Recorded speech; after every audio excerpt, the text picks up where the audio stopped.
Chapter 27.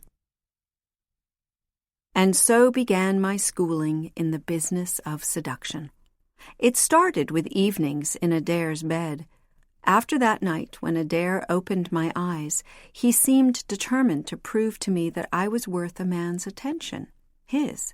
We continued to go to parties where he charmed the Bostonians, but he always returned home with me on his arm. He took me to his bed every night. He indulged me and gave me anything I asked for. I had beautiful undergarments made, corsets, though I hardly needed them to hold up my breasts, modest as they were, and stays of colored silks trimmed with ribbon, garters decorated with tiny silk roses, delights for Adair to find when he peeled off my clothing. I devoted myself to becoming his golden rose. I would be lying if I said I did not think of Jonathan during this time. He was my first lover, after all. Still, I tried to kill the love I felt for him by remembering the bad moments between us, the times he wounded me to the quick. The times I'd heard that he'd taken up with a new girl. Standing next to him on the hill as we looked down on Sophia's funeral, knowing he was thinking of her. Kissing Evangeline in front of the entire congregation, mere moments after I'd given him news of my pregnancy. I tried to see my love for Jonathan as a malady, a fever burning up my heart and brain, and these wrenching memories were the purgative, the cure. And the attentions of my new lover would be my restorative. Comparing my experiences with the two men, it seemed that the act with Jonathan filled me with such happiness that I felt I would die. At those times, I was barely aware of my body. I could have floated to the ceiling in his arms. It was sublime. With Adair, it was all sensation, a neediness for flesh and the power to have that hunger satisfied. At the time, I wasn't afraid of this newfound hunger Adair had created in me. I delighted in it, and Adair, instead of judging me indulgent and sluttish, seemed pleased that he brought this out in me. Adair confirmed as much one evening in his bed, lighting up the hookah after an acrobatic session. "I judge that you have a natural disposition for the business of pleasure," he said, grinning obscenely. "I dare say you enjoy your adventures in the bedroom. You've done everything I've asked, haven't you? Nothing I have done has frightened you." When I gave a little shake of my head, he continued, "Then it is time to expand your experiences, because the art of love is such that the more expert lovers one has, the more expert one becomes. Do you understand?" I greeted this statement with a frown, sensing that something was amiss. Had he tired of me already? Was the bond that had developed between us an illusion? "Don't be cross," he said, feeding the narcotic smoke from his mouth to mine in a kiss. "I've made you jealous, haven't I?" "You must fight feelings like that, Lanore. They are beneath you now. You have a new life ahead of you, one filled with a richness of experience if you aren't afraid."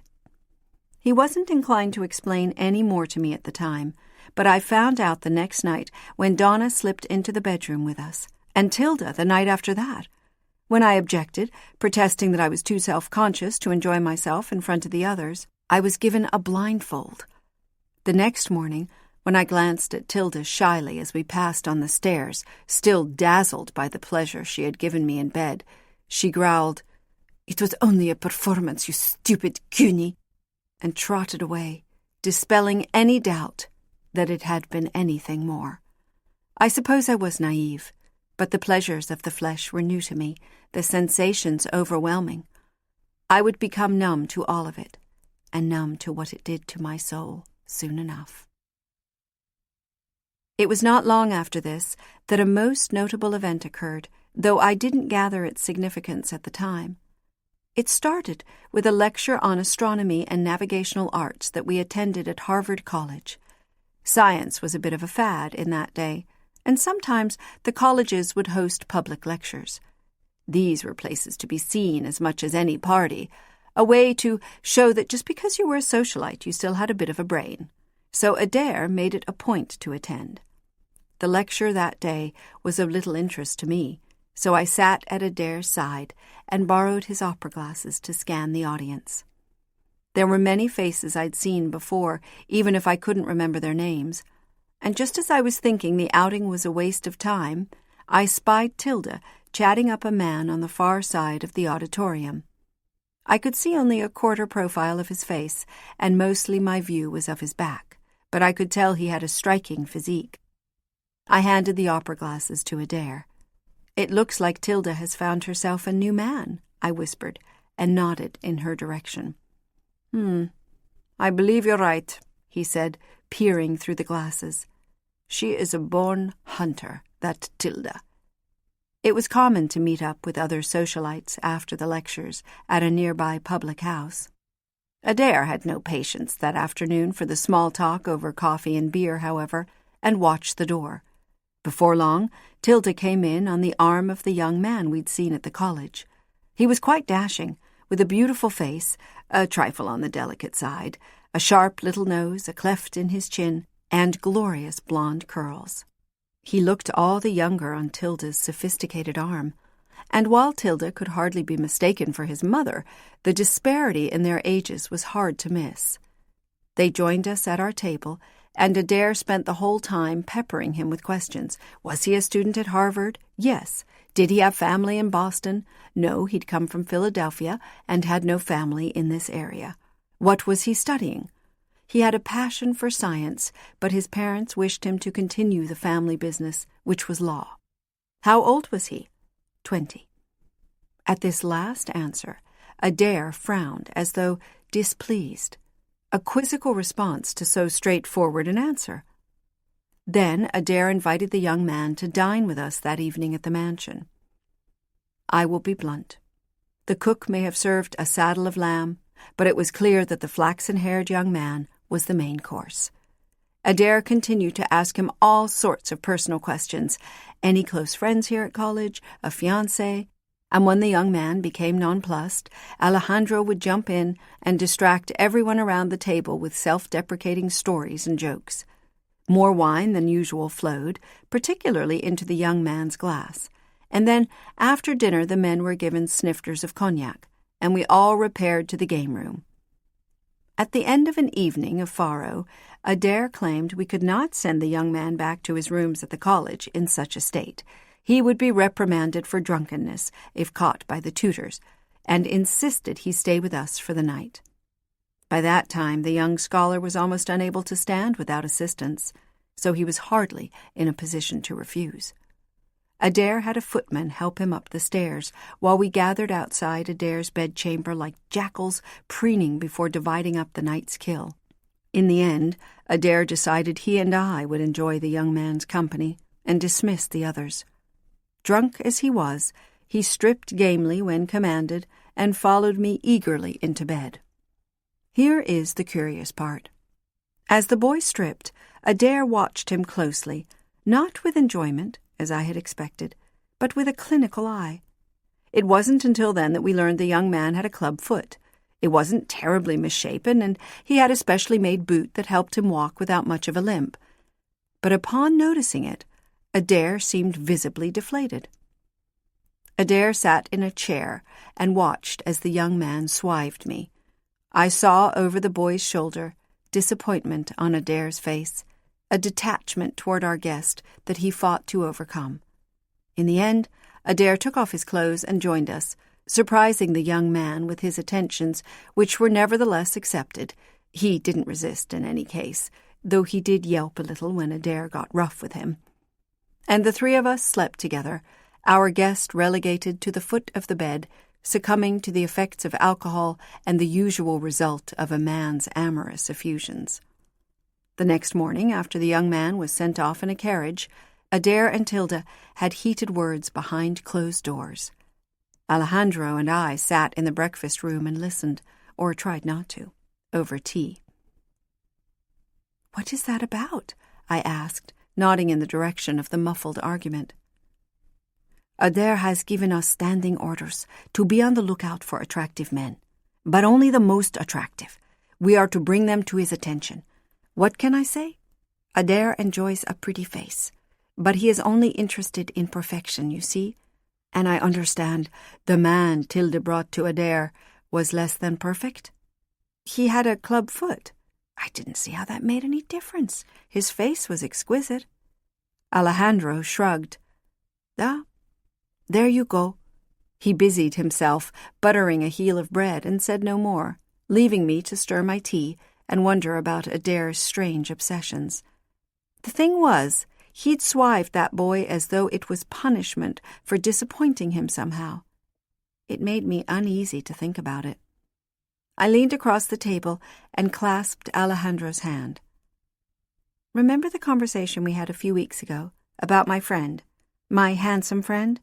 Promise me, Alejandro, you will not tell Adair about him. Do you think I would do that to you? He said, hurt. I know now that his offense was all pretend. He was a good actor, Alejandro was. We all had to be around Adair, but this was Alejandro's role in the group, to be the one to lull the distressed or uncertain, to assuage and calm the victim so she doesn't see the blow coming. At the time, I thought of him as the good one, whereas Tilda and Donna were evil and bitter, the deceivers. But I see now they each had a role to play. But at the time, I believed him. Chapter 28. I started to become more curious about my housemates. I had just begun to see them as a pack that worked together, each with a purpose, each performing his or her part with an ease that came from having done a job many times. Flushing out prey, distracting the quarry, running the unfortunate victim to ground, whether it was the club-footed young man or an easy mark at a card game. The three were like hounds held in check on slip collars. Adair had only to loosen them, and they were off, each confident of what he or she must do. I was the fourth hound, new to the pack and unsure of my role. And, well-tuned instrument that they were together, they were reluctant to make room for me, sure that I would trip them up and detract from their cold grace and efficiency. It was just as well to me. I had no desire to join them. I expected a backlash from the others regarding Adair's fondness for me, and was surprised when there wasn't any. After all, I must have displaced one of them as Adair's favorite and confidant. But none of them was upset. There wasn't a spark of jealousy in the air. In truth, except for Alejandro, they had little to do with me. Now all three gave me a wide berth, but without malice. They skirted both me and Adair, except for when we traveled to and from parties, and during those times there was an air of forced joviality hanging over us like a fog. When Tilda and I caught sight of each other, for instance, I sometimes noticed the grim set of her mouth combined with a slight furrow to her brow. But what I saw did not seem like jealousy. The three of them drifted through the house like ghosts, haunted and powerless. One night I decided to ask Adair about this. After all, he was more likely to tell me the truth than were they. I waited as Adair found a bottle of brandy and goblets to take to the bedroom, while the servants helped me slip out of my skirts and bodice and unpinned my hair. As Adair poured the drink into our glasses, I said, "There is something on my mind that I have been meaning to raise with you." He took a swig from his drink before handing a glass to me. "I expected as much. You've been distracted lately." "It's the others," I started, unsure of how to continue. "Don't ask me to send them away. I won't. You may want us to spend all our time with each other, but I can't have them wandering loose. And besides, it's important that we stay together. You never know when you will need one of us to come to your aid, someone who understands the obligation. You'll understand someday," he rushed to say. I don't want them to be sent away. I've just been wondering, Adair, which of their hearts has been broken now that you spend all your time with me? Which of them most keenly feels the loss of your attention? I see them and feel sorry for... Why are you laughing at me? It wasn't my intention to amuse you."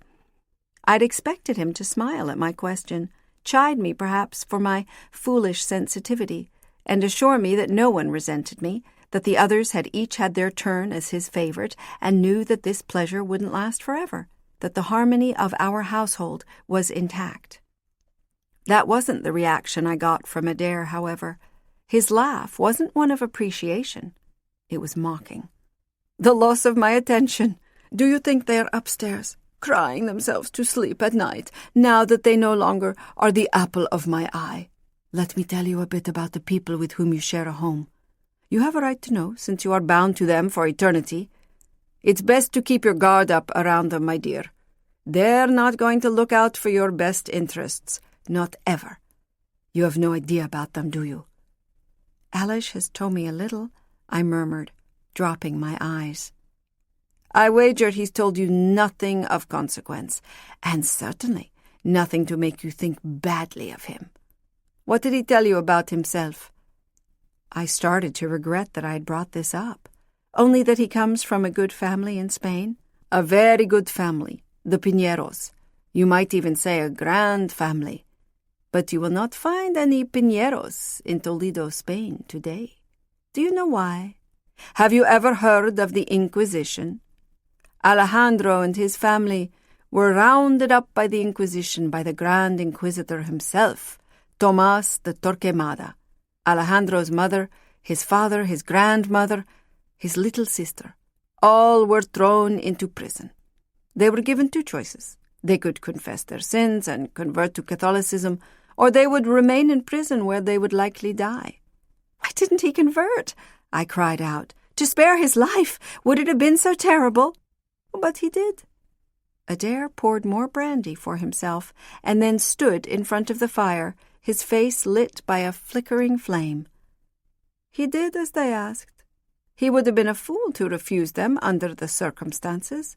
The Inquisition was proud of its ability to break a man. They made it a science. They kept him in a cell so small he had to tuck into a ball in order to fit, and he had to listen to the screams and prayers of the other prisoners until the sun came up. Who would not go mad in these circumstances? Who would not do anything, they asked, in order to save himself?" For a moment, there was only the crackle and spit from the fire, and in my heart, I begged that Adair would not go on. I wanted to keep the Alejandro I knew, sweet and considerate, and remain ignorant of whatever evil he kept hidden inside. Adair tossed back the last of his drink and stared again into the flames. "He gave them his sister. They wanted someone they could make an example of, evil in their midst, a reason to rid the country of Jews. So he told them his sister was a witch, an unrepentant witch. In exchange for his 14-year-old sister, the priests let him go. And that is when I found him, gibbering like a madman for what he'd done." "That's horrible." Shivering, I pulled the sable blanket around my shoulders. "Donna handed over his master to the authorities when he was arrested for being a sodomite. The man who had taken him in off the street, fed and clothed him, painted his likeness on the walls of Florence. A man who adored him, truly adored him. And Donna gave him up without a second's hesitation. I'd be a fool to expect any better treatment from him. And then there's Tilde. She's the most dangerous of all of them. She comes from a country very far north, where there are days in the winter when the sun is out for only a few hours. I came across Tilde one of those frigid nights on the road. She had been doused with water and turned out in the cold winter evening by her own people. You see, she had set her heart on a rich man in the next village. There was only one obstacle in her way. She was already married. And how did she decide to solve her problem? By killing her husband and her 2 children. She poisoned them, thinking no one would ever figure out what she'd done. Only the people in her village discovered her plot and put her to death. She was meant to freeze to death, and by the time I found her, she was already half frozen. Her hair was solid ice, her eyelashes and her skin were frosted with crystals. She was dying, and yet she still managed to glare at me with an expression of pure hatred. "Stop," I whimpered, burrowing completely under the heavy blanket of pelts. "I don't want to know any more." The true measure of a man is how he behaves when death is close. There was a sneer in Adair's voice. "That's not fair.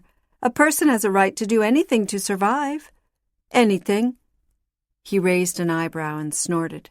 In any case, I felt you had a right to know that sympathy is wasted on them. Beneath their beauty and their manners, they are monsters. There is a reason I chose each of them. They have their place in my plans, but not one of them is capable of love except of themselves. They wouldn't think twice about giving you up if there was something to be gained in the bargain. They might even ignore their obligation to me if they thought they could get away with such treachery. He slid beside me into the bed, cupping my body against his, and I fancied I felt a strange neediness in his touch. That is what I find fascinating about you, Lanore. You have a great capacity for love. You long to give your heart to someone, and when you do, it is with impossible commitment, inexhaustible loyalty. I think you would go to any lengths for the man you love. It is a very lucky man who will win your heart one day. I would like to think that even I might be so lucky. He petted my hair for a while before drifting into sleep, leaving me to wonder how much he knew about Jonathan, just how precisely Adair might have read my thoughts. The entire conversation gave me the shivers. I couldn't see the purpose of giving eternal life to such undeserving people, to surrounding himself for eternity with cowards and murderers, especially if what he sought was loyalty. His plans, for I didn't doubt he had them, eluded me. And the worst part, the part that I couldn't bear to face, was the question of why he had chosen me to join his perverse family. He must have seen something in me that told him I was like the others. Perhaps it was written on my soul that I was selfish enough to drive another woman to take her own life in order to have the one she loved. And as for his invitation to love him, I wouldn't have thought someone like Adair would feel the need to be loved, or that I was the type of woman capable of loving a monster. I lay shivering in Adair's arms that night as he slept soundly. What of Uzra? It didn't take a mystic to see that she didn't fit the pattern of the others in Adair's family. She floated above the rest of the household. It wasn't that the others forgot about her, but she was not discussed. She was not expected to join us when we gathered to drink and talk late in the evening on returning from a party. She never sat among us when we gathered around the table in the dining room for a meal. But we might hear whispers of her pattering overhead or in the walls, like a mouse climbing the battens. Occasionally, Adair summoned her to the bedroom, where she joined us, tight-lipped, eyes downcast, surrendering, but not participating. But she'd seek me out later when I was alone, let me brush her hair or read to her, which I took to be her way of letting me know that she did not hold me responsible for what transpired in Adair's bed, or at the least forgave my allegiance to him. One time, I sat still so she could paint my face in her native fashion, with thick rings of kohl encircling my eyes and the line extended out toward my temples. She wrapped me in one of her long, winding cloths so that only my eyes were visible, and I must say the get-up gave me a very exotic look. Sometimes she'd give me a strange look, as though she were trying to talk to my soul, find some way to convey a message to me, a warning. I didn't think I needed her to warn me. I knew Adair was a dangerous man, and that I risked grave damage to my soul or my sanity if I got too close to him. I thought I knew where the line of control was, and that I'd be able to stop myself in time. How stupid of me. Sometimes Uzra came to my room and held me, as though she was comforting me. A few times she pulled me out of bed, insisting I follow her to one of her hiding spaces. Now I understand that she did this so I would know where to go when the day came that I needed to hide from Adair. Tilda, on the other hand, gave me no warning when she took me by the hand one afternoon with an irritated sigh, and ignoring my questions, led me firmly to a seldom-used room. There, on a table next to the fire, stood a bottle of ink, a number of needles arrayed in a fan, and a much-stained old handkerchief. Tilda settled in a chair, tucking stray hairs behind her ears and not regarding me in the least. "Take off your bodice and sleeves," she said very matter-of-factly. "What is this about?" I demanded, I'm not asking you, you stupid cuny, she said, taking the stopper out of the ink bottle and wiping the stain from her fingers. This is by Adair's orders. Give me your bare arm.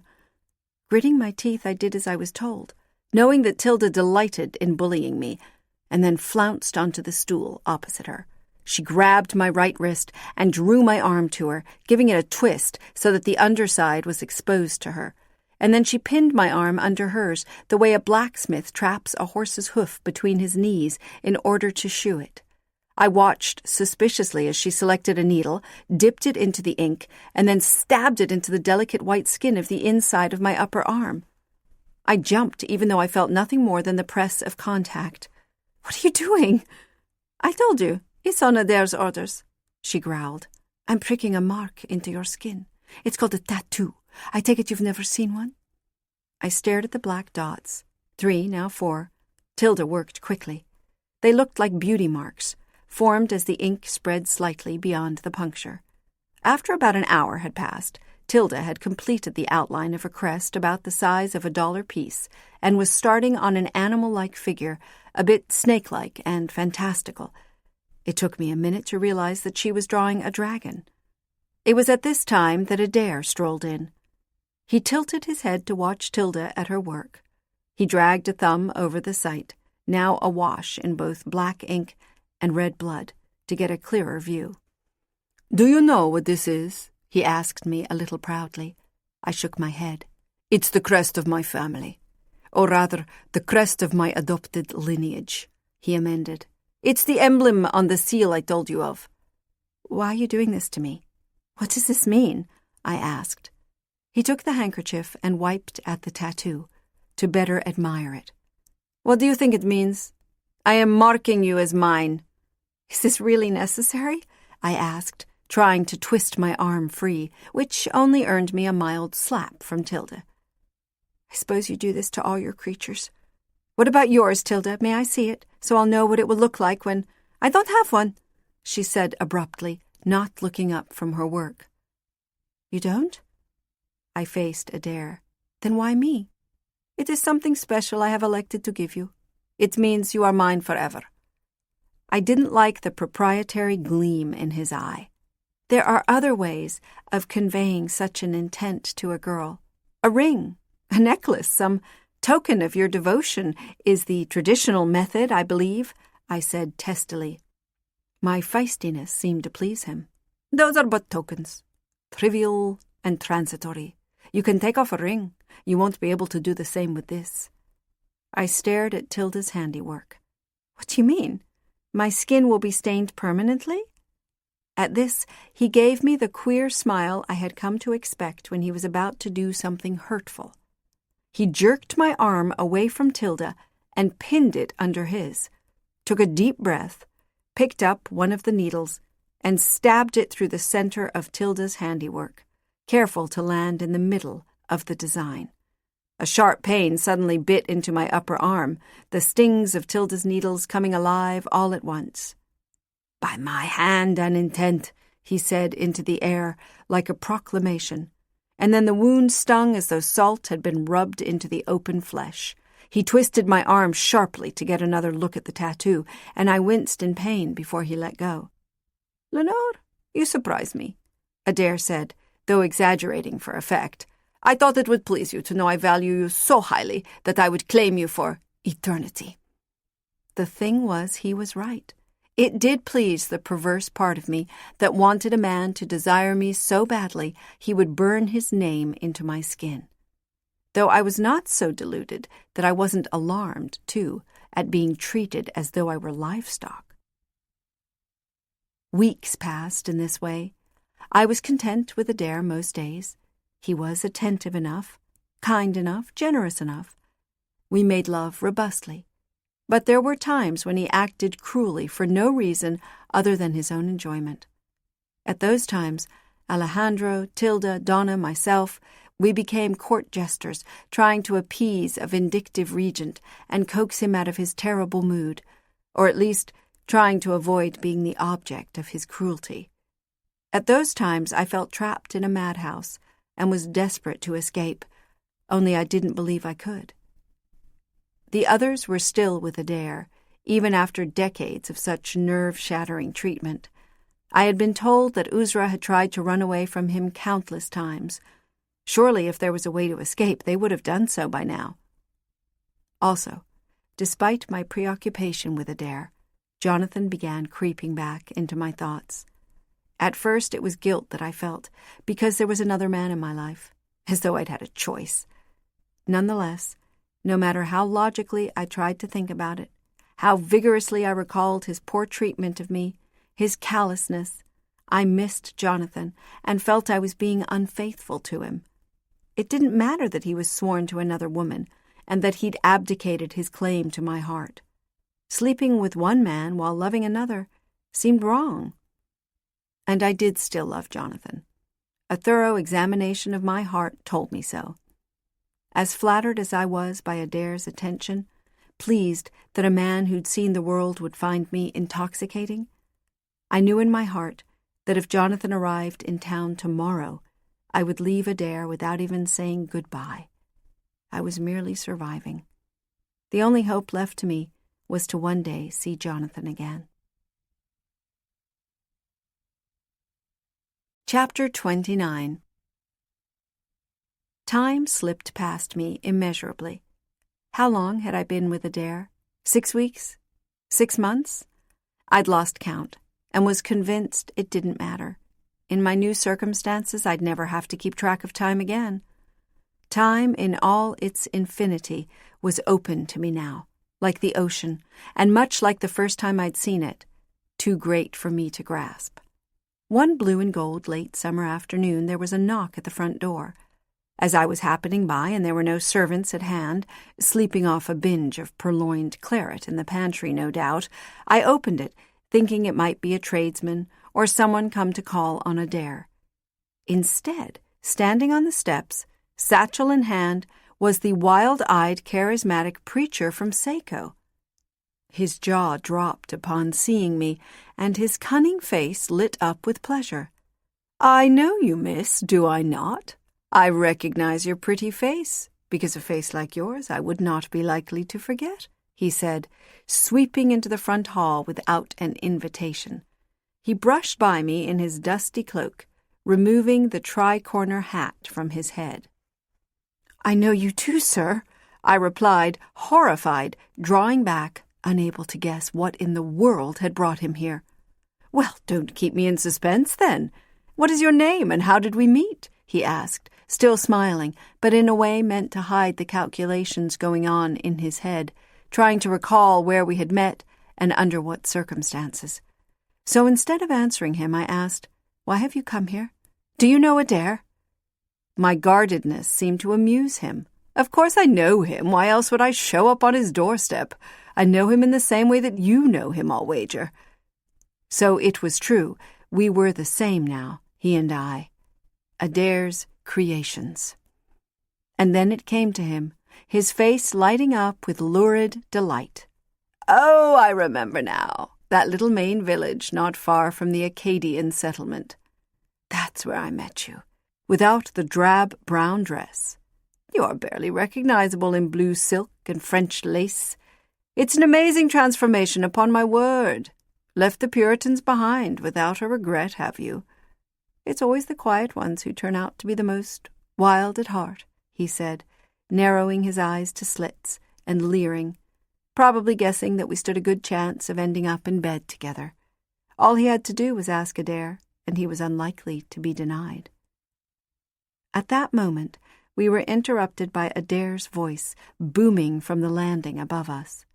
"Look who has turned up at my door! Jude, come for a respite from your travels. Come in, it has been too long since I last saw you," he said as he jogged down the stairs. After embracing Jude heartily, he noticed that Jude was staring at me in gleeful anticipation, and so he asked, "What is it? Do you two know each other?" "As a matter of fact, we do," Jude said, circling me, making a great show of drinking in the sight of me. "I wrote you about this young woman some time back. Do you recall a letter describing a promising unspoiled beauty with a feral streak?" I drew myself up, chin held high. What do you mean by that? But Adair only chuckled and brushed my cheek to assuage my anger.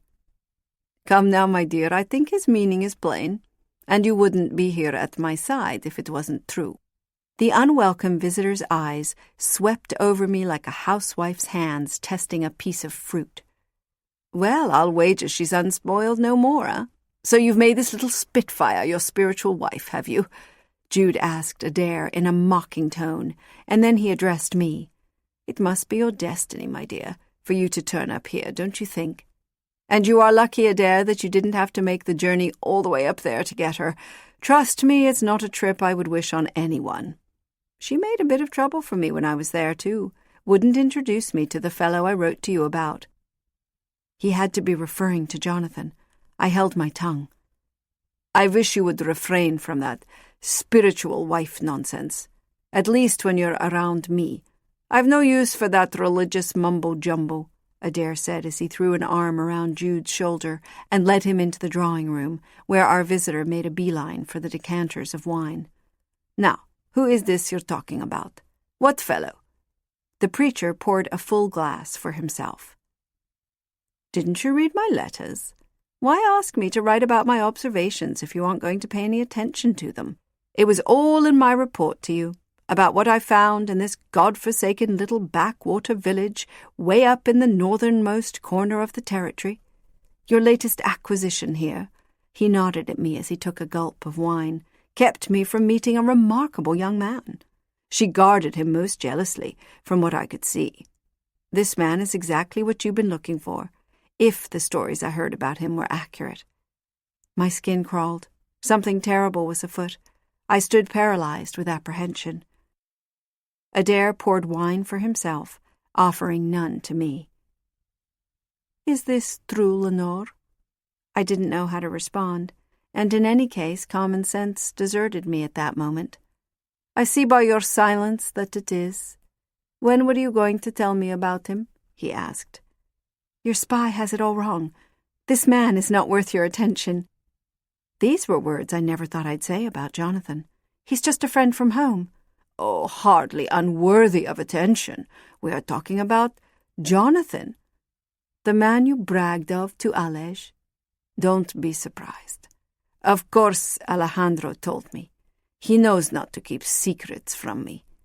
So, to be clear, this Jonathan, this paragon of beauty, he is the man you love? I am disappointed, Lanore, to find that you are so easily led by a handsome face. Who are you to speak? I said, outraged. When it comes to love of beauty, who is the one who gathers pretty creatures to him like an art collector? If love of beauty is shallowness, you are far more guilty than I. Oh, do not be so quick to take offense. I'm only teasing you. The fact that this Jonathan is the man you believe you love is reason enough for me to want to meet him, don't you think? Jude raised his eyebrows. If I didn't know better, Adair, I'd say you sound a trifle jealous. In a panic to change Adair's mind, I pleaded, Spare Jonathan. He has a family who depends on him. I don't want him drawn into this. As for loving him, you're right, but he is gone from my life. I loved him once, but no longer. Adair cocked his head and appraised me. Oh, my dear, you lie. You would have given up on him by now if that were the case. But you love him still. I feel it here, he said, as he touched my breast above my heart. His sparkling eyes, flecked with a note of pain, bored into me. Bring him to me. I want to meet the man of amazing beauty who has fascinated our Lanore. If this is about bedding him, it won't do you any good. He's not like Alejandro or Donna. Jude blurted out a rude laugh, then covered his mouth quickly, and it seemed for a moment that Adair, bubbling with a spike of rage, might strike me. You think I am only interested in this man to swive him? You think that is my only use for a man such as your Jonathan? No, Lanore, I want to meet him. I want to see why he is so deserving of your love. Perhaps we are like souls, he and I. I could use a new companion, a friend. I am sick of being surrounded by fawning sycophants. You're all little more than servants. Treacherous, scheming, demanding. I'm sick of all of you. Adair stepped away and slammed his empty glass down on the sideboard. Besides, what complaints could you have about your life here? Your days are spent in pleasure and comfort. I've given you everything you could want, treated you as a princess. I've opened your world, haven't I? Freed your mind from the limitations put there by those ignorant priests and ministers, and introduced you to secrets that learned men spend their lives seeking. All these things I've given you freely, my dear, haven't I? Frankly, your ingratitude offends me. I bit my tongue, knowing nothing good would come of pointing out all that he'd put me through. What could I do except bow my head and murmur, "I'm sorry, Adair." He clenched and unclenched his jaw and pressed his knuckles against the table, using the silence between us to show that he was coming down from his rage. "If this Jonathan is truly your friend, I would think you'd want to share your good fortune with him." That may have been Adair's view of my life with him, but it only demonstrated the extent of his delusion. The truth was more complicated. Grateful as I was also afraid of him and felt like a prisoner in his house. I'd been made into a prostitute and didn't want Jonathan to see me like this, let alone draw him into this predicament with me. As he left the room, Adair smirked over his shoulder at me. "Don't think for a moment that you fool me, Lanore. You protest, but in your heart you want this too." I could not let Jonathan suffer the same fate as me. Ever. "Jude is not exaggerating. Jonathan lives far, far away," I continued, ignoring his slander. "You'd have to travel for 3 weeks by boat and carriage and have nothing at the end of it but forest and field. No parties, no gaming, not even a public house to put you up."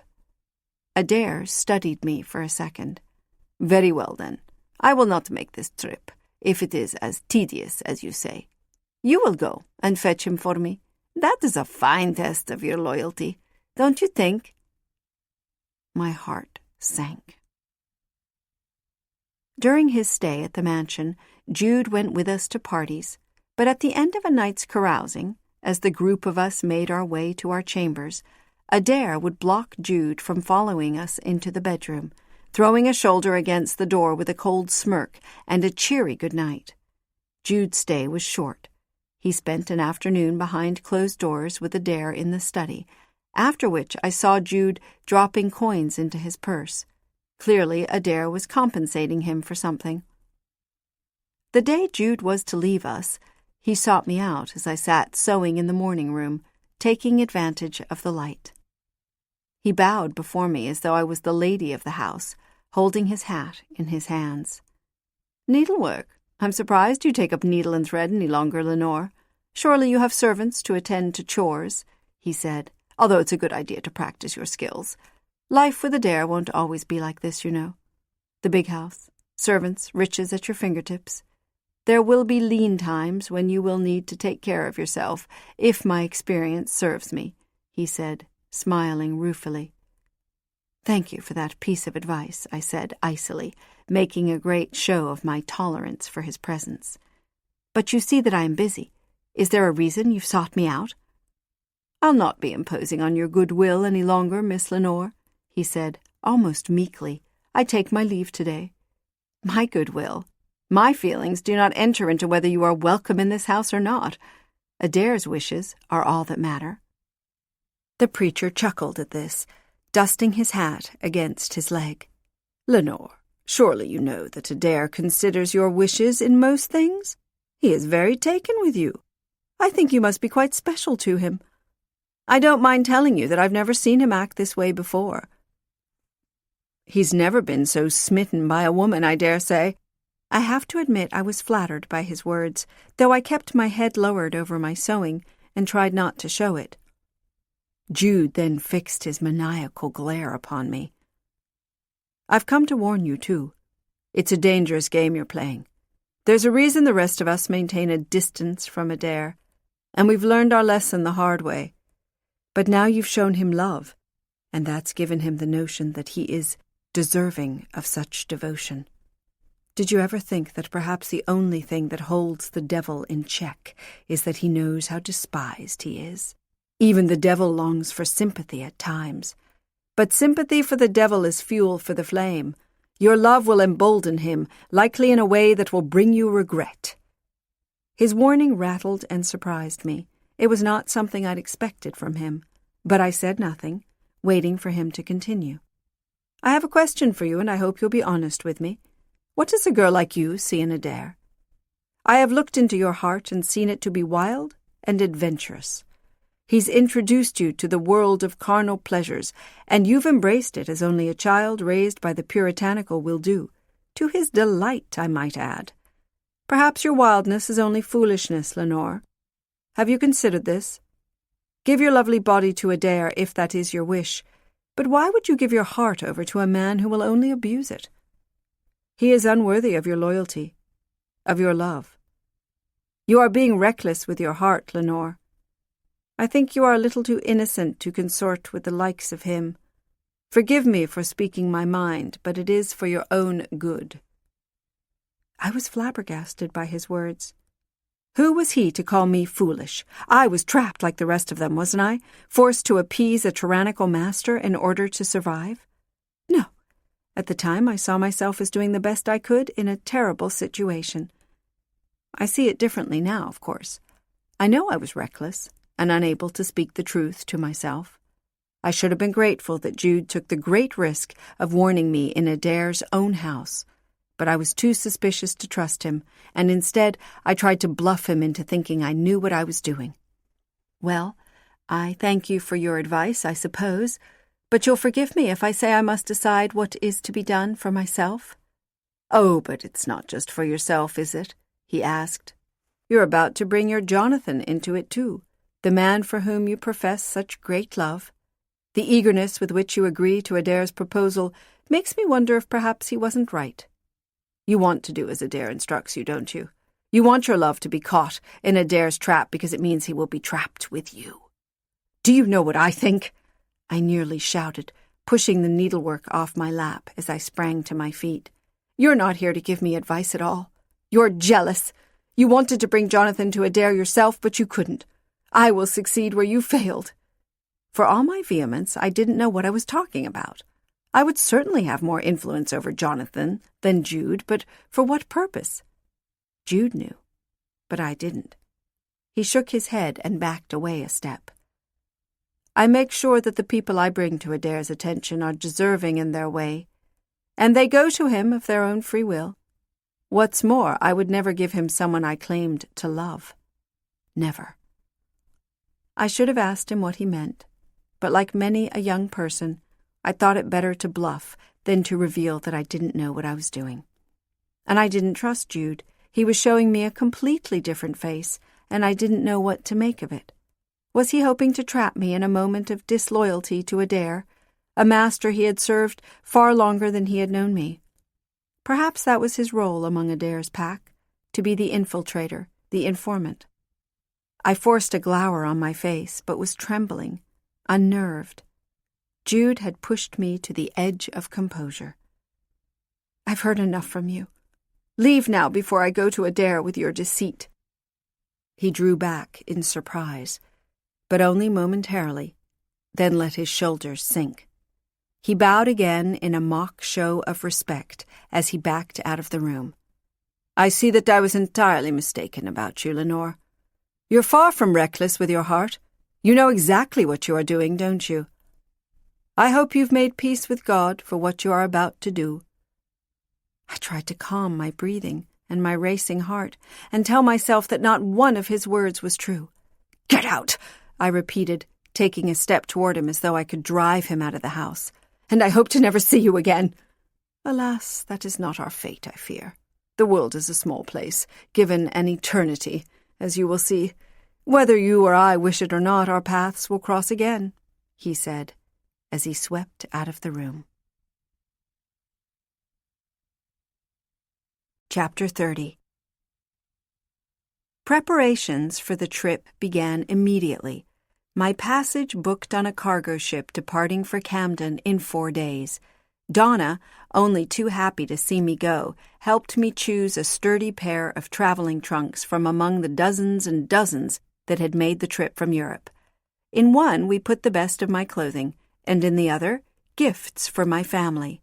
A bolt of silk from China, a set of collar and cuffs made of Belgian lace ready to append to a dress, a gold necklace set with faintly pink opals. Adair insisted I take enticements for Jonathan to show him what delights were available outside the great North Woods. I explained that my friend had only one weakness, women, and so Donna shuffled through the boxes and unearthed a deck of playing cards, painted with lewdly explicit figures in place of the usual king, queen, jack of the various suits, with the Queen of Hearts being depicted in an especially remarkable and daring pose, a book of pornographic verse, though Jonathan had never been one for literature. If any book could make a reader out of Jonathan, perhaps this one could. A figurine of carved jade, said to be acquired from the Far East, of a trio having a sexual adventure, and last a velvet jewelry roll holding, instead of bracelets or rings, a set of carved dildos, each one made of wood, ivory, and ebony. I frowned at this last gift.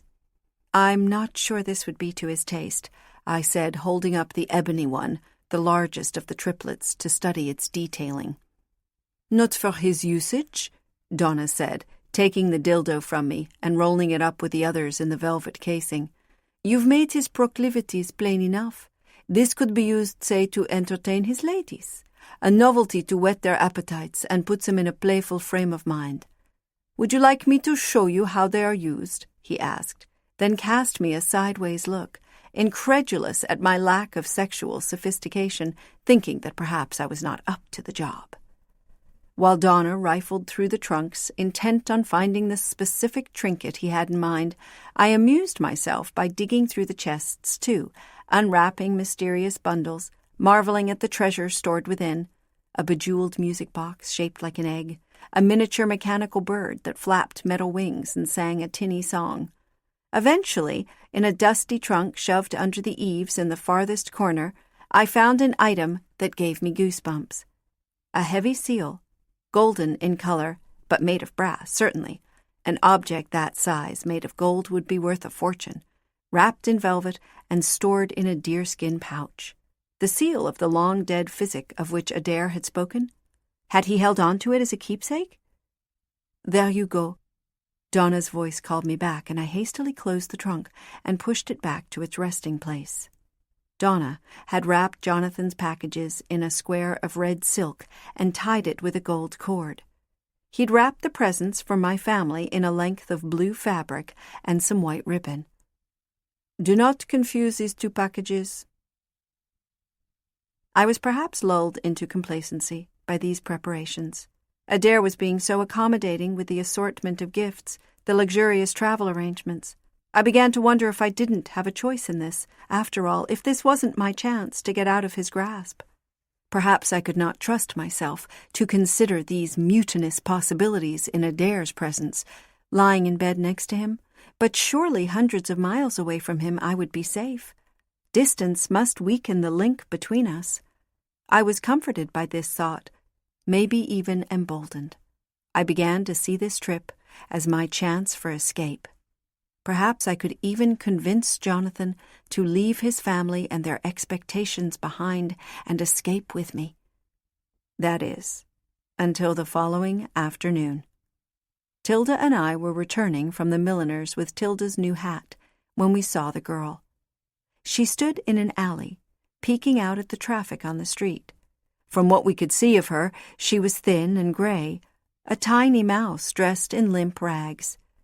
Tilda went over to the girl, causing her to scurry deeper into the alley. I was wondering why Tilda had gone after the girl in the first place, and if I should join them when they started toward me. In the overcast light of the afternoon, I saw how pitiful the girl was. She looked like a rag that had been crumpled up and discarded, the knowledge that she was disposable stamped everlasting in her eyes. "This is Patience," Tilda said, holding the girl's small hand in hers. "She needs a place to stay, so I thought we would take her home with us, give her a meal and a roof over her head for a few nights. You don't imagine Adair will mind, do you?" Her smile was vulpine and triumphant, reminding me immediately of how she and the others had found me on the street a few months earlier. The effect was just as she'd intended. On seeing the alarm on my face, she gave me a sharp warning look, and I knew I was meant to say nothing. Tilda hailed a carriage and ushered the girl up the steps ahead of us. The little one sat on the edge of the bench, staring out the window with wide eyes, watching Boston spin by. Had I looked like this, so pitiful, nothing more than prey for a predator practically begging to be eaten? "Where have you come from, Patience?"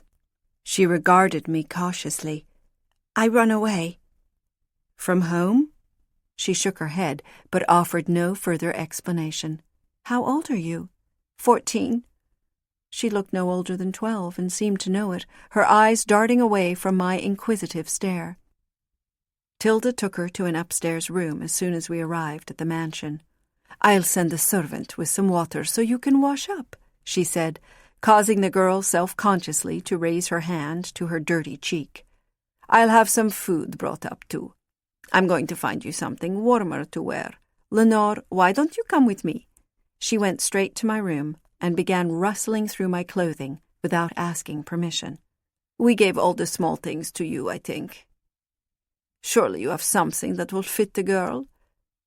"I don't understand." I cut in front of Tilda and closed the door of the armoire. "Why did you bring her here? What do you intend to do with her?" Tilda smirked. "Don't pretend to be stupid, Lanore. Of anyone you should know. She's still a child. You can't hand her over to Adair as though she's a toy." Of all the things I'd known Adair to do, he'd never molested a child. I didn't think I could stomach that. Tilda went over to her trunk. "She may be on the young side, but she's no innocent. She told me she ran away from a workhouse where she'd been sent to have her baby. 14 and with a child, honestly. We are doing her a favor," she said as she plucked out a narrow set of stays with serviceable cotton laces. I slumped onto my bed. "Give these to her and clean her up a little." Tilda shoved the clothing at me. "I'll see about getting her something to eat." Patience was standing at the window, looking down on the street when I returned to her room. She pushed dirty strands of brown hair from her eyes and looked covetously at the clothing in my arms. I held it out to her. "Go ahead. Put these on." I turned my back as she stripped. "So, Tilda tells me you are from a workhouse." "Yes, miss." "Where you had a baby. Tell me, what happened to your child?" My heart thumped in my throat. Surely she didn't run away and leave him behind. "They took him away from me," she said defensively. "I never seen him, not since he was born." "I'm sorry." "That's done and over with. I wish—" She stopped, perhaps thinking better of sharing too much with these suspect ladies who had swept her off the street. I knew how she felt. "The other lady tells me there might be a job for me here as a kitchen girl, maybe." "Would you like that?" "But she says I have to meet the master of the house first to see if he approves of me." She searched my face for some sign that I was in agreement, that a strange trick wasn't being played on her. Tilda was wrong. The girl was still very much an innocent. Like it or not, I heard Jude's words ring in my ears. She was too innocent to consort with the likes of Adair. I could not let what had happened to me happen to her. I grabbed her hand. "Come with me. Don't say a word or make a sound." We ran down the back staircase, the servants' stairs, which I knew Tilda never used, and through the kitchen to the back entrance. A handful of coins sat on the corner of the chopping block, waiting, no doubt, for a delivery man. I scooped the money up and pressed it into Patience's hand. "Go, take this money and keep the clothing." She looked at me as though I'd lost my mind. "But where am I to go? They'll punish me for sure if I go back to the workhouse, and I can't go home to my family."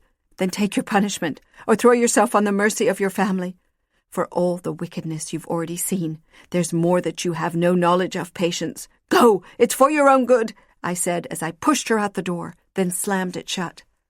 The scullery girl entered at this moment and gave me a fishy eye, and I went back up the stairs to the shelter of my room. I paced wildly.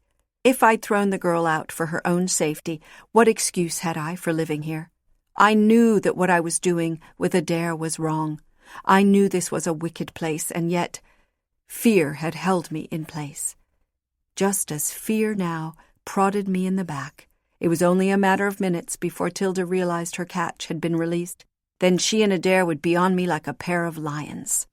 I began throwing clothing into a satchel as every nerve in my body told me to flee.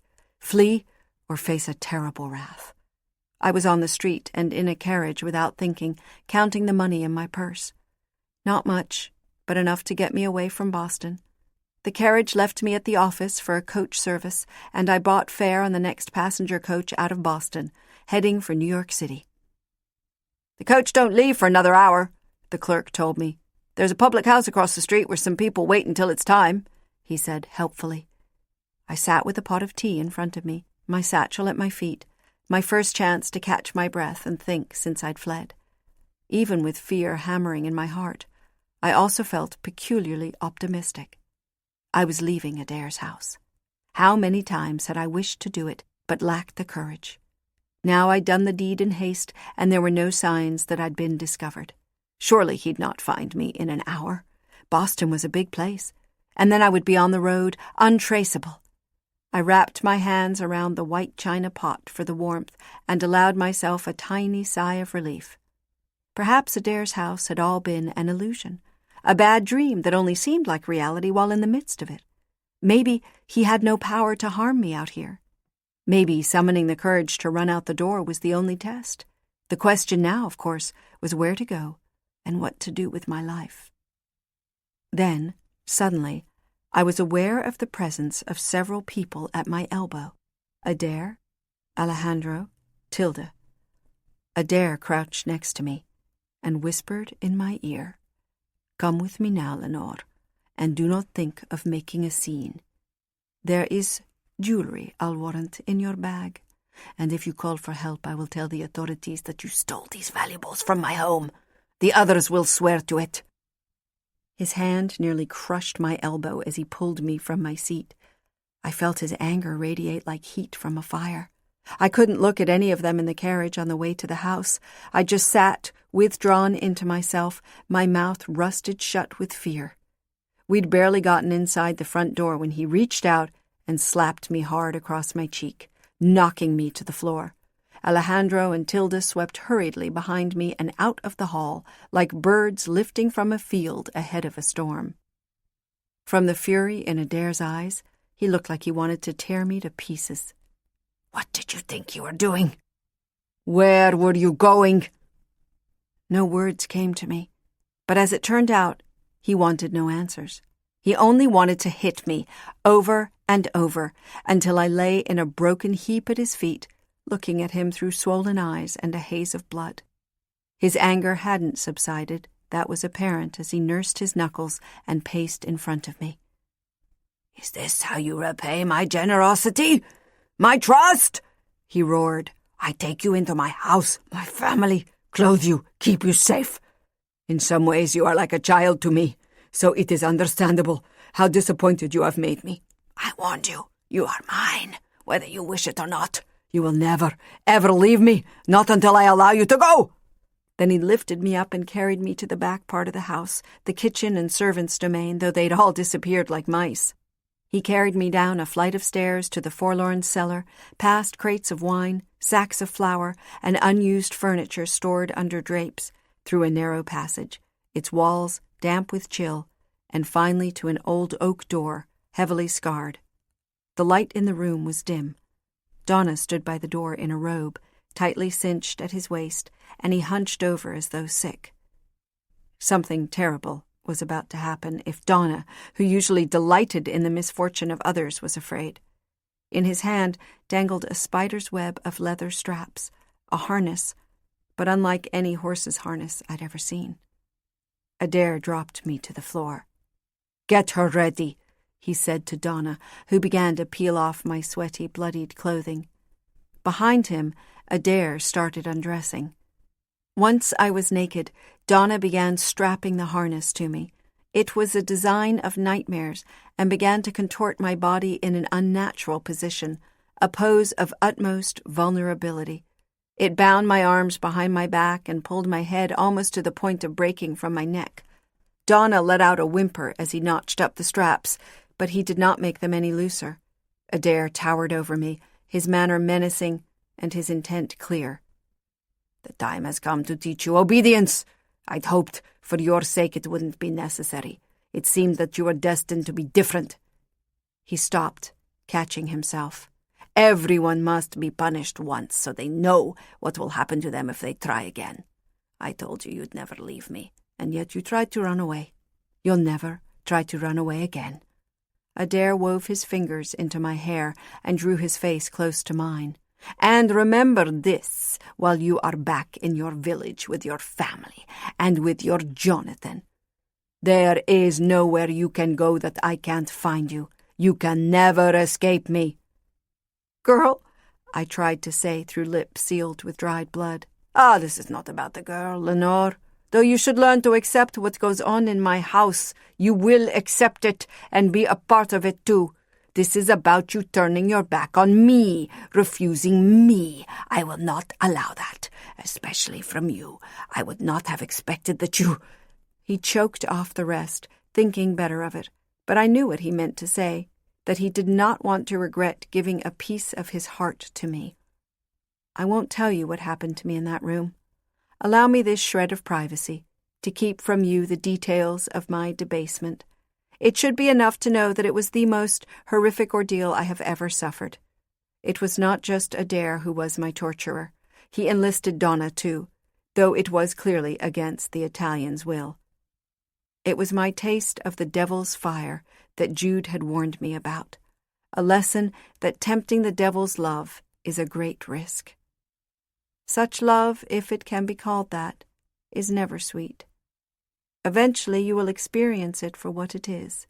It is vitriol. It is poison. It is acid poured down your throat.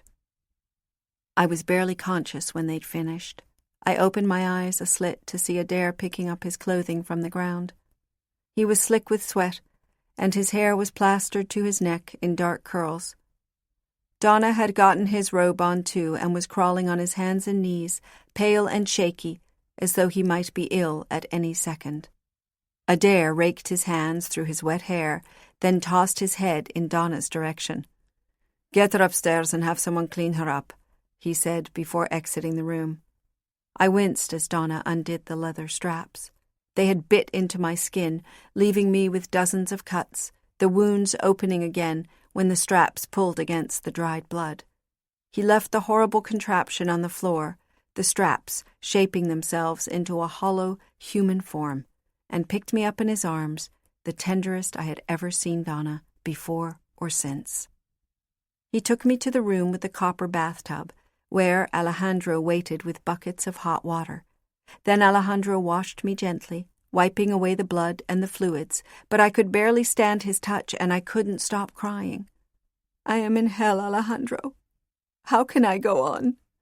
He took my hand and daubed it with a cloth. "You have no choice. It might help to know that we have all been through this, each of us. There is no shame in what happened to you, not among us." Even as he washed, my wounds were healing, the tiny slashes disappearing, the bruises yellowing. He dried me and wrapped me in a clean banyan, and we lay together on the bed, Alejandro nestled behind me, not letting me shrink from him. "So what happens next?" I asked, my fingers laced with his. "Nothing. It will go back to as it was before. You must try to forget what was done to you today, but not the lesson. Never forget the lesson." The night before I was to depart for Boston was a miserable one. I wanted to be left alone with my worries, but Adair insisted on taking me to his bed. I was now terrified of him, needless to say, but he paid no mind to the change in my behavior. I suppose he was used to this from all his minions and expected I would come around again, in time. Or perhaps he didn't care that he'd shattered my trust in him. I remembered Alejandro's advice and behaved as though nothing had happened, trying to be as attentive as ever. Adair had drunk heavily, perhaps to blot out what he'd done to make me so fearful of him, and puffed on the hookah until clouds of narcotic smoke filled the room. That night in bed I was a distracted, absent partner. All I could think about was what I was going to do to Jonathan. I was about to condemn him to eternity with this madman. Jonathan had done nothing to deserve this. I had not worked out in my head what I would say to my family on my return to St. Andrew either. After all, I'd disappeared from their lives when I'd run away from the harbor a year ago. Surely they would have made inquiries of the convent and the shipping master, only to be told that I'd arrived in Boston and promptly vanished. Perhaps they held out hope I was still alive and had run away to keep my baby. Had they checked with the authorities in Boston, harangued the constabulary to search for me until they lost hope and were sure that I had been murdered? I wondered if they'd held a mock funeral for me in St. Andrew. No, my father would not let them display such emotion. Instead, my mother and sisters would carry their grief around with them, heavy stones sewn under their skin, close to their hearts. And what of Jonathan, for that matter? What did he think had happened to me? Perhaps he had thought of me as deceased, if he thought of me at all. Tears flooded my eyes instantly. Surely he thought of me once in a while, the woman who loved him most in the world. But I had to face the fact that I was dead to everyone in St. Andrew. Survivors come to accept a loved one having passed away. They mourn for a while, weeks or months, but eventually the memory is consigned to the past and only visited occasionally, like a once-beloved toy stumbled upon in the attic, patted lovingly, but then left behind again. I woke in the half-lit hours of dawn, sweaty and disheveled from a restless sleep. The ship was to sail on the morning tide, and I had to get to the docks before sunrise. As I leaned over to search for my discarded linen under the bedding, I drank in the sight of Adair, his head on the pillow. I guess it's true that even devils look like angels in their sleep, when stillness and contentment are upon them. His eyes were closed, his long lashes brushed his cheeks, his hair tumbled over his shoulders in dark, lustrous curls, and the wisps of hair on his cheeks made him look like a youth, not a man capable of inhuman cruelties. My head ached from the narcotic I'd breathed all night. If I felt this bad, I figured Adair had to be nearly comatose. I picked up his hand and let it fall. Dead weight. He didn't so much as grunt or shift under the covers. Then a perverse thought came to me. I recalled the tiny silver vial that held the elixir of life, the drop of demonic magic that had changed me forever. "Take it," the voice said. "That vial is the root of Adair's power. This is your chance to get back at him. Steal his power and take it with you to St. Andrew. With the potion, I'd have the ability to bind Jonathan to me, as I was bound to Adair. The thought flashed through my mind, but my stomach went weak. I could never use it. I could never transform someone into what I was now. Take it to get back at Adair. It's all the magic he has in the world. Think how panicked he'll be when he realizes it's missing. I wanted revenge for what he'd done to me in the basement.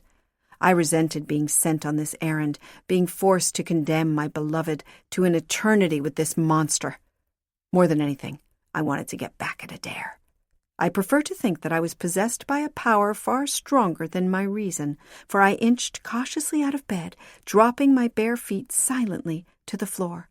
As I slipped on one of Adair's banyans, I surveyed the room. Where would he hide the vial? I'd only seen it that day, never before or since. I went to the dressing room. Was it on the tray that held the sewing needles, or in the jewelry case, tucked among the rings and stick pins? Perhaps in the toe of a seldom-worn slipper. I was on my knees, feeling my way through a row of his shoes, before I realized Adair would never store such a valuable object where his valet might find it and pocket it.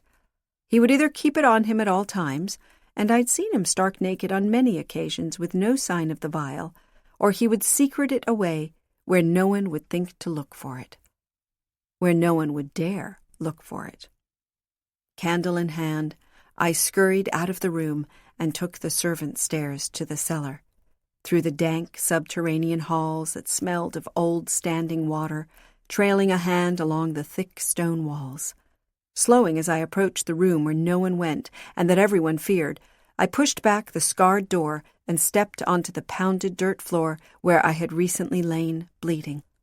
Holding my breath, I tiptoed to the lone trunk on the other side of the room and lifted the lid. Inside was the hated thing, the nightmarish harness, straps stiff with my sweat, still formed in the shape of my body. I almost dropped the lid at the sight of it, but held my fright in check when I noticed a small bundle in a corner of the trunk. I reached in and lifted out a man's handkerchief, folded into a tiny pillow. I peeled back a corner of the handkerchief to see the vial. In the light of the candle, the silver vial glimmered like an ornament on a Christmas tree, sparkling with the same kind of faintly tarnished luster. The light seemed to pulse ominously, a warning of some kind. But I'd come this far and was not about to turn back now. The vial was mine. I balled my fist around it, pressed it to my heart, and stole out of the dungeon. Chapter 31. Quebec Province, present day. Outside the window of the motel room, the sky has gone blue-black, the color of ink from a ballpoint pen. They'd left the blind up as they tumbled into bed together, and now that the rush to discover each other's bodies is over, Lanny and Luke lie side by side, gazing out the window at the northern stars. He runs his fingers down her bare arm, marveling at the luminosity of her skin. How perfect it is, cream with a spattering of faint gold freckles. Her body is a series of smooth, low-rising curves. He wants to skim his hands over her again and again, as if by doing this he can carry off a part of her for himself. He wonders if the magic in her has made her more beautiful, enhanced her natural appearance. He can't believe his good fortune in having gone to bed with her. He feels faintly like a dirty old man, as he hasn't held a woman this firm since long before he was married. Not since he was in his 20s. But he doesn't remember the sex being as good, perhaps because he and his partners were too self-conscious. He can imagine what his ex-wife or friends would say if they saw Lanny. They would think he was in the clutches of an epic midlife crisis, helping a barely legal woman evade the police in exchange for sex. She looks him over with a smile on her beautiful face, and he wonders what she can possibly find pleasing about him. He's always thought of himself as an ordinary man, average height, more thin than fat, but hardly in any shape worthy of admiration, shaggy, wavy hair on the border between sandy brown and blonde. His patients have implied that he's hippie-ish, like some of the backpackers who descend on St. Andrew in the summer. But Luke thinks they've gotten this impression because he tends toward disarray when there's no one around to tidy him up. What could a woman like her see in a man like him, he wonders.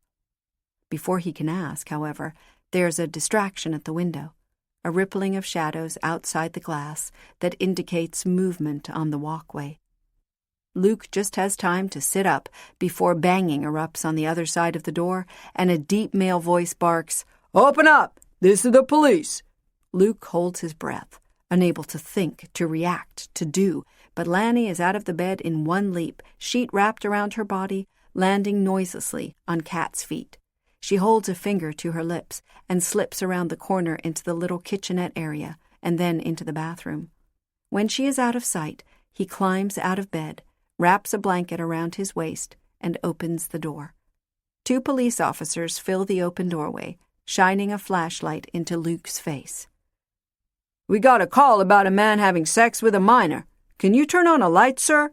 one of the officers asks, sounding exasperated, as though there is nothing he'd like better than to drive Luke into the wall, a police baton jammed against his throat. Both officers stare at Luke's bare chest and the blanket cinched around his hips. Luke snaps on the closest switch, lighting up the room. "Where's the girl who registered for the room?" "What girl?" Luke manages to say, though his throat is dry as desert sand. "There must be a mistake. This is my room." "So you registered for this room?" Luke nods. "I don't think so. The desk clerk said there's only one room rented out on this side of the building. To a girl. She told the clerk the room was for her and her father." The police officers crowd the door. "A housekeeper said she heard what sounded like people having sex in here, and since the clerk knew the room was occupied by a father and daughter..." Panic washes over Luke as he tries to recover from his lie. Yeah, that's what I mean. The girl, we're together. That's why I said this is my room. But she's not my daughter. I don't know why she would have told anyone that. Right. They look unconvinced. Do you mind if we come in and look around? We'd like to talk to the girl. Is she here? Luke freezes, listening. He doesn't hear anything, which makes him think she slipped out. In the police officer's eyes, Luke sees barely controlled indignation.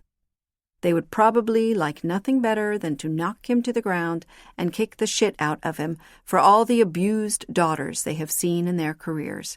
Luke is just about to stammer an excuse when he notices that the policemen are looking at something behind him. He turns, twisting the cheap peach blanket around his legs. Lanny stands with the sheet still wrapped around her naked body, drinking from a battered red plastic glass, a look of surprise and feigned embarrassment in her eyes. "Oh, I thought I heard someone at the door. Good evening, officers. Is something wrong?" The two policemen size her up, head to bare feet, before answering. "Did you register for this room, miss?" She nods. "And is this man your father?" She goes sheepish. "Oh, goodness, no. No, I don't know why I said that to the guy at the front desk. I was afraid he wouldn't rent us the room, I suppose, since we're not married. He seemed, I don't know, the judgmental type. I just didn't think it was any of his business." "Mm-hmm. We're going to have to see some ID."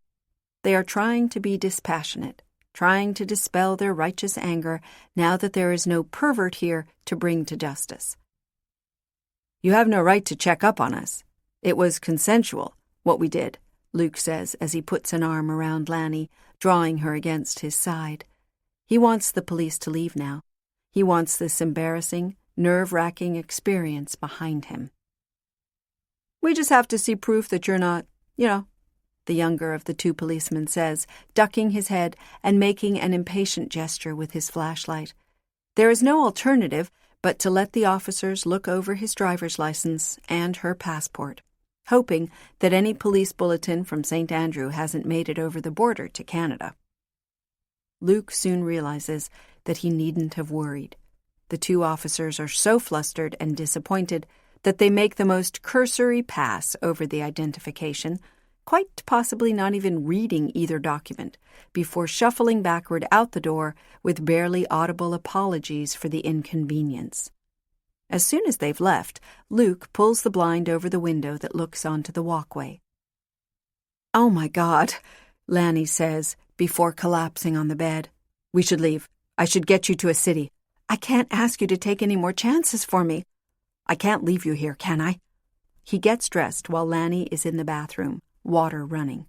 He runs a hand over his chin, feeling stubble, realizing it has been about 24 hours since he last shaved. Then he decides to see if the parking lot is clear. He hooks a finger behind the blind and peeks out. The squad car is sitting next to the SUV. He lets the blind fall back into place. Damn it, they're still outside. Lanny looks up from her suitcase. "What?" "The two cops. They're still out there. Running a check on the license plate, maybe." "You think?" "Maybe they're seeing if we have records." He rubs his lower lip, thinking. They probably can't get answers right away on U.S. license plates or driver's licenses. They probably have to wait for a reply to come back through the system through police liaison units. There might be a sliver of time before... Luke reaches for Lanny. "We have to go now." "Won't they try to stop us?" "Leave your suitcase, everything. Just get dressed." They leave the hotel room hand in hand and have started walking to their vehicle when the window of the squad car slides down. "Hey!" The police officer on the passenger side calls out. "You can't leave yet." Luke drops Lanny's hand so she can hang back while he approaches the patrol car. "Why can't we leave? We haven't done anything wrong. We showed you our ID. You don't have any reason to detain us. This is starting to feel like harassment." The two officers bristle, uncertain but not liking the sound of the word harassment. "Look," Luke continues, opening his hands to show that they're empty. "We're just going out to dinner. Do we look like we're going to bolt?" We left our luggage in the room. We're paid up for the night. If you still have questions when your background checks come in, you can always catch us after dinner. But if you're not going to arrest me, I believe you can't stop me." Luke speaks calmly and reasonably, arms outstretched, like a man trying to dissuade thieves from robbing him. Lanny climbs into the front seat of the big SUV, giving the police officers a hostile glare. He follows her, starts the engine, and pulls out of the parking space smoothly, checking one last time to be sure the squad car doesn't follow them. It's not until they're well down the road that Lanny pulls the laptop from under her jacket. "I couldn't leave it behind. It has too much damning information on it, tying me to Jonathan, stuff they could use as evidence if they wanted to," she explains, as though she feels guilty for having taken the risk to save it. After a second, she removes the bag of pot from her pocket, like she's lifting a rabbit from a magician's hat. Luke's heart warbles in his throat. "The pot, too?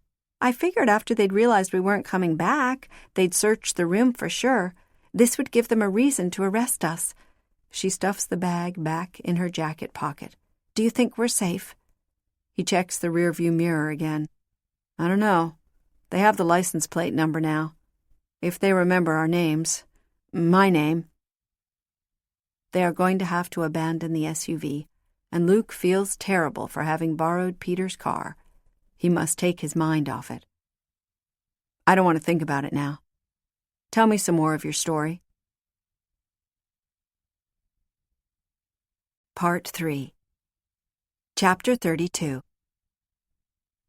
The highway to Quebec City runs 2 lanes in each direction and is as dark as an abandoned airstrip.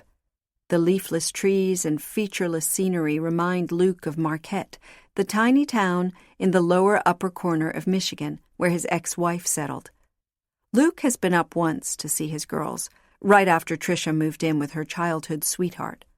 Tricia and Luke's 2 children now live in her boyfriend's house on a cherry farm, and his son and daughter stay with them a couple of nights a week, too. During the visit, Tricia seemed to Luke no happier with her sweetheart than she had been with him. Or maybe she was just embarrassed to be seen by her ex in a run-down house with a 12-year-old Camaro in the driveway. Not that Luke's house in St. Andrew was much better. The girls, Winona and Jolene, were unhappy, but that was to be expected. They'd just moved to town and knew no one. It almost broke Luke's heart to sit with them in the pizza place where he'd taken them for lunch. They were silent and too young to know whom to blame or be mad at. They sulked when he tried to draw them out, and he couldn't bear the thought of taking them back to their mother, saying goodbye when all of them were so raw and hurting. He also knew it couldn't be helped. What they were going through couldn't be solved in a weekend. By the end of his time there, as he was saying his farewells on the cement steps in front of Tricia's front door, things had improved for him and the girls. Their panic had subsided. They had found some solid ground under their tiny feet. They cried when he hugged them goodbye and waved as Luke pulled away in his rental car. But it still tore at his heart to leave them. "I have 2 daughters of my own," Luke blurts out, overcome by the urge to share something of his life with her. Lanny looks over at him. "Was that their picture at your house? How old are they?" 5 and 6. He feels a tiny glow of pride, all he has left of fatherhood. They live with their mother, and the guy she's planning to marry. Someone else was taking care of his daughters now. She shifts so she faces him. "How long were you married?" 6 years. "We're divorced now," he adds. "It was a mistake to get married, I see it now. I just finished my residency in Detroit. My parents' health was starting to fail, and I knew I'd be coming back to St. Andrew. I guess I didn't want to come back alone. I couldn't imagine finding someone here. I knew everybody since I had grown up here. I think I saw Tricia as my last chance." Lanny shrugs, an undercurrent of discomfort in her frown. Uncomfortable with too much honesty, Luke decides whether she's the one being honest or not. "What about you? Have you ever married?" he asks, and his question prompts a laugh from her. "I didn't hide myself away from the rest of the world all this time, if that's what you think. No, I came to my senses eventually. I saw that Jonathan would never commit to me. I saw it wasn't in him. Luke thinks of the man in the morgue. Women would throw themselves at a man like that. Never-ending come-ons and propositions. So much want and desire. So much temptation. How could you expect a man like that to commit to one woman? It was only natural for Lanny to want Jonathan to be faithful, but could you blame the man for disappointing her? So you found someone else and fell in love. Luke tries to keep the hopefulness out of his voice. She laughs again. For a man who married in desperation and ended up divorced, you sound like a hopeless romantic. I said I was married. I didn't say I fell in love. She twists so that she's facing away from him again. That's not true exactly. I loved all of my husbands, just not the same way I loved Jonathan. All of them? How many times have you been married? Luke again gets the uncomfortable feeling he had in Dunratty's, looking at the mussed bed. 4 times. A girl gets lonely every 50 years or so, she says, smirking, making fun of herself. They were all nice, each in their own way. They took care of me, accepted me for what I am, however much I could share with them. These glimpses into her life make him wish for more. How much did you share with them? Did you tell any of them about Jonathan? Lanny tosses her head and shakes out her hair, still hiding her face from him. I've never told anyone the truth about me before, Luke. You're the only one. Is she just saying that for my benefit? Luke wonders. She's trained herself to know what people want to hear. It's the kind of skill you have to develop if you're going to survive for hundreds of years and not be found out. All part of the subtle art of weaving people into your life, binding them to you, getting them to like you, maybe even to love you. Luke wants to hear her story, to know all about her. But can he trust her to tell him the truth? Or is she just manipulating him until they are safe from the police? As Lanny settles back into thoughtful silence, Luke drives on, wondering what will happen when they arrive in Quebec City, if she will disappear and leave him with only her story. Chapter 33. Boston, 1819. I had planned my trip back to St. Andrew with the enthusiasm customary for a funeral. Using a sack of coins from Adair, I booked passage on a cargo ship sailing from Boston to Camden, and from Camden onward I would travel in a specially hired coach with a driver.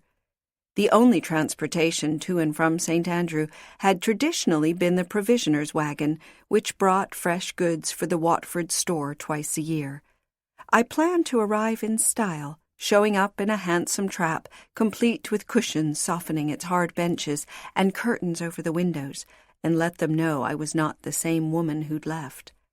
It was early fall, and while Boston was only chilly and damp, the passes on the approach to northern Aroostook County would already have snow. I was surprised to be nostalgic for the snow of St. Andrew, the high, deep drifts and landscapes of unbroken white, the scalloped edges of pine trees peeking out from under thick coats of snow. As a child, I'd look out the frosted window panes of my parents' cabin and watch the wind blow horizontal sprays of snow as fine as dust, and be grateful to be inside the cabin with the fire and 5 other bodies keeping me toasty warm. So that morning, I stood in the Boston harbor, waiting to board the ship that would take me back to Camden in completely different circumstances than when I'd arrived. 2 trunks of beautiful clothes and gifts, a purse with more currency than the entire village saw in 5 years, and luxurious travel accommodations. I'd left St. Andrew a disgraced young woman with no prospects, and was returning as a refined lady who'd stumbled across a secret provenance and lucked into riches. Obviously, I owed Adair much, but it did not make me less sad about what I was doing. While at sea, I hid in my cabin, still overcome with guilt. In an attempt to blunt my emotions, I sat with a bottle of brandy, and with drink after drink, tried to convince myself that I was not a traitor to my former lover. I was coming to present an offer to Jonathan on Adair's behalf, a gift one could only dream of, the ability to live forever. Any man would readily accept such a gift, even pay a fortune for it, if it were presented to him. Jonathan had been chosen for admittance to an unseen world, to learn that life as we knew it was not all there was. He could scarcely complain about what I was bringing him. Yet I knew that this other plane of existence came with a price. I just didn't understand what the price was yet. I didn't feel superior to mortals, as I didn't feel like a god. If anything, I felt I'd left the sphere of mankind and crossed to a realm of shameful secrets and regret, a dark underworld, a place of punishment. But surely I was not entirely lost. Surely there was a chance to make up for one's sins, for atonement. By the time I'd arrived in Camden, hired the carriage, and started my solitary trip north, the idea of rebelling against Adair began to creep into my head again. After all, my surroundings were so unlike Boston that Adair seemed far away. I bargained with myself. If, after arriving in St. Andrew, I saw that Jonathan was happy in his life with his overbearing family and his child bride, I would spare him. I could take the consequences on myself. I would slip away and make my own way in the world, because I could never go back to Boston without Jonathan. Ironically, Adair himself had given me the means to flee. I had more than enough money to get off to a good start. These fantasies were short-lived, however. I couldn't forget Adair's warning to do as I was ordered, or suffer at his hand. Adair would never let me leave him. In this unhappy frame of mind, I steeled myself to roll into St. Andrew that October afternoon, to face the surprise of my family and my acquaintances for being alive, and their eventual disappointment at what I had become. I arrived on an overcast Sunday.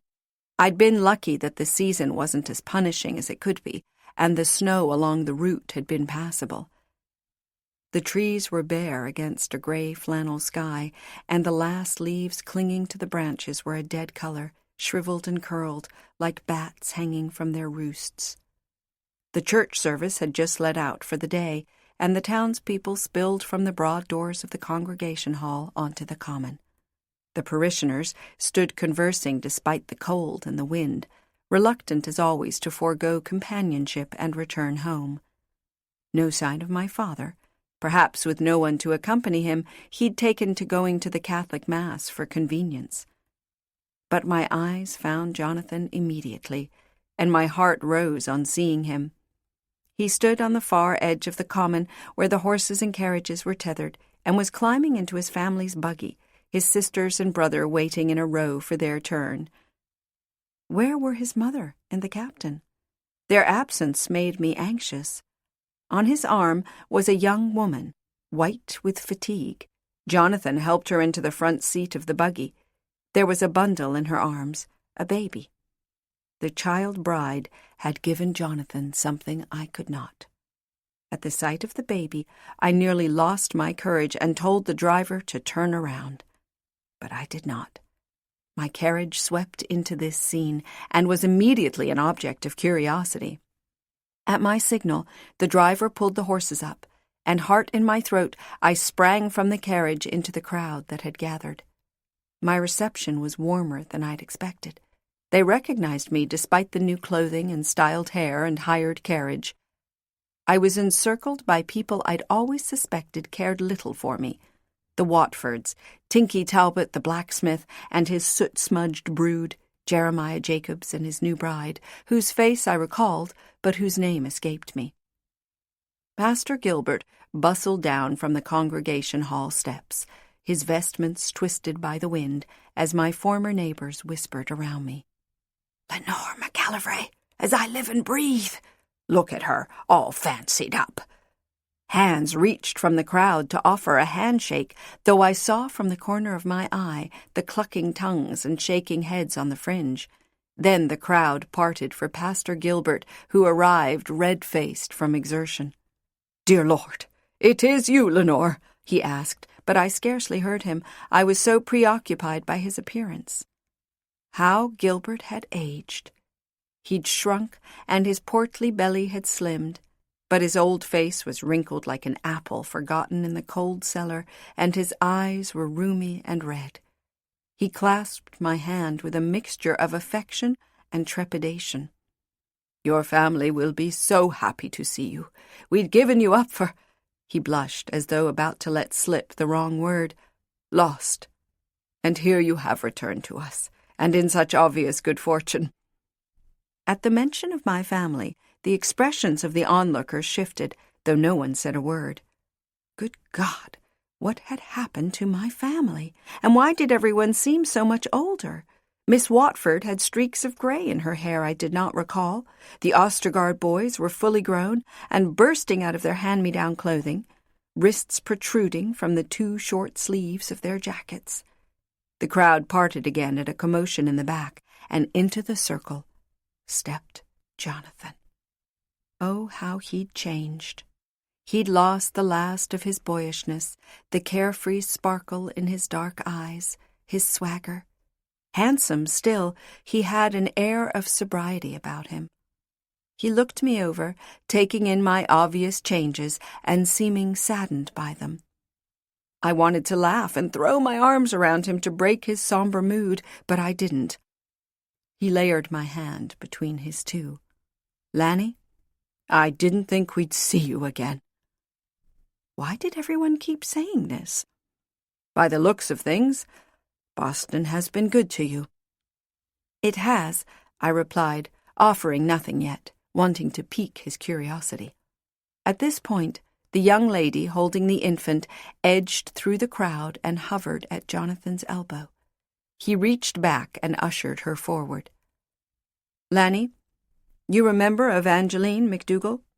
We married shortly after you left, though there's been enough time since your departure for us to have our first child, I dare say." He laughed nervously. "A girl. Can you believe my first child would be a girl? No luck, I say, but we'll get it right the next time, won't we?" he said to a red-cheeked Evangeline. Logically, I knew that Jonathan would be married, and that it was possible he'd have a child by now. Seeing his wife and daughter, however, was more difficult than I would have imagined. My lungs felt constricted. I went numb, unable to mumble congratulations. How could everything have moved so fast? I'd been gone only a few months. "I know it seems so soon, fatherhood and all," Jonathan said, looking down at the hat in his hands. "But old Charles was determined to see me established before he passed away." My throat tightened. "Your father is dead?" "Oh, yes, I forgot, you haven't heard. Right before my wedding. It would be 2 years ago, I think. He was dry-eyed and calm. He'd become ill right after you left." More than 2 years since I'd left. How could that be? It was unreal, like something from a fairy tale. Had I fallen under a spell and slept while the rest of the world went about its business? I couldn't speak. Jonathan squeezed my hand, breaking my trance. "We shouldn't keep you from seeing your family. Do plan to come to the house for dinner soon. I would like to hear what adventures prevented you from returning to us until now." "Yes, of course." My mind was elsewhere. If all this change had been visited on Jonathan's family, what of my own? What misfortune might have befallen them? And, judging from what Jonathan had said, 2 years had elapsed since I'd left town, though this made no sense. Did time move more quickly here, or had it passed more slowly in Boston, in the swirl of nightly parties and the languor of Adair's rooms? I asked the driver to stop the coach up the road from my parents' house. The cabin had changed. There could be no denying it. Modest to begin with, it had grown shabby while I was away. My father had built it himself, like the other first settlers, the only exception being the captain, who'd brought carpenters up from Camden to make his fine house. My father had made a single-room log house, designed to be built onto later, and built on he did, an alcove behind the main room to provide sleeping space for Nevin, a loft for us girls, where for many years we'd slept 3 abreast like dolls on a shelf. The house sagged, like a good horse that has aged. Chinks of wadding had fallen out from between the logs. The roof was missing a few shakes. Debris had piled up on the narrow porch, and the bricks in the chimney had loosened. I saw dots of reddish hide between the trees beyond the house, which meant cattle still grazed in the pastures. My family had retained at least part of the herd, but judging from the condition of the house, something drastic had happened to their fortunes. I studied the house. The family was home from church. The wagon stood empty by the barn, and I could see the ancient chestnut gelding grazing in the pen. But there was no activity around the house, just a ragged plume of smoke rising from the chimney. A mean fire on a cold day. I stole a glance at the woodpile, neglected. The firewood barely stood 3 rows high with winter coming on. Finally, I asked the driver to pull up in front of the house. I waited for a sign of movement within, but getting none, I drew up my courage, climbed out of the carriage, and approached the door. Maeve answered my knock. Her mouth agape, she took me in from head to foot before shrieking and throwing her arms around my neck. We managed to waltz over the threshold and into the house, her happy voice filling my ears. "Dear Lord, you're alive! Darling Lanore, we thought we'd never see you again." Maeve wiped tears from her cheeks with the edge of her apron. "When we didn't hear from you, the nuns wrote to Mama and Papa and told them you were most likely lost." Maeve blinked. "Lost?" I asked. "Dead! Murdered!" Maeve gave me a clear-eyed look. "They said it happens all the time in Boston. Newcomers arrive in the city to be spirited off by brigands to their deaths." Her eyes gazed up at me, rapt. "If you were not lost, sister, then what did happen? Where have you been? It's been nearly 3 years." Nearly 3 years. Again the lost time rattled me. Outside of my time in Adair's company, the rest of the world had been like a train keeping to its own timetable, not about to slow down for me. I was saved from making an explanation at that moment when my mother shuffled up from the open trap door to the root cellar, her apron gathered to cradle a few potatoes. She dropped everything at the sight of me, turning white as sheeting. "It can't be." My heart squeezed to a standstill. "It is, Mother. It's your daughter, back from the dead." "I am no ghost," I said through clenched jaw, trying to hold back tears. And as I hugged her, I felt the reluctance in her wiry old muscles melt away.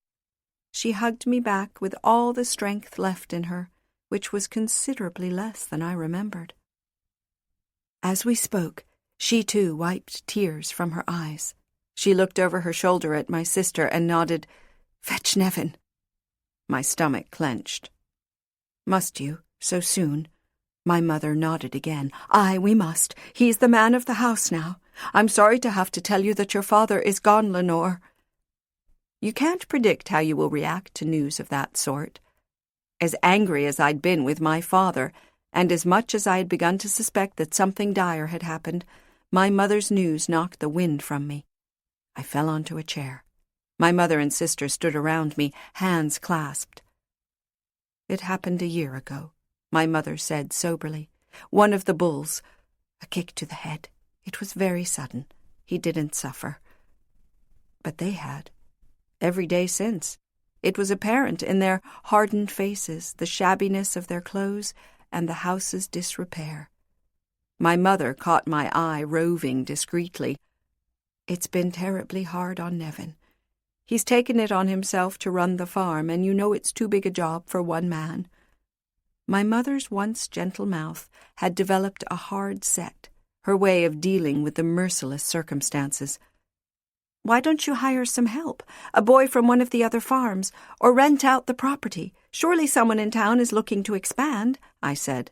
"Your brother won't hear of such a thing, so do not be so reckless as to mention it to him. You know how proud he is," she said, turning her head so I wouldn't see the bitterness in her expression.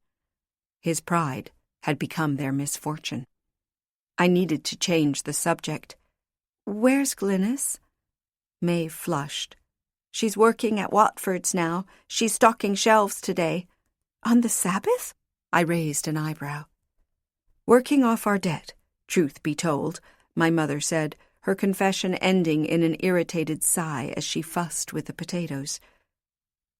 Adair's money weighed in my purse. There was no question that I wouldn't give that money to them and deal with the consequences later.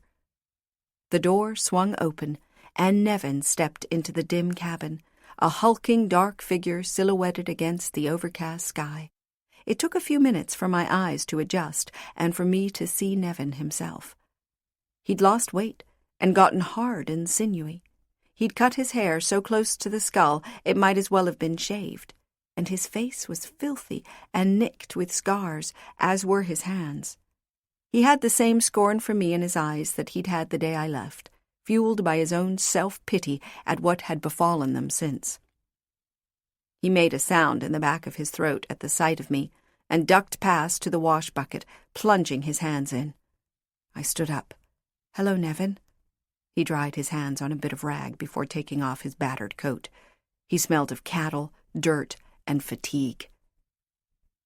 "I'd like to speak to Lanore in private," he said.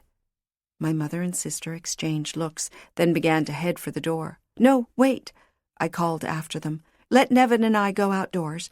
You stay where it's warm." My mother shook her head. "No, we have chores that need doing before supper. You have your talk."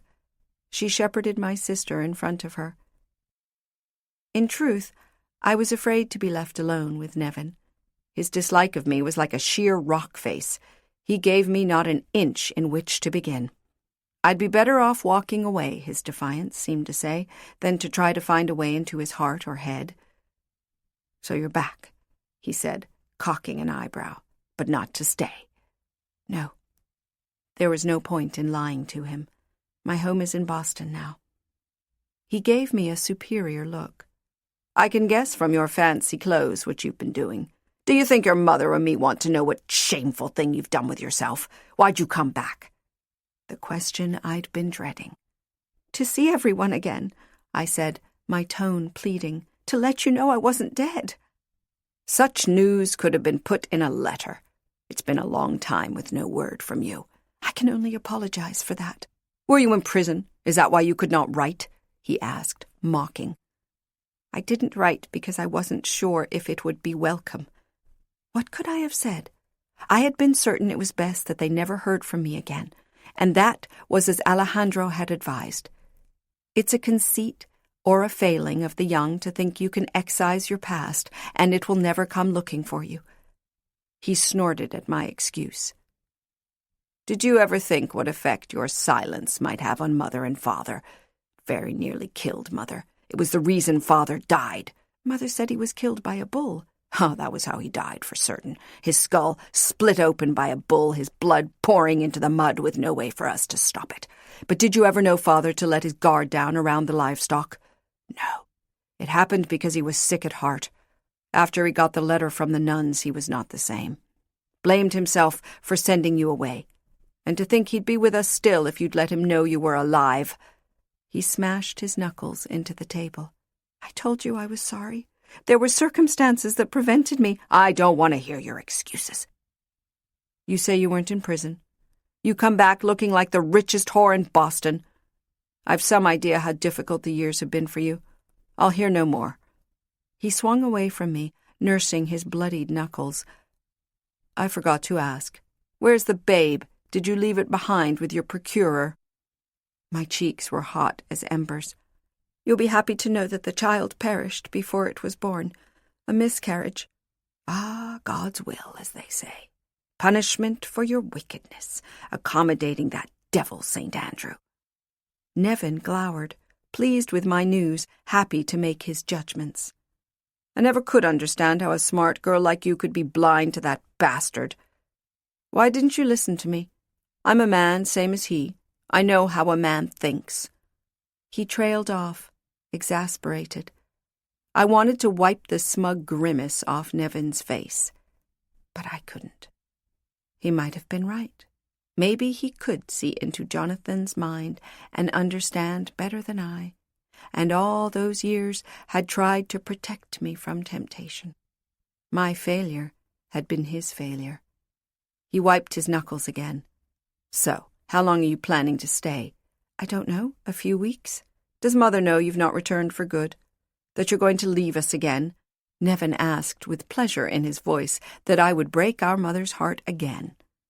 I shook my head. You can't stay too long, he warned, or you'll be snowed in till spring.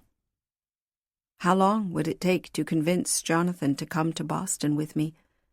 Could I stand a winter sequestered in St. Andrew? It made me claustrophobic, the very thought of the long, dark winter days snowbound in the cabin with my brother. Nevin dipped his bloody fist into the water bucket, tending his self-inflicted wound while he spoke to me. You can stay with us while you are visiting.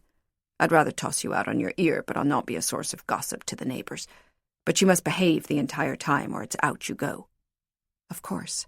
And do not bring that bastard St. Andrew around here. I'd say you're not to see him while you're staying under my roof, but I know you'd go to him anyway and lie to me about it. He was right, of course. For now, though, I had to pretend to be contrite. Whatever you say, brother. Thank you. Chapter 34. That first evening home was difficult. On one hand, I can't recall a more joyful dinner. When Glynis arrived home from her day at Watford's, we had the opportunity for one more reunion, which sparked our hearts anew, except for Nevin, who would never be forgiving. While the biscuits baked, I brought their presents from my trunk, handing out gifts as though I were Father Christmas. Maeve and Glynis waltzed around with the Chinese silk held up to their bodices, planning the fancy dresses they would make with it, and my mother nearly wept tears of joy over the shawl. Their delight only made Nevin angrier. Thank goodness I'd not brought anything for him, knowing he'd only throw it in the fire, or he probably would have boxed my ears and tossed me out on my ass. We sat around the table after the plates were scraped clean and the candles drew low, my mother and sisters filling me in on everything that had happened in the village while I was gone, failed crops, illnesses, 1 or 2 new arrivals, and of course deaths, births, and marriages. They lingered over Jonathan's wedding, expecting I'd want to know all about it, what fancy food was served, not knowing the exotic delicacies I'd consumed, what business associates of the St. Andrews made the arduous trip to attend. So sad the captain didn't live to see it, my mother said. And the baby. The way my mother and sisters spoke of it, you'd think the baby was a joint product of the town. Everyone, except for Nevin, seemed to have a parochial interest in the infant. What did Jonathan name her? I asked, dipping a last crust into a smear of beef fat. Ruth, just like his mother, Glynis said, eyebrows raised. It's a good Christian name, my mother chided. I'm sure they wanted a name from the Bible. I waggled a finger around the table. Not Jonathan, nor Evangeline, I'll wager. It was all his mother's doing. You can quote me. Maybe the idea of having a child as soon as possible, maybe that was Mrs. St. Andrew's idea too. Maeve held her breath momentarily, looking at her sister for encouragement before she continued, It was a terribly difficult birth, Lenore. They almost lost Evangeline. She's so wee and young. Nods all around. So young. Maeve sighed. I heard the midwife told her not to have any more babies for a while. It's true, Glynis added. Enough! Nevin hammered the end of his knife into the table, making the women jump. Can't a man eat his evening meal in peace without having to listen to gossip about the town dandy? Nevin, my mother began, but he cut her off. I'll hear no more about this. It's his own fault for marrying the girl. It is scandalous, but I expected no better from him, Nevin grumbled. For a scant moment I could almost believe that he'd scolded my sisters and mother in order to spare me further talk of babies. He pushed away from the table and headed for the chair by the fire, the place where our father used to sit after dinner. The sight of him in that chair, with Father's pipe, was strange to my eye. Judging from the position of the moon in the sky, it was near midnight when I climbed down from the loft, unable to sleep. The remains of the fire decorated the walls with a dancing, lambent glow. Restless, I couldn't remain boxed up in the cottage. I needed company. Usually at this time of night I would be preparing for a night in Adair's bed, and I found, sitting on the settle, that I was hungry. No, ravenous for physical comfort. I dressed and slipped out as quietly as I could. My driver was sleeping in the barn, kept warm by a mountain of blankets and the heat of a dozen cattle packed with him under the roof. I wasn't about to saddle the family's chestnut gelding, rouse the poor old thing from its deserved rest, so I went off on foot in the only direction that came to mind, to town. For anyone else, even a trip this short on foot would be suicidal. The temperature was below freezing and the wind brisk, but I was impervious to the weather and could walk at a smart clip without fatiguing. I reached the houses on the edge of town in no time. Where was there to go? St. Andrew was hardly the big city. Few lights were visible through cabin windows. The town was asleep, but Daniel Daughtery's public house was still open, light shining through its single window. I hesitated by the door, wondering if it would be wise to be seen about at this hour. Few women went into Daughtery's, and none would go in by herself. Word could easily get back to Nevin and fuel his conviction that I was a common whore. The lure of those warm bodies inside, the low rumble of talk, the occasional bright spark of laughter was strong, however. I knocked the mud from my shoes and went in. There were only a couple of customers in the small space. A pair of axemen in Jonathan's employ, and Toby Ostergaard, poor Sophia's brutish father, looking like a corpse himself, his skin gone gray, and his dead eyes staring at the back wall. Every head turned in my direction as I entered, Daughtery giving me an especially ugly leer. "A draught," I called out, though it was unnecessary as there was only one beverage on the bill of fare. The public room had once been part of Daughtery's home, partitioned off, over the objection of his wife, to accommodate a barkeep, one small table, and assorted stools slapped together from odd pieces of wood, one leg shorter than the other two on each and every one of them. In the warmer months there were games of chance, and sometimes cockfighting in the barn, which was separated by a muddy path from the main house. Most patrons didn't stay, but picked up a hogshead of brew to consume at home with meals, as brewing beer was a messy business, and Daughtery, it was generally agreed, was the best of anyone in town. "I heard you was back," Daughtery said as he collected my coin. "From the look of it, Boston has treated you well." He made a naked appraisal of my clothing. "What did a country lass such as yourself do to buy such fine apparel as that?" Like my brother, Daughtery must have guessed. They must all have guessed what had happened to make a wealthy woman of me. Daughtery was the first to accuse me outright, showing off for his customers. Still, what could I do under the circumstances? I gave him an unreadable smile over the rim of the mug. "I have done what countless others have done to better their lot in life. I have associated myself with people of means, Mr. Daughtery." One of the axemen left shortly after my arrival, but the other came over to ask me to share his table. He'd overheard Daughtery's mention of Boston, and was anxious to speak to someone who'd been there recently. He was young, perhaps 20, sweet-tempered and clean-looking, unlike most of the St. Andrew hired hands. He told me he came from a humble family who lived outside of Boston proper. He'd come to Maine for work. He made good pay, but the isolation was killing him. He missed the city, he said, and the options for entertainment. His eyes teared as I described the public garden on a sunny Sabbath and the shiny black surface of the Charles River under a full moon. "I'd hoped to leave here before the snows," he said, gazing into his mug, "but I heard St. Andrew needs hands to stay on through the winter, and will pay well. Them that have stayed for the winter shift say it's terrible lonely, though. I suppose it's a matter of perspective." Daughtery banged a mug against the maple counter of the keep, startling us both. "Finish up. Time to go to your respective beds."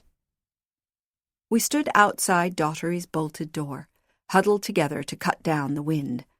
The stranger brought his mouth close to my ear, so the heat of his words made the tiny hairs on my cheek stand at attention, like flowers stretching toward the sun. He confided in me that he'd not had the companionship of a woman in a long time. He confessed to having little money, but asked if I might be willing nonetheless. "I hope I'm not being presumptuous about your profession," he said with a nervous smile. "But when you came into Daughtery's by yourself—" I couldn't protest. He had me dead to rights.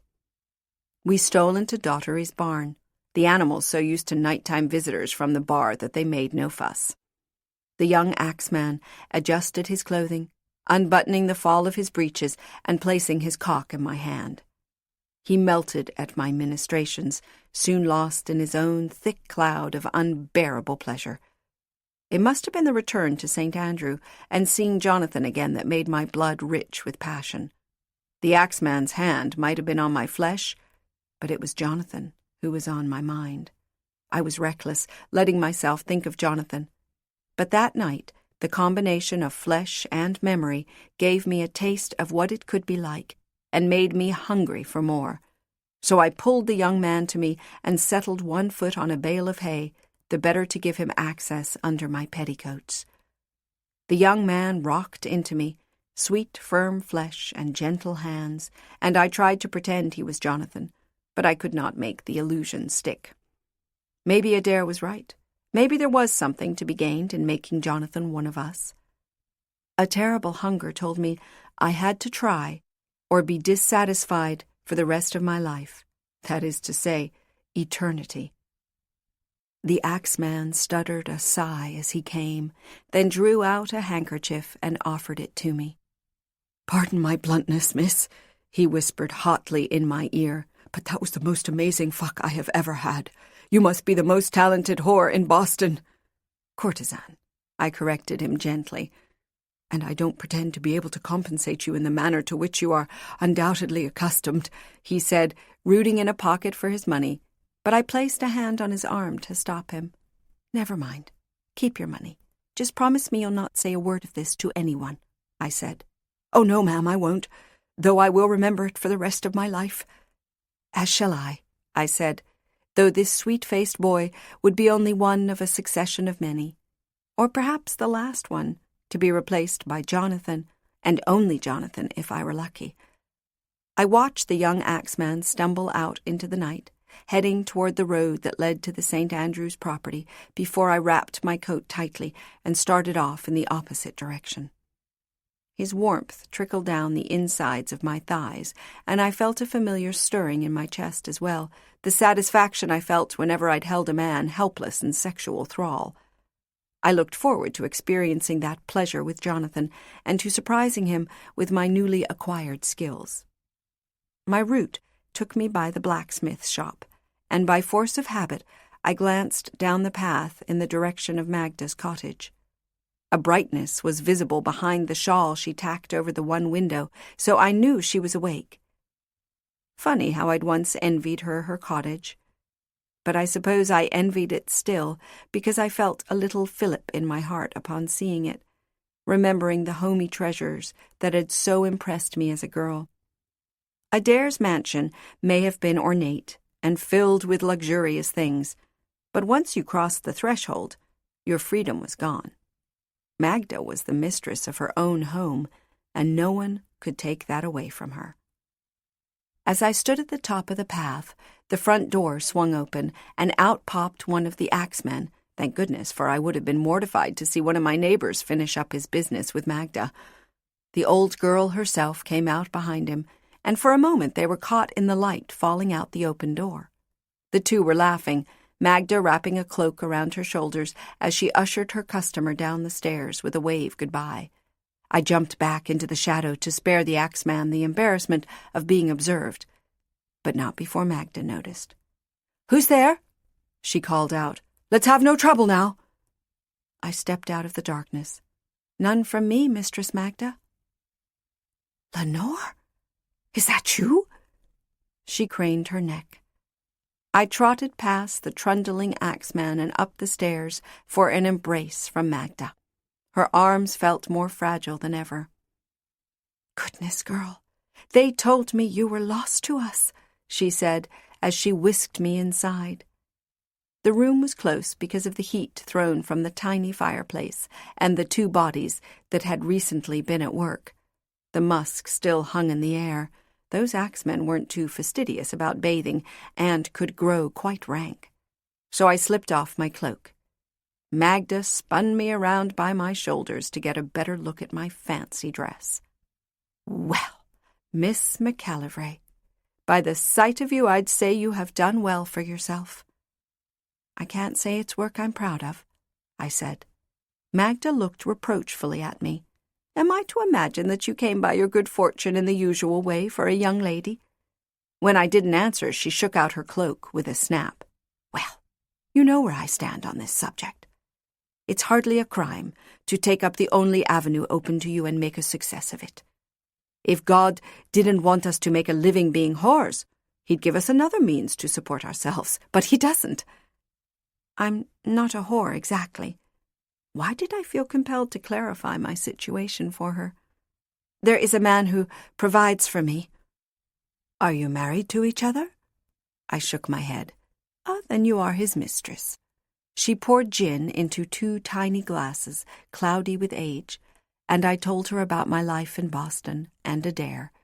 It was a relief to tell someone about him, an adulterated version, of course, omitting the parts of him I would change if I could, his violent fits of temper, the mercurial rise and fall of his moods, the occasional male companion in his bed.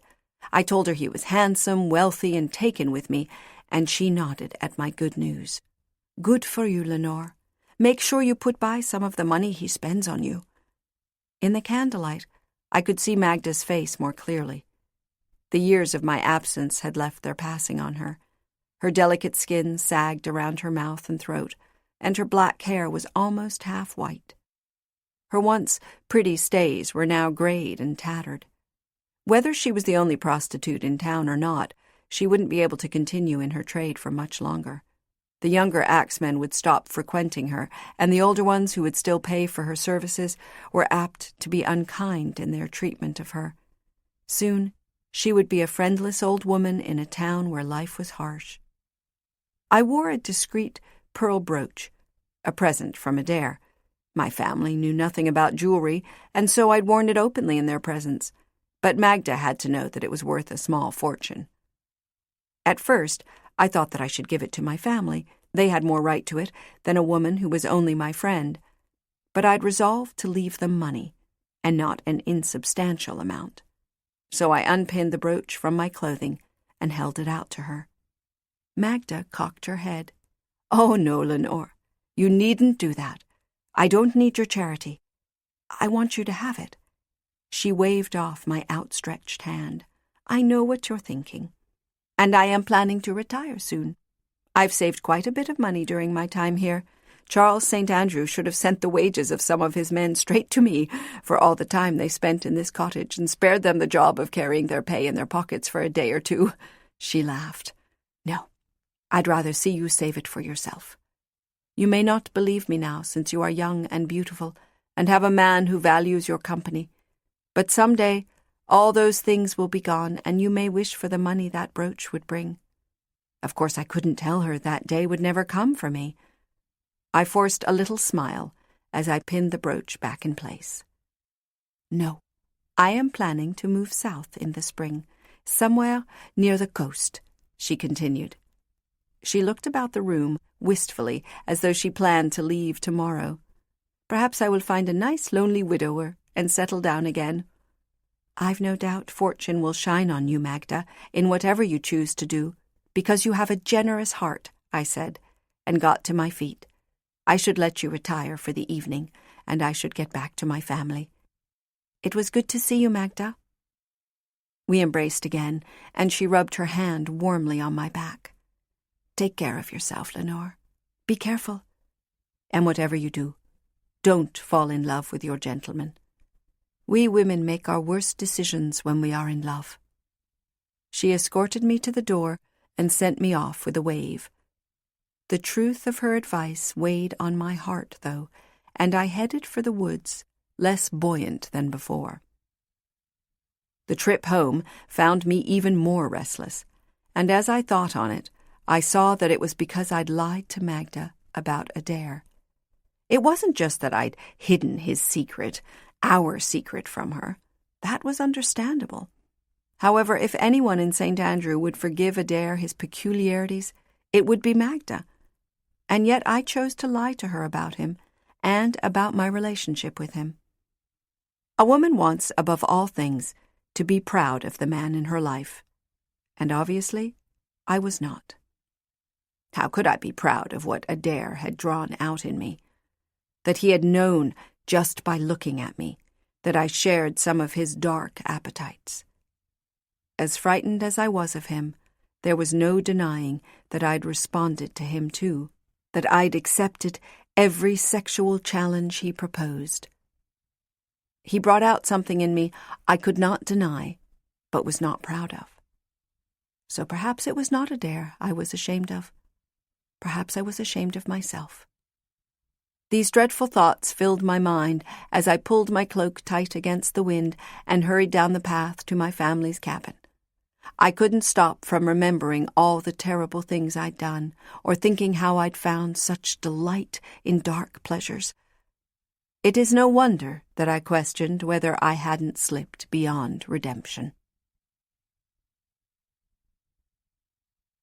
Chapter 35. When I woke the next day, I heard my mother and Maeve whispering to each other in the kitchen so as not to wake me. To them I must have seemed a lazy layabout, wasting the most productive time of the day, sleeping until noon, though this was still the earliest I'd risen in a long time. "Aye, look who is up now," my mother called from the fireplace when she heard me groan from above. "I imagine Nevin had a few words to say about my sleeping habits," I replied as I climbed down the ladder. "It was all we could do to keep him from dragging you out by your feet," Maeve said, handing me my clothing, which had been laid over a chair by the fire to take off the chill. "Yes, well, I was restless last night and took a stroll into town," I admitted. "Lanore!" My mother nearly dropped her knife. "Have you lost your mind? You could have frozen to death, not to mention that something worse might have happened to you," she said, exchanging a look with my sister, both of them knowing I had little virtue left to protect, which took the sting out of her voice. "I'd forgotten how cold it is at night this far north," I lied. "And where did you go?" "Not to church, I'd wager," Maeve said with a laugh. "No, not to church. I went to Dottery's." "Lanore!" "A little companionship at a lonely hour, that's all that was wanted. I'm not used to such quiet and early hours. My life is quite different in Boston. You'll have to bear with me." I drew the tape ties of my skirt about my waist before making my way to my mother and kissed her on the forehead. "You are not in Boston now, dear," my mother chided. "Do not let it worry you much," Maeve said. "It's not as though Nevin isn't seen at Dottery's from time to time. If menfolk get to do it, I don't see why you cannot, at least on occasion." Here she cast a glance at our mother to see if she would react. "And we shall just get used to it." So Nevin went to Dottery's. I would have to be careful. If he found out about my nocturnal dalliances, things would go badly for me. At that moment, we were interrupted by a knock at the door. One of the St. Andrew's servants extended an ivory-colored envelope with my name written on it. Inside was a note in Jonathan's mother's meticulous handwriting, inviting my family to dinner that evening. The servant waited at the door for our reply. "What shall I tell him?" I asked, though it was easy enough to guess their response. Maeve and my mother danced about like Cinderella upon learning she was going to the ball. "What about Nevin? Surely he'll refuse to go?" I asked. "Undoubtedly, on general principle," Maeve said. "I do wish your brother had a better head for business," my mother muttered. "He could use this opportunity to talk to Jonathan about purchasing more regularly from us. Half the town makes its livelihood off that family. Who else will buy our beef? Them with all those men to feed?"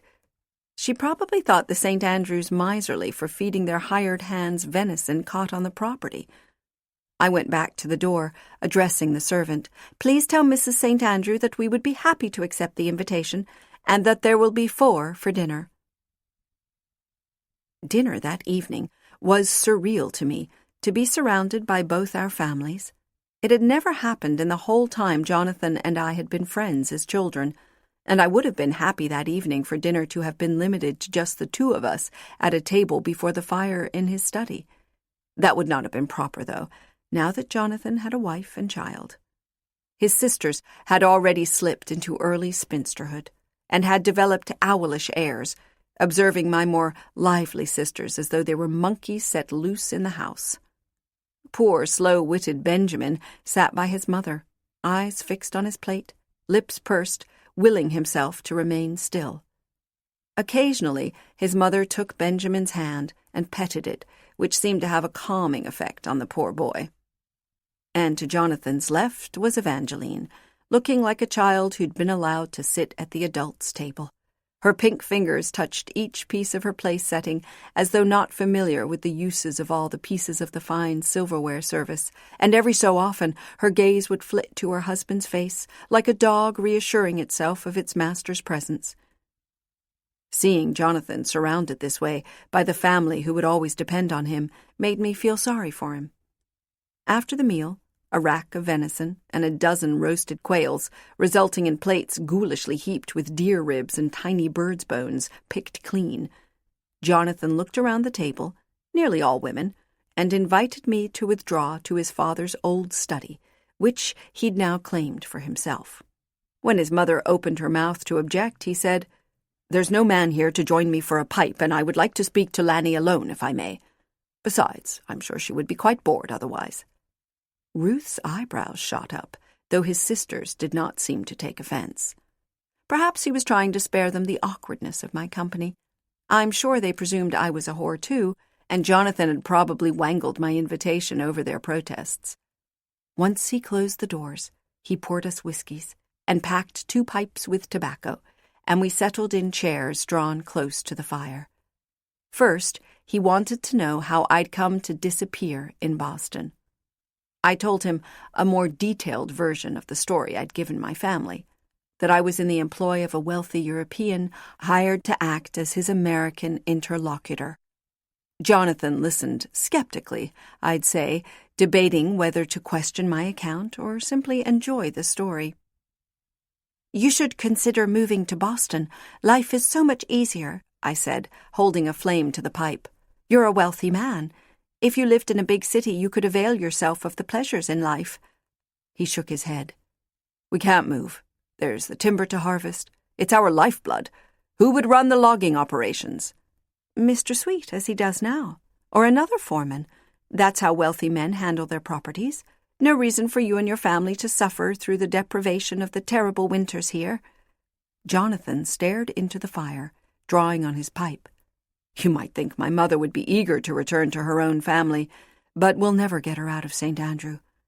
She'd not admit it, but she's gotten used to her social position. In Boston, she'd be just another well-off widow.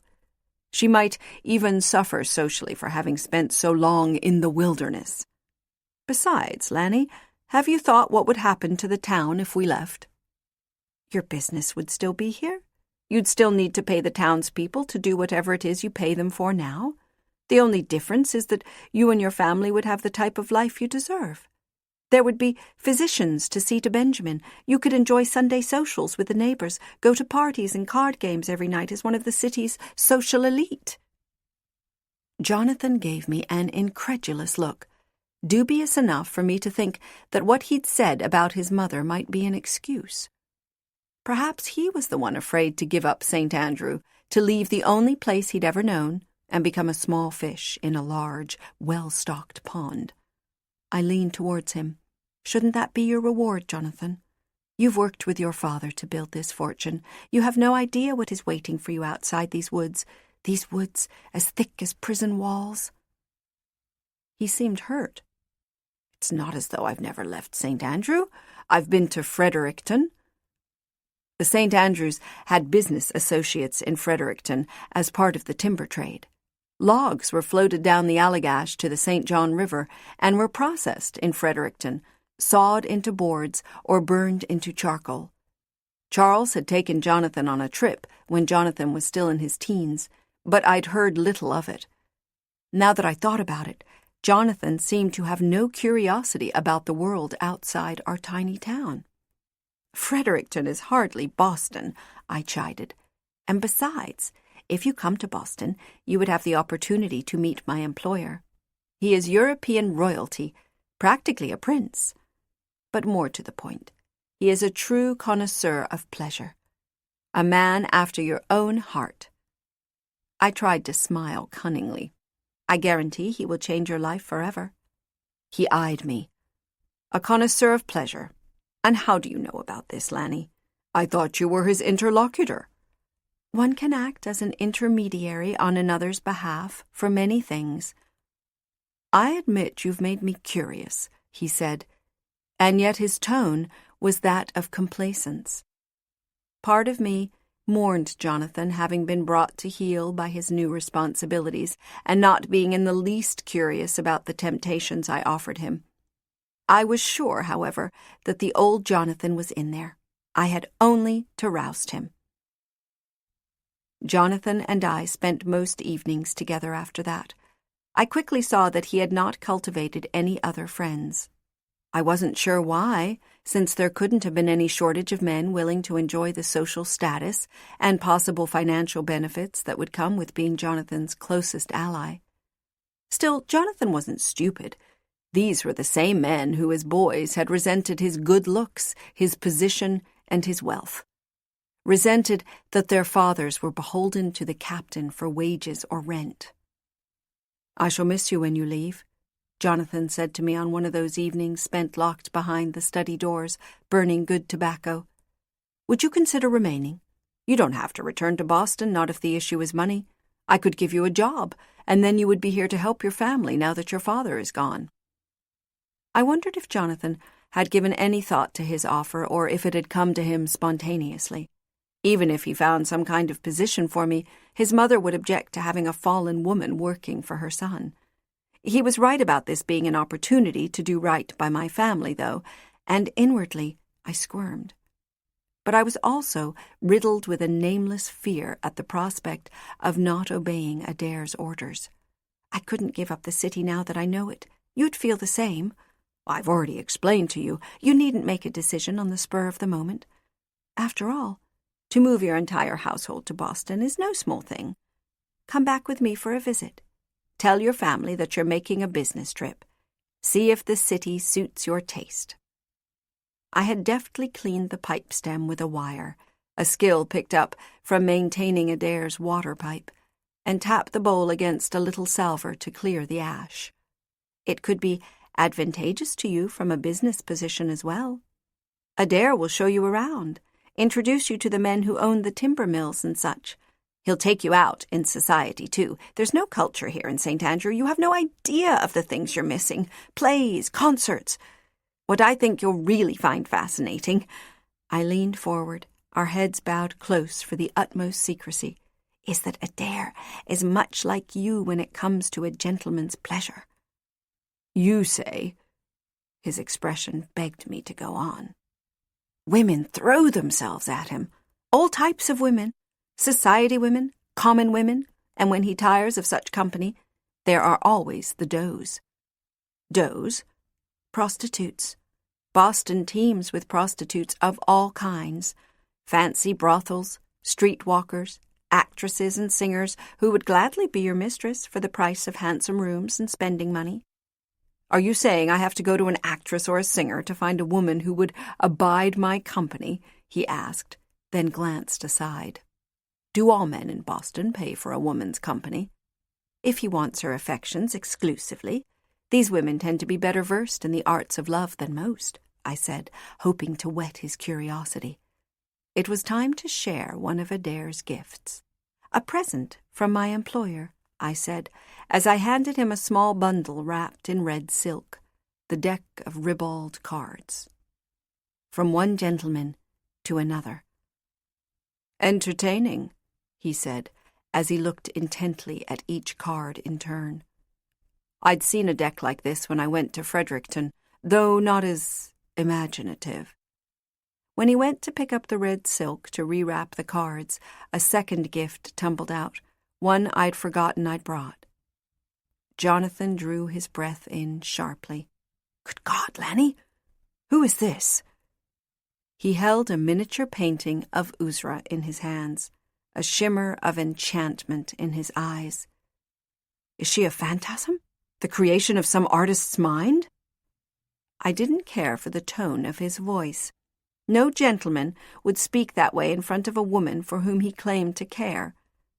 But what could I do? The portrait was meant to tempt him, and clearly it had done the trick. "Oh, no, I assure you she exists in flesh and blood. She is my employer's concubine, an odalisque he brought with him from the silk trade route." "Your employer has a curious domestic arrangement, it would seem. A concubine, kept openly in Boston? I wouldn't think they'd stand for it." Jonathan looked from the painting to me, brows knitted. "I don't understand. Why would your employer send gifts to me? What is his interest? What in the world did you tell him about me?" "He is looking for a fit companion, and senses you might be a kindred spirit." He was suspicious, perhaps fearing that any interest from a man he didn't know had to be tied to his fortune. "To tell you the truth, I think he is disappointed by the Boston crowd. They are quite a dour lot. He's been unable to find a Bostonian with a spirit similar to his own, a willingness to indulge in whatever fancy intrigues him." But Jonathan didn't seem to be paying attention to what I'd said. He studied me so closely that I feared I'd inadvertently said something offensive. "Whatever is it?" I asked. "It's just that you are so much changed," he said at last. "I won't argue with that. I have changed completely. The question is, are you disappointed in the change?" He blinked, a shadow of pain in those dark eyes. "I must say, yes, perhaps a little. I'm not sure how to say this without hurting your feelings, but you are not the girl you were when you left. You are so worldly. You are this man's mistress, aren't you?" he asked hesitantly. "Not exactly." A term came to me from years earlier. "I am his spiritual wife." "His spiritual wife." "We all are. The odalisque, myself, Tilda." I thought it best to leave out Alejandro and Donna, having no notion how Jonathan would respond to that arrangement. "He has 3 wives under one roof?" "Not to mention the other women he entertains." "And you do not mind?" "He may share his affection however he wishes, as may we. What we have is unlike anything you've heard of. But, yes, this arrangement suits me fine." "Goodness, Lanny, I can scarce believe you are the girl I kissed in the church cloakroom those many years ago." He cast a shy look in my direction, as though not quite sure how to behave. "I suppose, given all this talk of freely sharing your affections, it would not be unseemly if I were to ask you for another kiss, just to assure myself that you truly are the Lanny I once knew, here with me again." It was the opening I'd hoped for. He rose from his chair and leaned over me, grasping my face in his hands, but his kiss was hesitant. That hesitancy nearly broke my heart. "You must know I thought I'd never see you again, Jonathan, let alone feel your lips on mine. I thought I would die from missing you." As my eyes searched his face, I realized that the hope of seeing Jonathan again was the only thing that had kept me sane. Now we were together, and I would not be cheated. I rose and pressed into him, and after a second's hesitation, he drew me into his arms. I was grateful that he still desired me, but everything about him had changed since the last time we'd been together. Even the scent of his hair and his skin, the reserve in his hands as he grasped my waist, the taste of him when we kissed, all changed. He was slower, softer, sadder. His lovemaking, though sweet, had lost its ferocity. Maybe it was because we were in his family's house, his wife and his mother just beyond the locked door. Or he might have been consumed with regret for betraying poor Evangeline. We lay on the settle together after Jonathan had finished, his head lying between my breasts, cupped in fine silk stays, beribboned and trimmed with lace. He was still between my legs, lying on a crush of skirts and petticoats hiked to my waist. I stroked his hair, while my heart thrummed with bliss. And yes, I felt the secret thrall of having made him give in to his desire. And as for the wife, waiting dutifully on the other side of the door, well, hadn't she stolen Jonathan from me to begin with? And a deed of marriage meant little when he still wanted me, when his heart belonged to me. My body quivered with the proof of his desire. Despite all that had happened to each of us in the years we'd been apart, I was convinced more than ever that the bond between us was unbroken.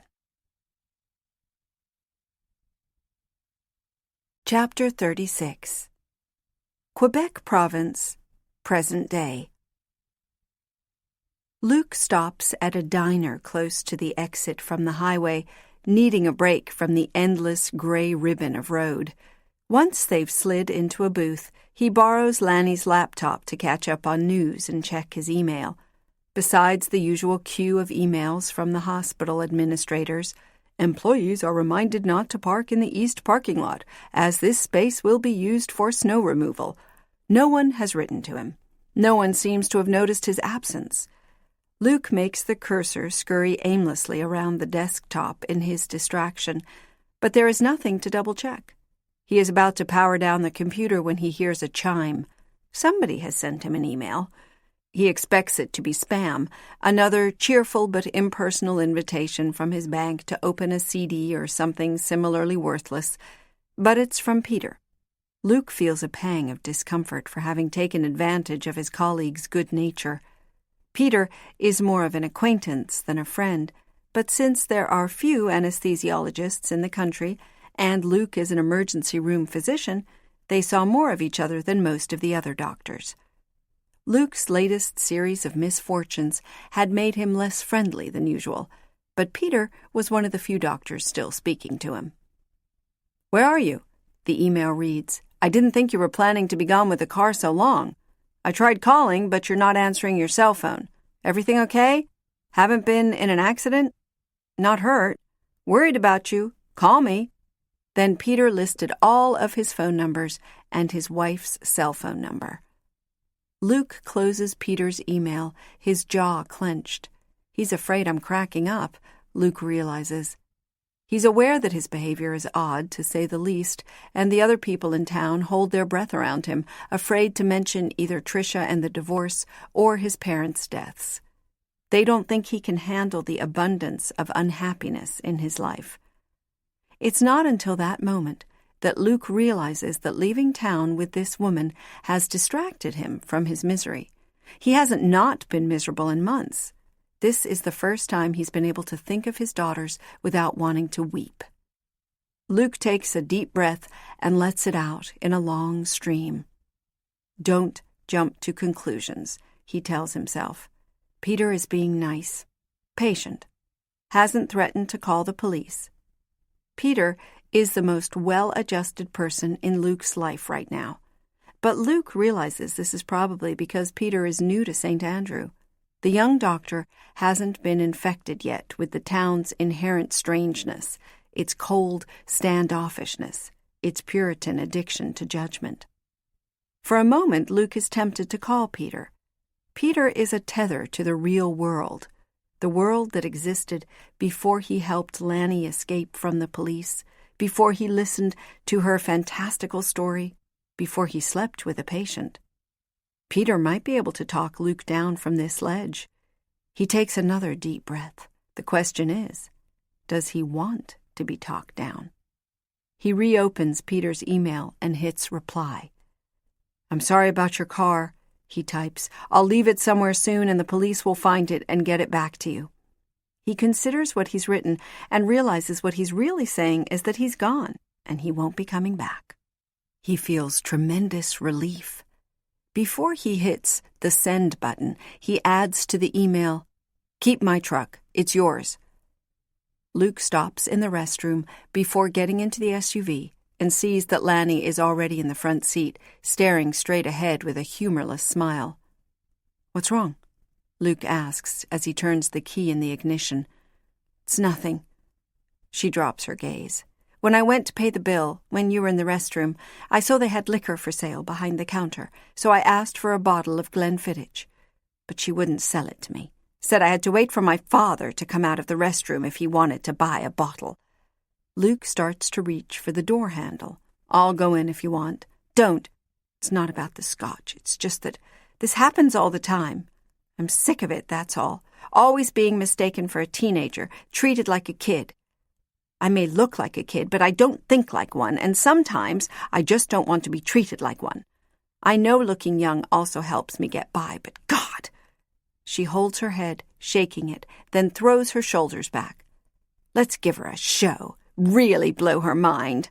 Before Luke can answer, Lanny grabs his jacket by the collar and pulls him to her.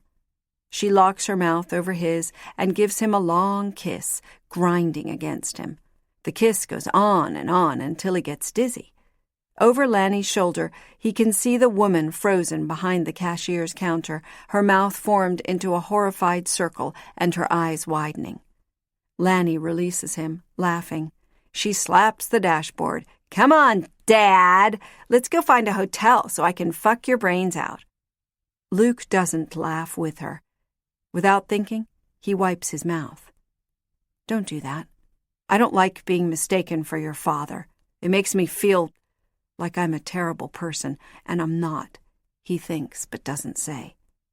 She quiets right down, flushes with shame, and looks helplessly at her hands. "You're right. I'm sorry. I didn't mean to embarrass you," she says. "It won't happen again." Chapter 37. St. Andrew, 1819. That blissful reunion on the settle was not to be our last time together. We contrived to meet as best we could, although the circumstances were inconvenient, to say the least. A hay barn on the edge of the pasture, fragrant with dried alfalfa, but then we had to be diligent to brush every seed and stalk from our clothes. Or the horse barn off the St. Andrew's house, where we'd lock ourselves in the tack room and quietly grind against each other amid dangling reins and harnesses. During these times with Jonathan, even as I inhaled his breath and drops of his sweat fell on my face, I was surprised to find Adair creeping into my thoughts. Surprised that I felt guilty, as though I was wronging him, because we were lovers in our way. There was an undercurrent of fear, too, of the punishment Adair would exact from me, not from swiving another man, but for loving another man. Why should I feel guilt and fear if I was only doing what he wanted? Maybe because in my heart I knew it was Jonathan I loved, only Jonathan. He would win out every time. "Lanny," Jonathan whispered, kissing my hand as he lay recovering in the hay after an assignation. "You deserve better than this." "I'd meet you in the woods, in a cave, in a field," I replied, "if that were the only way to see you. It doesn't matter where we are. All that matters is that we are together." Pretty words, the words of lovers. But as we lay together in the hay, and I stroked his cheek, my mind could not help but wander. And it wandered to dangerous places, poking into matters best left undisturbed, such as the circumstances surrounding my abrupt departure years earlier, and Jonathan's silence on the event. Since I'd returned to town, he hadn't asked me once about the child. He wanted to question me. I sensed it whenever there was a moment of strained silence between us, when I would catch him looking at me sideways. "When you left St. Andrew," but the words remained on his tongue. He must have assumed I'd aborted the babe, as I'd said I would that day in church. But I wanted him to know the truth. "Jonathan," I said softly, catching and slipping tendrils of his black floss through my fingers. "Did you ever wonder why my father sent me out of town?" I felt him hold his breath, a hesitation in his stillness. After a bit, he replied, "I didn't know you'd gone until it was too late. It was wrong of me not to seek you out earlier, to see that you were not in trouble or if something more sinister had happened to you." He began to fiddle absent-mindedly with the lacing on my stays. "What excuse did my family make for my being sent away?" I asked. "They said you were being sent to care for a sick relative. They were very closed after you'd left and kept to themselves. I asked one of your sisters once if they'd heard from you and if they might give me an address so I could write to you, but she rushed away without responding." He lifted his head from my sternum. "Is that not the case? Were you not caring for someone?" I could have laughed at his naivete. The only one who needed care was myself. "They sent me away to have the child. They didn't want anyone here to know about it. Lanny." He pressed a hand against my face, but I shook it off. "And did you?" "There is no child." I miscarried. I could say those words without emotion now, without a quiver in my voice or a knot in my throat. "I am so sorry for all you have been through. And by yourself?" He sat up, unable to take his eyes off me now. "Does this have anything to do with how you ended up with this man? This Adair?" I'm sure my expression became very dark. "I don't wish to talk about it." "What trials have you been through, poor, brave Lanny? You should have written me, informed me of your situation. I'd have done anything for you, anything within my means." He went to hold me, for which my body longed, then seemed to think better of it and pulled back. "Have I lost my mind? What are we doing? Haven't I wronged you enough? What right have I to start up with you again as though it's a game of some sort?" Jonathan held his head in his hands. "You must forgive me for my selfishness, my stupidity." "You didn't force me," I said, trying to calm him. "I wanted this, too." If only I could take my words back. It had been a mistake to bring up the child, dead and gone. I cursed myself for giving in to my petty nature. I had wanted Jonathan to know I had suffered and to acknowledge his part in the ill that had befallen me. But it had backfired. We cannot continue like this. This is the last complication I need in my life. Jonathan rolled away from me and got to his feet. When he saw my shocked and hurt expression, he continued, "Forgive my frankness, dear Lanny, but you know full well I have a family, a wife, an infant daughter, obligations I cannot forsake. I cannot jeopardize their happiness for the sake of a few stolen moments of pleasure with you, and there is no future for us. There cannot be. It would be hurtful and unfair to you for us to continue." He doesn't love me enough to stay with me. The truth cut my heart like a blade. I gulped for air. Anger flamed up inside me at his words. Could he be realizing this only now, after we had started up our illicit affair again? Or was I hurt because he was forsaking me a second time for Evangeline? I must admit the first thought that came to me as I sat dumbfounded was of revenge. I can see how scorned women swear themselves over to the devil. In such a moment, the need for revenge is strong, but the ability to extract it, insufficient. If Lucifer had appeared before me at that second, promising the means to make Jonathan suffer the everlasting torments of hell in exchange for my soul, I would have accepted it gladly.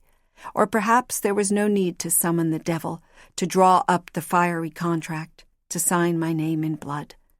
Perhaps I already had.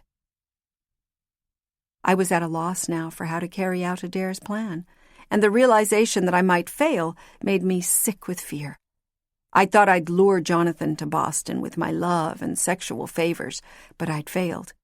Remorse made my lover swear off me, though he promised he would be my friend and benefactor, if need be, forever.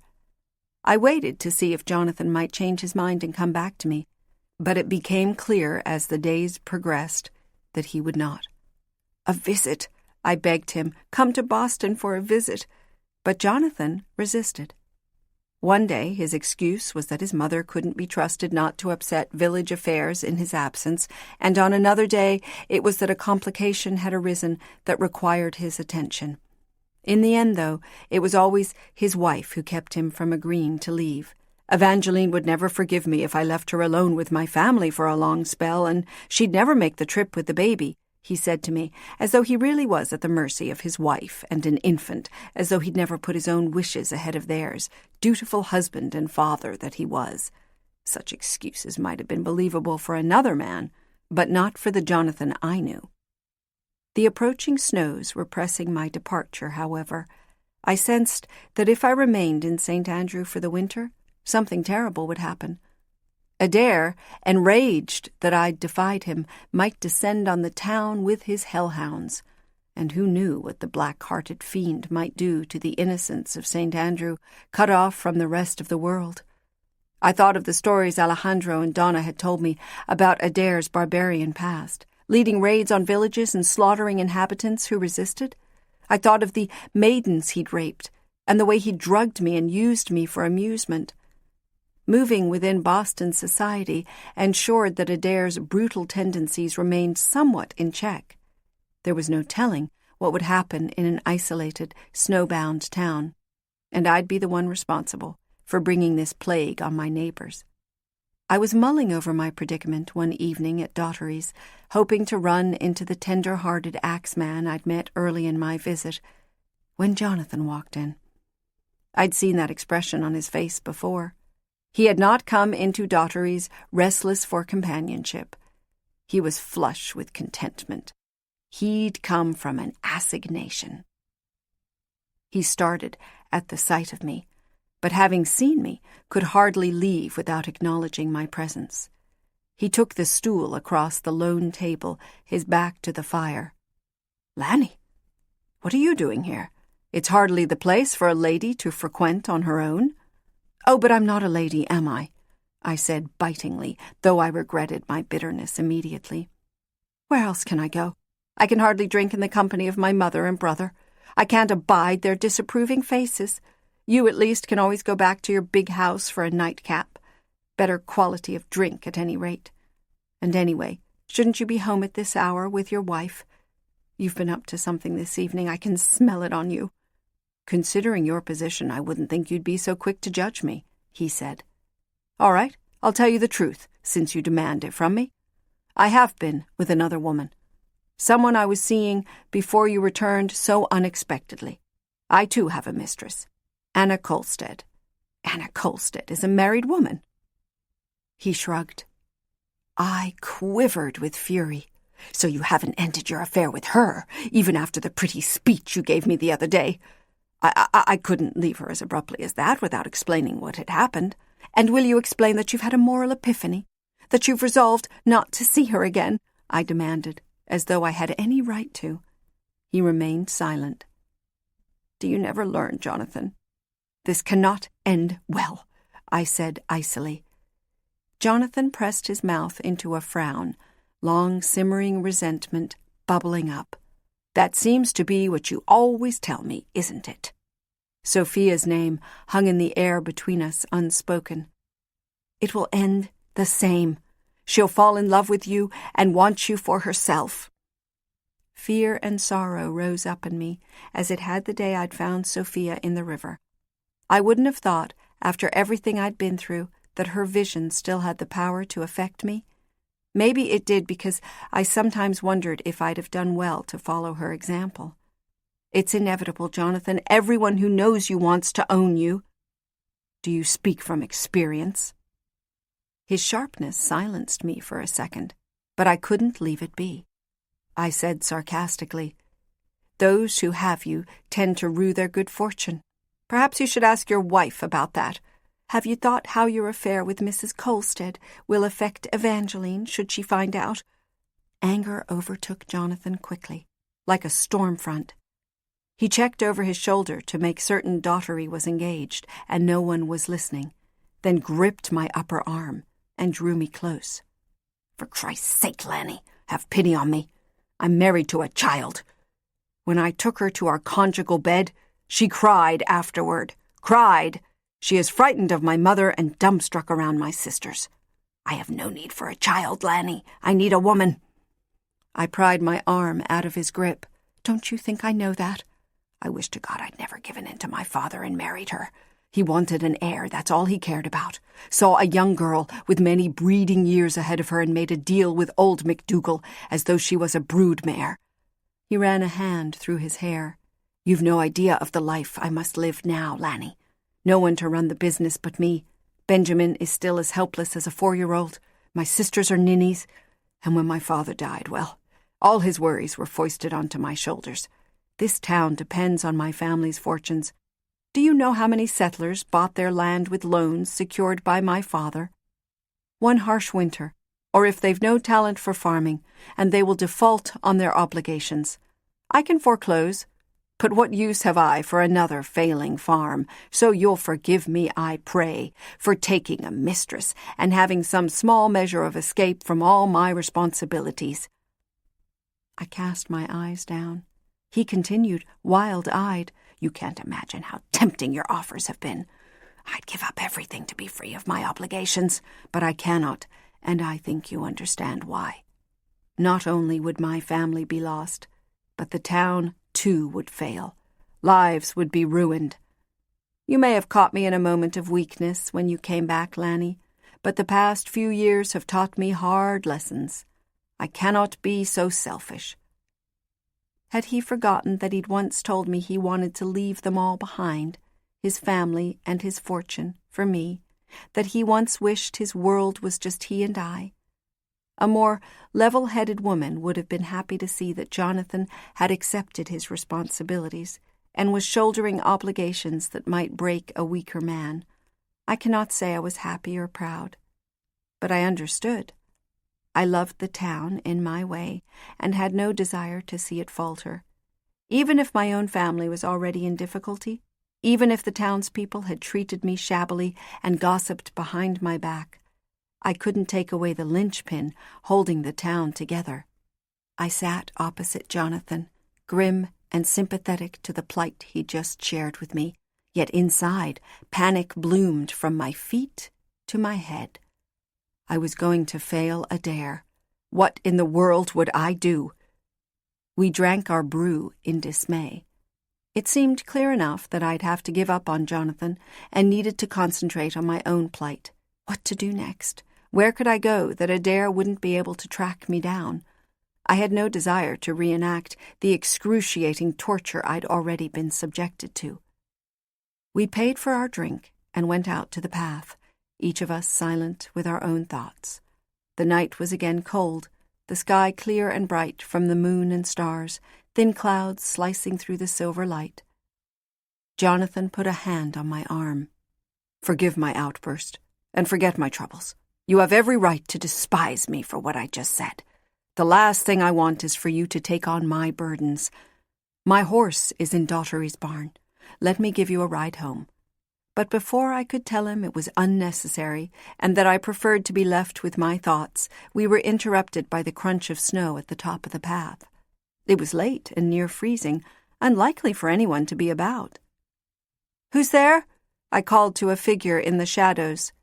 Edward Colstead stepped into a sliver of moonlight, a flintlock in his hands.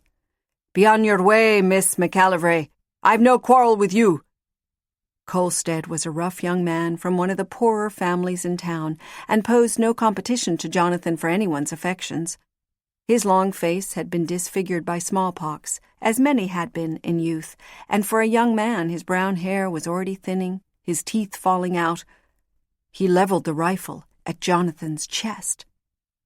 "Don't be stupid, Edward. There are witnesses, Lanny and the men inside Daughtery's, unless you plan to kill them too," Jonathan said to his would-be murderer. "I don't care. You've ruined my Anna and made a laughingstock of me. I will be proud to be known as having avenged myself against you." He lifted the rifle higher. A complete dread chill seized me. "Look at you, you fancy peacock!" Edward sneered down his rifle at Jonathan, who, to his credit, stood his ground. "Do you think the town will mourn when you're dead?" "We'll not, sir. We despise you, the men of this town. Do you think we don't know what you've been up to, bewitching our wives, putting them under your spell? You took up with Anna for a bit of fun, and in the bargain stole the most precious thing I had. You're the very devil, you are, and this town would be better rid of you." Edward's voice climbed, high and defensive, but regardless of his words, I felt sure that Kolstad would not go through with his threat. He meant to frighten Jonathan, to humiliate him, and make him beg for forgiveness, and that would give the cuckold a measure of dignity. But he didn't have the resolve to kill his rival. "Is that what you want of me? To be a devil? That would suit your purpose? Exonerate you of blame?" Jonathan lowered his arms. "But the truth is, your wife is an unhappy woman, and this has little to do with me and much to do with you." "Liar!" Kolstad shouted. Jonathan took a step toward his assailant, and my guts twisted, unsure if he had a death wish or if he couldn't let Kolstad hide from the truth. Perhaps he felt he owed it to his lover. Perhaps our argument in Daughteries had brought about some resolution. But his angry countenance was misleading, and Kolstad might be convinced that Jonathan was enraged because he loved Anna. "If your wife were happy, she wouldn't seek my company. Kolstad's old rifle fired, a blue-white burst of flame at the muzzle, which I caught from the corner of my eye. It went too fast, a crack like thunder, a flash like lightning, and Jonathan staggered backward, then dropped to the ground. Kolstad's face contorted, captured in the moonlight for an instant. "I've shot him," he muttered, as though reassuring himself. "I've shot Jonathan St. Andrew." I dropped to my knees in the half-frozen mud, pulling Jonathan onto my lap. His clothing was already soaked through with blood, all the way to his greatcoat. It was a deep wound and serious. I wrapped my arms around Jonathan and looked balefully at Kolstad. "If I had a rifle, I would shoot you where you stand. Get out of my sight!" "Is he dead?" Kolstad craned his neck but wasn't brave enough to walk up to the man he had shot. "They'll be out in a second, and if they find you here, they'll lock you up forthwith," I warned, hissing through my teeth. I wanted him to flee. Stirring could be heard within Daughteries, and someone would be out shortly to see who had fired the shot. I had to conceal Jonathan before we were discovered. I didn't have to prompt Kolstad twice, whether it was from fright or sudden remorse or because he wasn't ready to be taken into custody. Jonathan's assailant drew back like a spooked horse and ran. Locking my arms around Jonathan's chest, I pulled him into Daughteries' barn. I peeled back his greatcoat, then his frock coat, until I found the wound in his chest, blood spilling out from a hole near where his heart should be. "Lanny," he wheezed, searching for my hand. "Right here, Jonathan. Be still." He wheezed again and coughed. There was no help to be had, judging from the distance of the shot and the location of the wound. I recognized the expression on his face. It was the strained look of the dying. He fell into unconsciousness, sinking in my arms. Voices floated in from the other side of the worm-eaten boards, men from Daughteries out on the path. Finding no one, they drifted away. I looked down on Jonathan's beautiful face. His body, still warm, weighed heavily in my lap. My heart clamored in panic. Keep him alive, keep him with me at all costs. I hugged him tighter. I couldn't let him die. And there was only one way to save him. I eased his body to the ground, spread open his coat and waistcoat. Thank God he was unconscious. Frightened as I was, I'd never have been able to do the cursed deed otherwise. Would it even work? Perhaps I remembered it wrong, or there were special words I needed to recite to make such potent magic work. I had no time for second-guessing, however. I fumbled at the hem of my bodice, searching for the vial. Once I'd located the tiny silver vial by feel, I ripped out the stitches and pulled it from its hiding place. My hands shook as I pulled the stopper from the vial and separated Jonathan's lips. There was only a drop in there, less than a bead of sweat.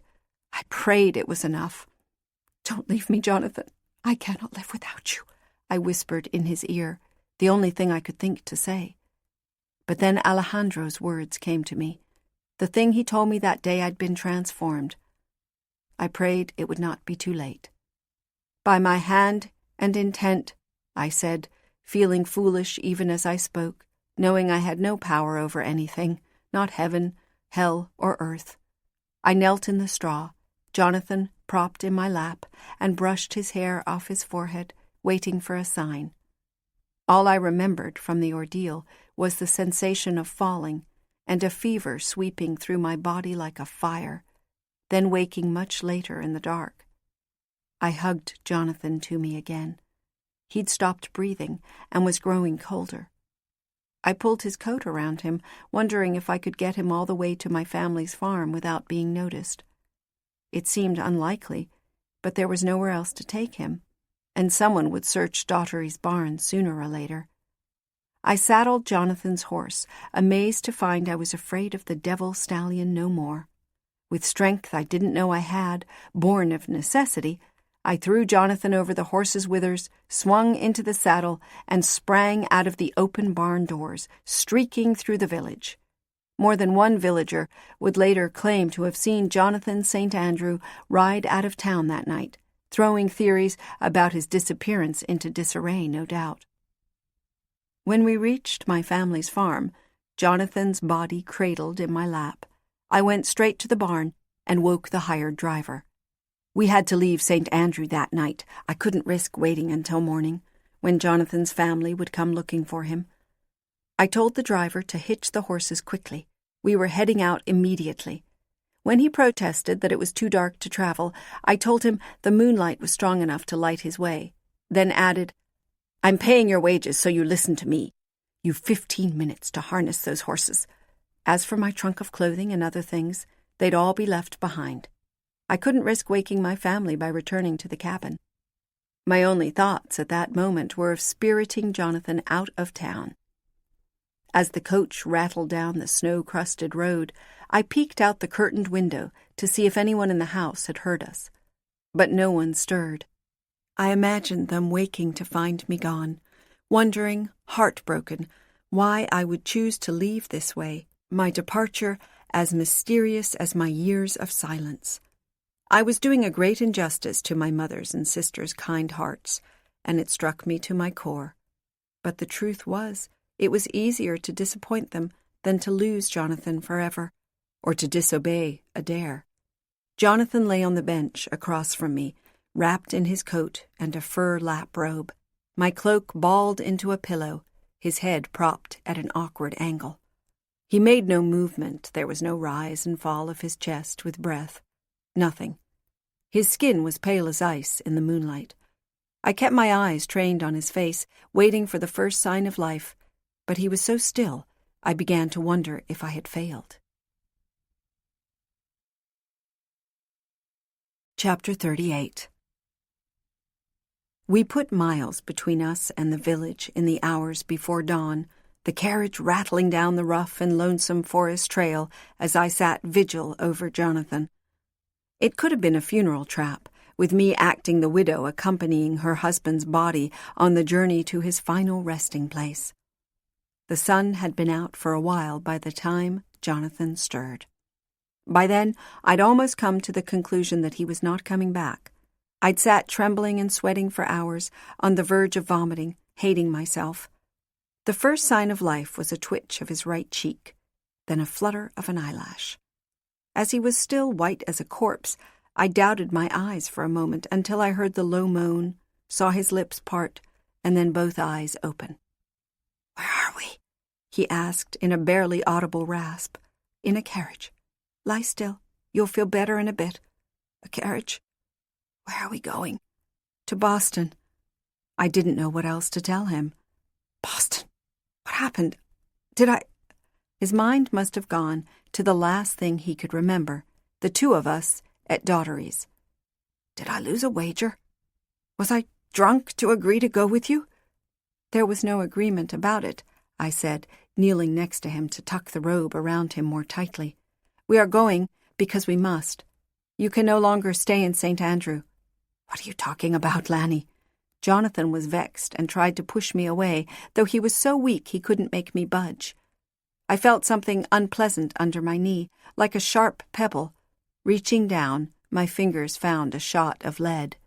The shot from Colstead's flintlock. I held it up for Jonathan to see. "Do you recognize this?"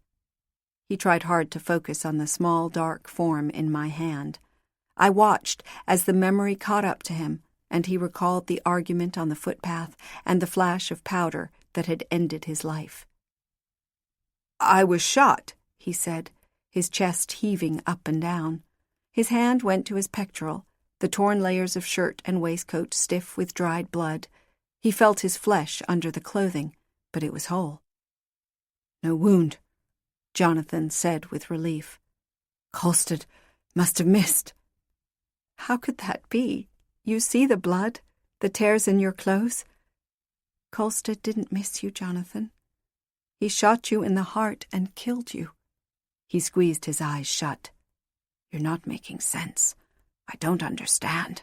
"It's not something that can be understood," I replied, taking his hand. "It's a miracle." I tried to explain it all, though God knows I understood precious little myself. I told him my story and Adair's story. I showed him the tiny vial now empty and let him sniff its last foul vapors. He listened, the whole time observing me as though I was a madwoman. "Tell your driver to stop the carriage," he said. "I'm going back to St. Andrew if I have to walk the whole way." "I can't let you out." "Stop the carriage!" he thundered, rising to his feet and pounding a fist on the carriage's roof. I tried to make him sit down, but the driver had heard him and pulled the horses up. Jonathan flung open the tiny door and bounded out into the knee-deep virgin snow. The driver turned, looking down on us doubtfully from his high perch, his mustache frosted with his own breath. The horses shuddered for air, exhausted from pulling the carriage through the snow. "We'll be back. Melt some snow to water the horses," I said, in an attempt to distract the driver. I ran after Jonathan, my skirts slowing me in the snow, and grabbed his arm when I finally caught up to him. "You've got to listen to me. You can't go back to St. Andrew. You've changed." He pushed me away. "I don't know what happened to you since you've been away, but I can only surmise that you've lost your mind." I held on to his cuff fiercely. "I'll prove it to you. If I can make you see that I'm telling the truth, do you promise to come with me?" He stopped, but looked at me as though he expected a trick. "I promise you nothing." I held up my hand, releasing his sleeve, signaling for him to wait. With my other hand, I found a small but sturdy knife in the pocket of my overcoat. I tore open my bodice, exposing my corset to the frigidly crisp air, and then, grasping the knife's handle in both hands, I plunged it into my chest to the hilt. Jonathan nearly dropped to his knees, but his hands reached for me reflexively. "Good God! You are insane! What in God's name are you doing?" Blood welled around the hilt, quickly soaked up my clothing, until a huge sunburst of deep crimson spread across the silk from my belly to my sternum. I pulled the blade out, then grabbed his hand and pressed his fingers to the wound. He tried to pull away, but I held him fast. "Touch it! Feel what is happening and tell me you still don't believe me." I knew what would happen.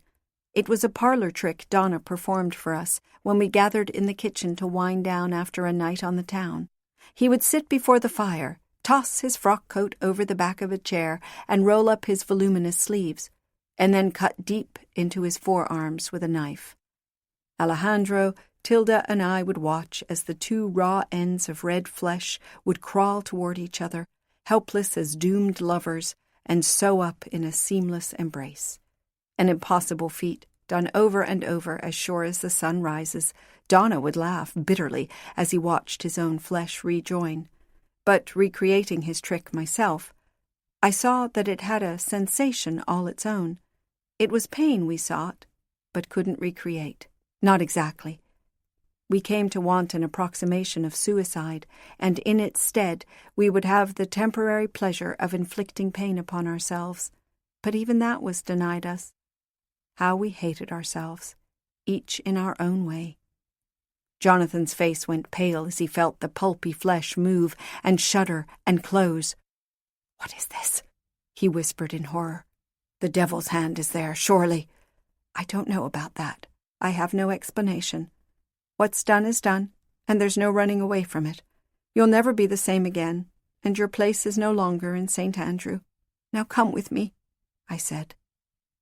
He went limp and stark white, and he didn't resist when I placed my hand on his arm and guided him back to the carriage. Jonathan did not recover from shock for the entire trip. It made for an anxious time for me, as I was eager to know if I would get my friend and my lover back. Jonathan was always the confident one, and it made me ill at ease to be the leader. It was foolish for me to expect anything different.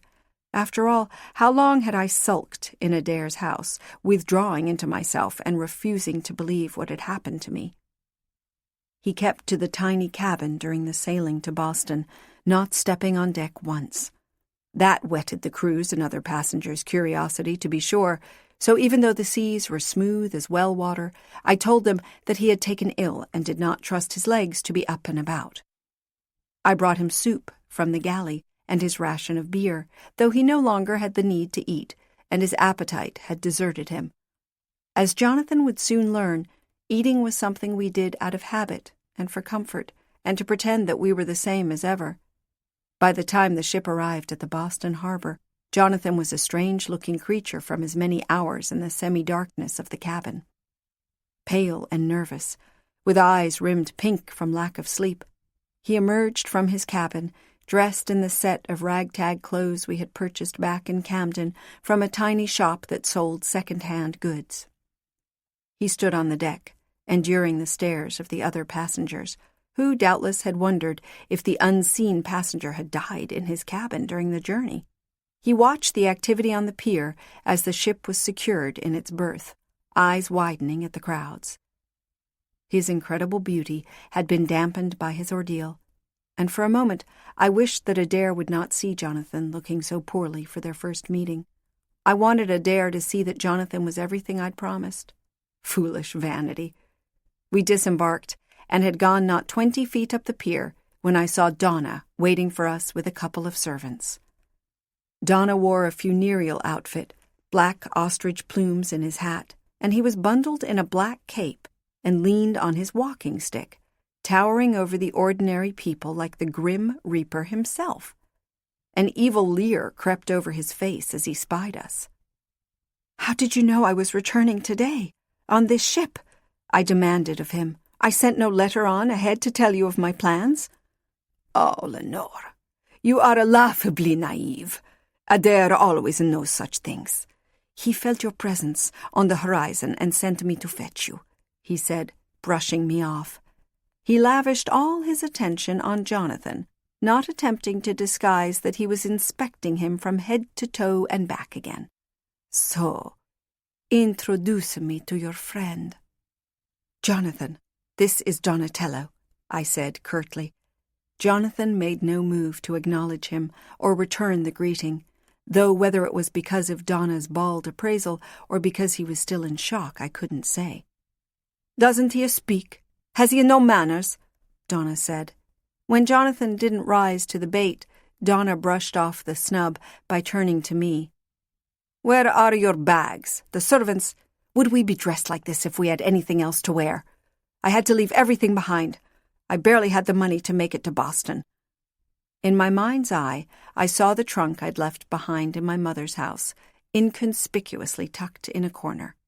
When they inspected it, waiting until curiosity got the best of them before they'd violate my privacy, even though they'd know I was not coming back, they would find the doeskin pouch fat with gold and silver coins.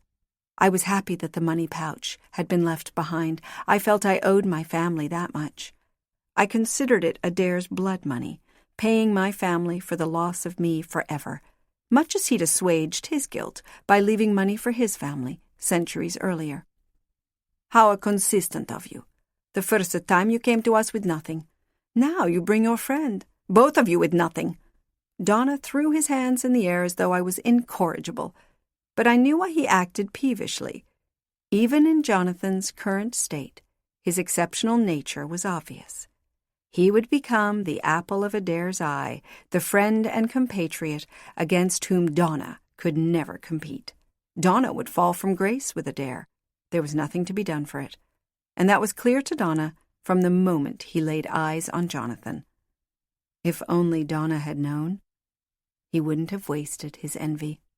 Our arrival that day was the beginning of the end for all of us. Jonathan came back to life on the carriage ride to Adair's mansion.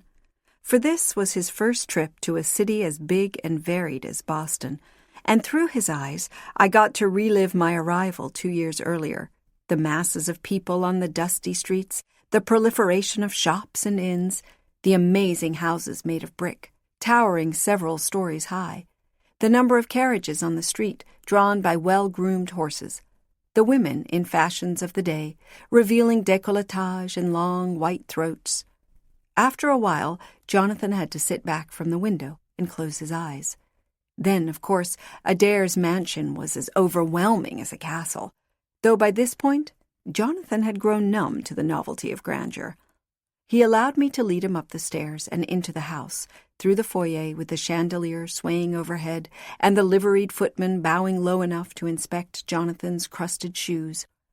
We went through the dining hall, with its table set for 18, to the double-bowed staircase which led to the bedchambers upstairs. "Where is Adair?" I demanded of one of the butlers, eager to get this part over. "Right here." His voice rose behind me, and I whirled around to see him walking in. He dressed carefully, with a studied casualness, his hair tied back with a ribbon like a European gentleman. Like Donna, he eyed my Jonathan as though considering a fair price for him, rubbing together the fingers of his right hand. For his part, Jonathan tried to be indifferent, glancing at Adair and then looking away. But I felt a charge in the air and a recognition pass between them.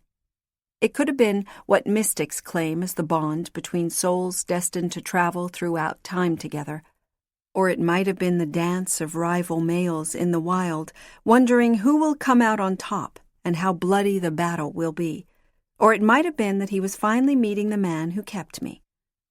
"So, this is the friend you told us about," Adair said, pretending it was as simple as having an old friend down for a visit.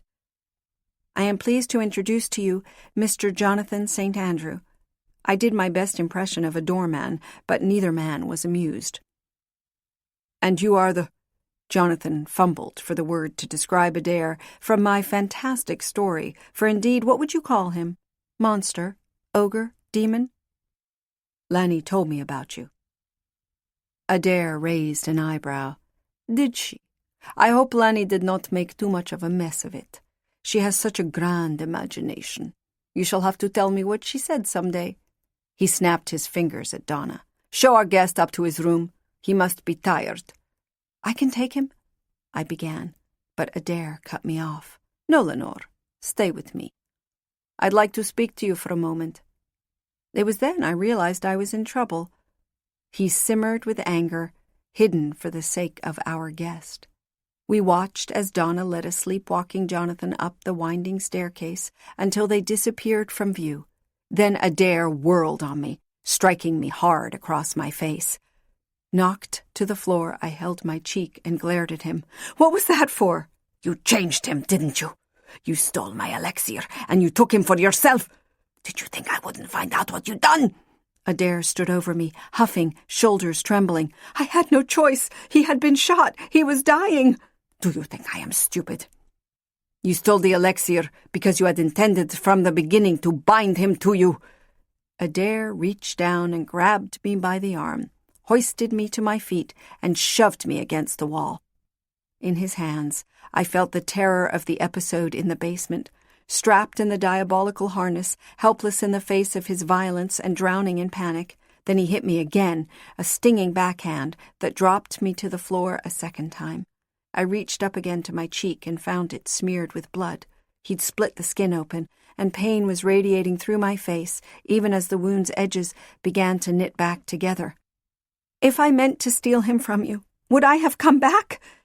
Still on the floor, I scrabbled backward like a crab to get out of Adair's reach, slipping on my own silken hem. "I'd have run away and taken him with me. No, it's exactly as I told you. I took the vial, yes, but as a precaution. It was a feeling I had that something bad was going to happen. But of course I came back. I am loyal to you," I said, even though there was murder in my heart, fury at being struck, for being helpless to do anything about it. Adair glared at me, questioning my declaration, but did not strike me again. Instead, he turned and walked away, his warning to me echoing in the hall. "We will see about your professed loyalty. Do not think this is over, Lanore. I will crush the tie between you and this man so completely that your bond to him will be as nothing. Your thievery and your scheming will come to naught. You are mine. And if you believe I cannot undo what you have done, you are mistaken. Jonathan will be mine, too." I remained on the floor, holding my cheek, trying not to panic at his words. I couldn't let him take Jonathan away from me. I couldn't let him sever the tie to the only person I cared about. Jonathan was all I had, and all I wanted. If I lost him, life would be meaningless, and unfortunately, life would be all that was left to me. Chapter 39. Quebec City, present day. It is near midnight when they arrive in Quebec City. Lanny directs Luke to what appears to be the best hotel in the old part of town, a tall, fortress-like building with parapets for a crown and flags fluttering in the cold night wind. Grateful to be driving the new SUV instead of his old truck, Luke hands the valet the keys, and then he and Lanny walk empty-handed into the lobby. The hotel room is about the most luxurious place he's ever stayed. It puts the hotel where he spent his honeymoon to shame.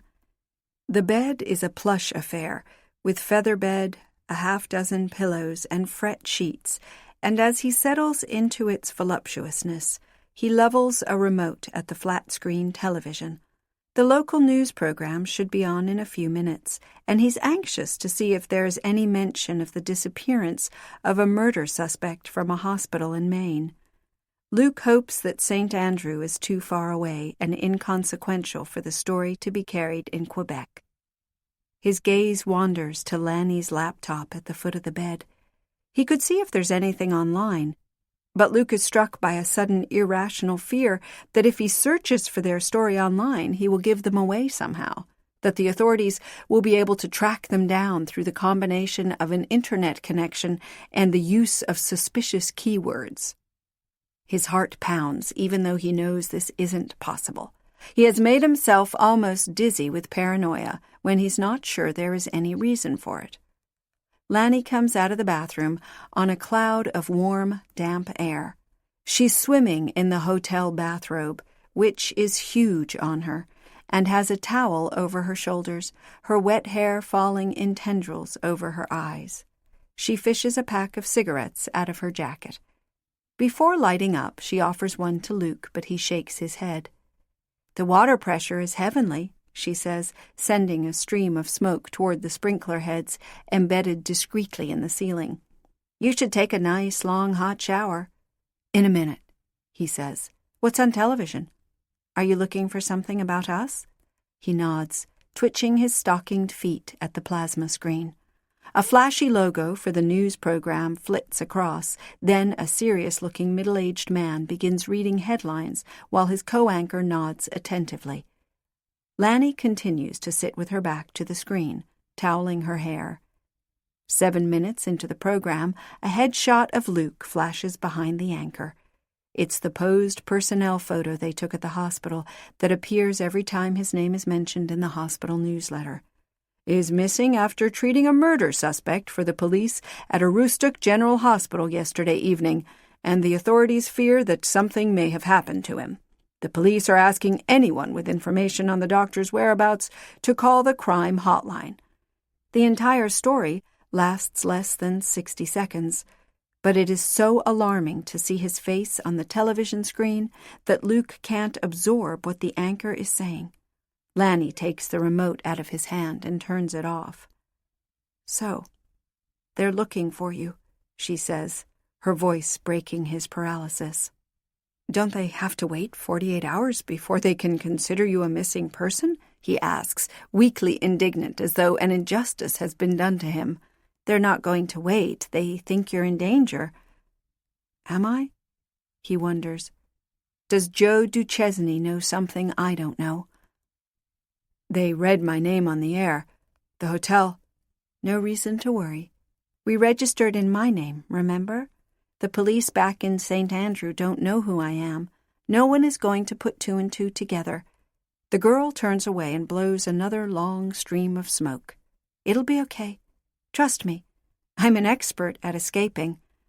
It feels as though Luke's brain squeezes against his skull, as if in a panic it is trying to get out.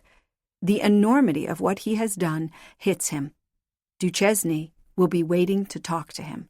Peter undoubtedly has told the police about the SUV and the email, so there's no way they can continue to use it. In order to go back to his home, he will have to lie convincingly to the sheriff and repeat that lie to everyone back in St. Andrew, maybe for the rest of his life. He closes his eyes and fights for breath. His subconscious led him to help Lanny. If he can only fight through the alarm clamoring in his head, his subconscious should tell him what it is he really wants, why he walked out on his life and went tearing down the road with this woman, bridges aflame behind him. Does that mean I can't go back? He asks. If that's what you want, she says carefully, they'll have questions, but nothing you wouldn't be able to handle. Do you want to go back to St. Andrew? To your parents' farm, the house full of their belongings, the absence of your kids, back to the hospital to take care of your ungrateful neighbors? Luke's uneasiness grows stronger. I don't want to talk about it. Listen to me, Luke. I know what you're thinking. She slides across the bed to sit next to him, close, so he can't turn away from her. He smells the faint perfume of soap, warmed by her skin, rise from under the bathrobe. You only want to go back because it's what you know. It's what you have left. The man I saw walk into the ER looked overwhelmed and tired. You've been through a lot with your parents and your former wife, losing your children. There's nothing there for you anymore. It's a trap. You go back to St. Andrew and you'll never leave. You'll just grow older, surrounded by people who don't give a damn about you. I know what you're feeling. You're alone, and you're afraid you're going to be alone for the rest of your life, rattling around in a big house, no one to talk to. No one to help with the burdens of living, no one to eat dinner with, no one to listen to stories about your day. You're afraid of old age. Who will be there for you? Who will take care of you the way you took care of your parents? Who will hold your hand when it's your turn to die? What she said is brutally true, and he can barely stand to listen to it. She puts one arm around Luke's shoulder, and when he doesn't push her away, she pulls him closer. You're right to be afraid of dying. Death has taken everyone I've known. I've held them in my arms up to their last moment, comforted them, cried when they've gone. Loneliness is a terrible thing.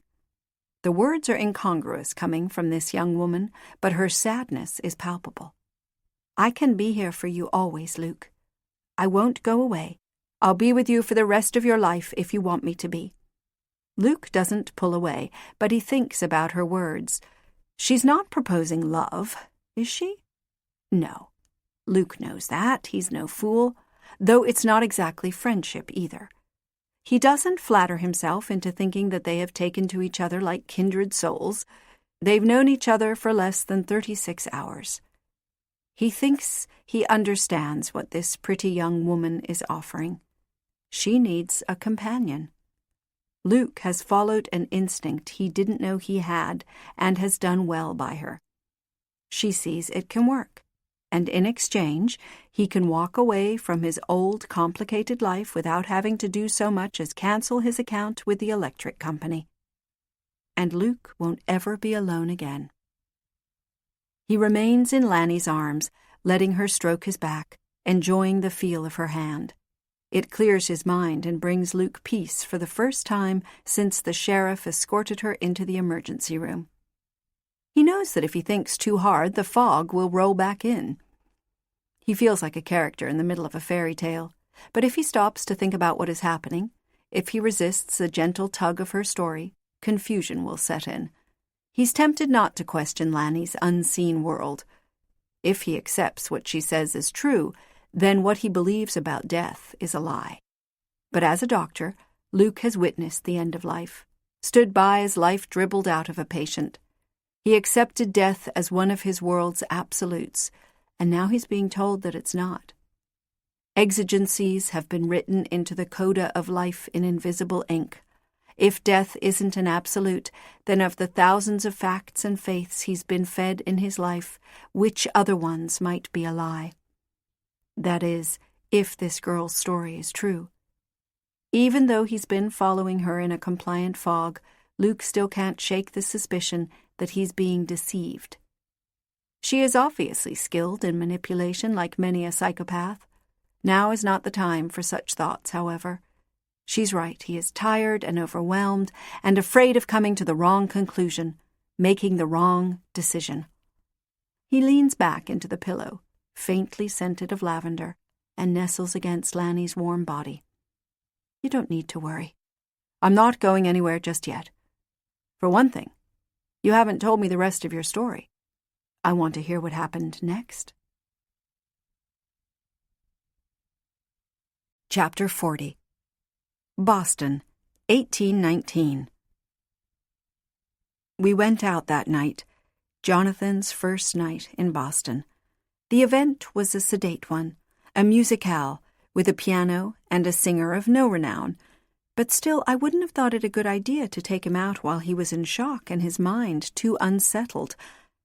Secrecy was Adair's byword. He'd impressed that on us all, with tales of being suspected of witchcraft and barely escaping violent mobs, fleeing on horseback by moonlight, leaving behind a fortune that had taken decades to amass. And who knew what Jonathan might say in the state he was in? Adair would not be dissuaded, however, and we were dispatched to search through the trunks for a suite of evening clothes for Jonathan. In the end, Adair commandeered Donna's gorgeous French frock coat, Jonathan being as tall as Donna, but broader through the shoulders, and had one of the maids slave for a few hours on alterations as the rest of us powdered, perfumed, and dressed to introduce Jonathan to the city. Only he couldn't go forth as Jonathan, could he? You must remember to introduce yourself by another name, Adair explained, as servants helped us don capes and hats under the chandelier in the foyer. We cannot have word getting back to your little hamlet that Jonathan St. Andrew has been seen in Boston. The reason was obvious. Jonathan's family would be looking for him. Ruth St. Andrew would refuse to accept that her son had simply disappeared. She'd have the entire town searched, the woods and river too. When the snow melted in the spring and still no body was found, she would deduce that Jonathan had left on his own, and she might cast an even wider net in an attempt to find him. We couldn't leave a trail of crumbs behind, clues that could bring someone to our door. Why do you insist on taking him out tonight? Why not let him recover first? I asked Adair as we clambered into the carriage. He regarded me as he might a simpleton or a noisome child. Because I don't want him cloistered in his room, brooding over what he has left behind. I want him to enjoy what the world has to offer. He smiled at Jonathan, though Jonathan only stared moodily out the carriage window, oblivious even to Tilda's hand playing provocatively with his knee. Something about Adair's answer didn't sit right with me, and I'd learned to trust my instincts about when Adair was lying. Adair wanted Jonathan to be seen in public, but for what reason, I couldn't determine.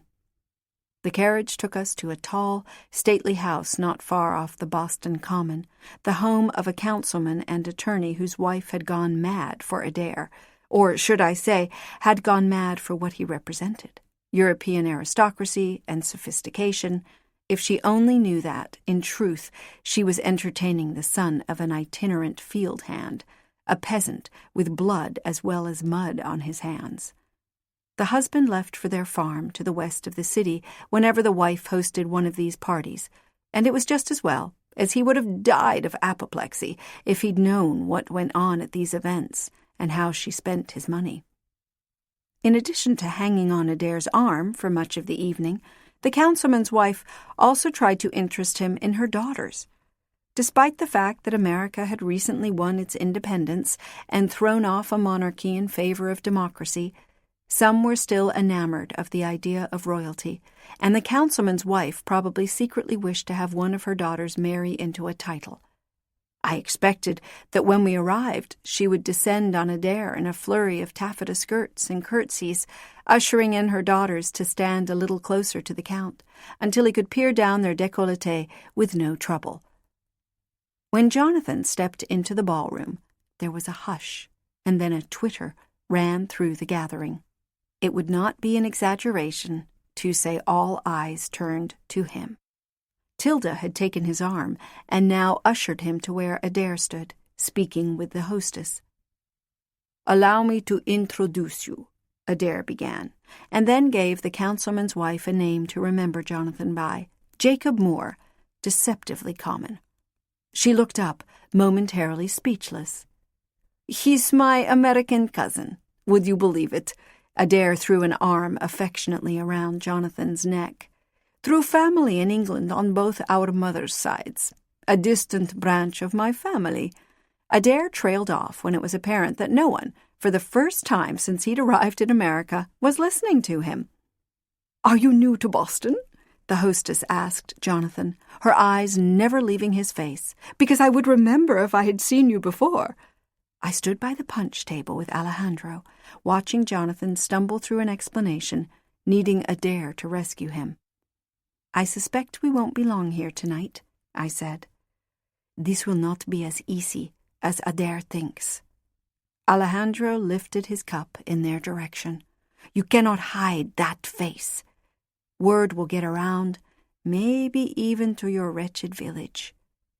There was a more immediate concern, I thought, as I observed Jonathan and Adair together. The women flocked not around the European aristocrat, but the tall stranger. They stared at him from behind their fans. They stood blushing at his elbow, waiting to be introduced. I'd seen those expressions before, and I realized at that moment that it would never change. Wherever Jonathan went, women would try to possess him. Even if he didn't encourage it, they would always pursue him. As trying as the competition had been in St. Andrew, now Jonathan would never be mine alone. I would always have to share him. Tonight, Adair seemed content to let Jonathan be the center of attention. Indeed, he appeared to pay close attention to the partygoers' reactions. But I wondered how long that would last. Adair did not seem the type to live in someone else's shadow, and there never was any choice but to let him be the star. Jonathan himself had no choice. "I fear there will be trouble before too long," I murmured to Alejandro. "With Adair, there is always trouble. It is just a matter of how bad." We stayed longer than I thought. The night was starting to surrender to the purple bloom of dawn when we returned to the mansion in quiet exhaustion. I saw that, despite himself, Jonathan appeared to have come out of his shell a little. High spots of color, an excess of drink, spotted his cheeks, and he was definitely less tense. We climbed the stairs in silence, the sharp report of our heels on the marble floor echoing through the great hollow house. Tilda tugged at Jonathan's hand, trying to direct him to her room, but he slipped from her grasp with a shake of his head. One by one, the courtiers disappeared behind the gilded doors to their bedchambers until it was only Jonathan, Adair, and myself. I was about to escort Jonathan to his room to share a few words of reassurance and, with any luck, be invited to keep him warm under the covers, when I was stopped by an arm thrown around my waist. Adair reeled me in close to him, and in full view of Jonathan, ran his free hand over my bodice and my derriere. He kicked open the door to his private chamber. "Will you join us tonight?" he said with a wink. "We should make this a night to remember, to celebrate your arrival. Lanore is quite capable of pleasing both of us. She's done it many times before. You should see for yourself. She has a gift for loving two men at the same time." Jonathan blanched and stepped back. "No, another time then. Perhaps when you are more rested." "Good night," Adair said as he pulled me in behind him. There was no mistaking his message. I was a common whore. This was how Adair meant to kill Jonathan's affection for me, and I realized in that instant that I'd been a fool to doubt Adair's ability to make good on it. I barely looked at Jonathan's face, shocked, hurt, before the door slammed shut. In the morning, I gathered my clothing in my arms, and in my shift and bare feet stood outside Jonathan's bedchamber, listening for signs that he was awake. I craved in the strongest way to hear the quotidian noises of his morning ritual, the rustle of bed linen, water splashing in the basin, thinking that would make everything right. I had no idea if I could face him. I wanted the kind of reassurance a child gets from a parent's face after he's been punished, but I lacked the courage to knock. It didn't matter. It was completely still within, and given the long, complicated day he'd had, I shouldn't have doubted he'd sleep a full 24 hours. Instead, I washed in my room and dressed in fresh clothing, then made my way downstairs in the hope that despite the early hour the servants would have set a pan of coffee brewing. To my surprise, Jonathan sat in the small dining room, steaming milk and dry bread on the table before him. He looked up at me. "You've risen," I said.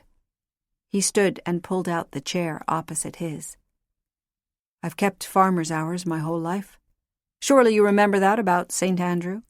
If you slept past 6 in the morning, the entire town would be talking about you by noon. The only thing for it was to be on your deathbed," he said wryly. A sleepy young man carried in a cup and saucer, splashing coffee clumsily over the edge, then set it at my left hand, nodded, and left.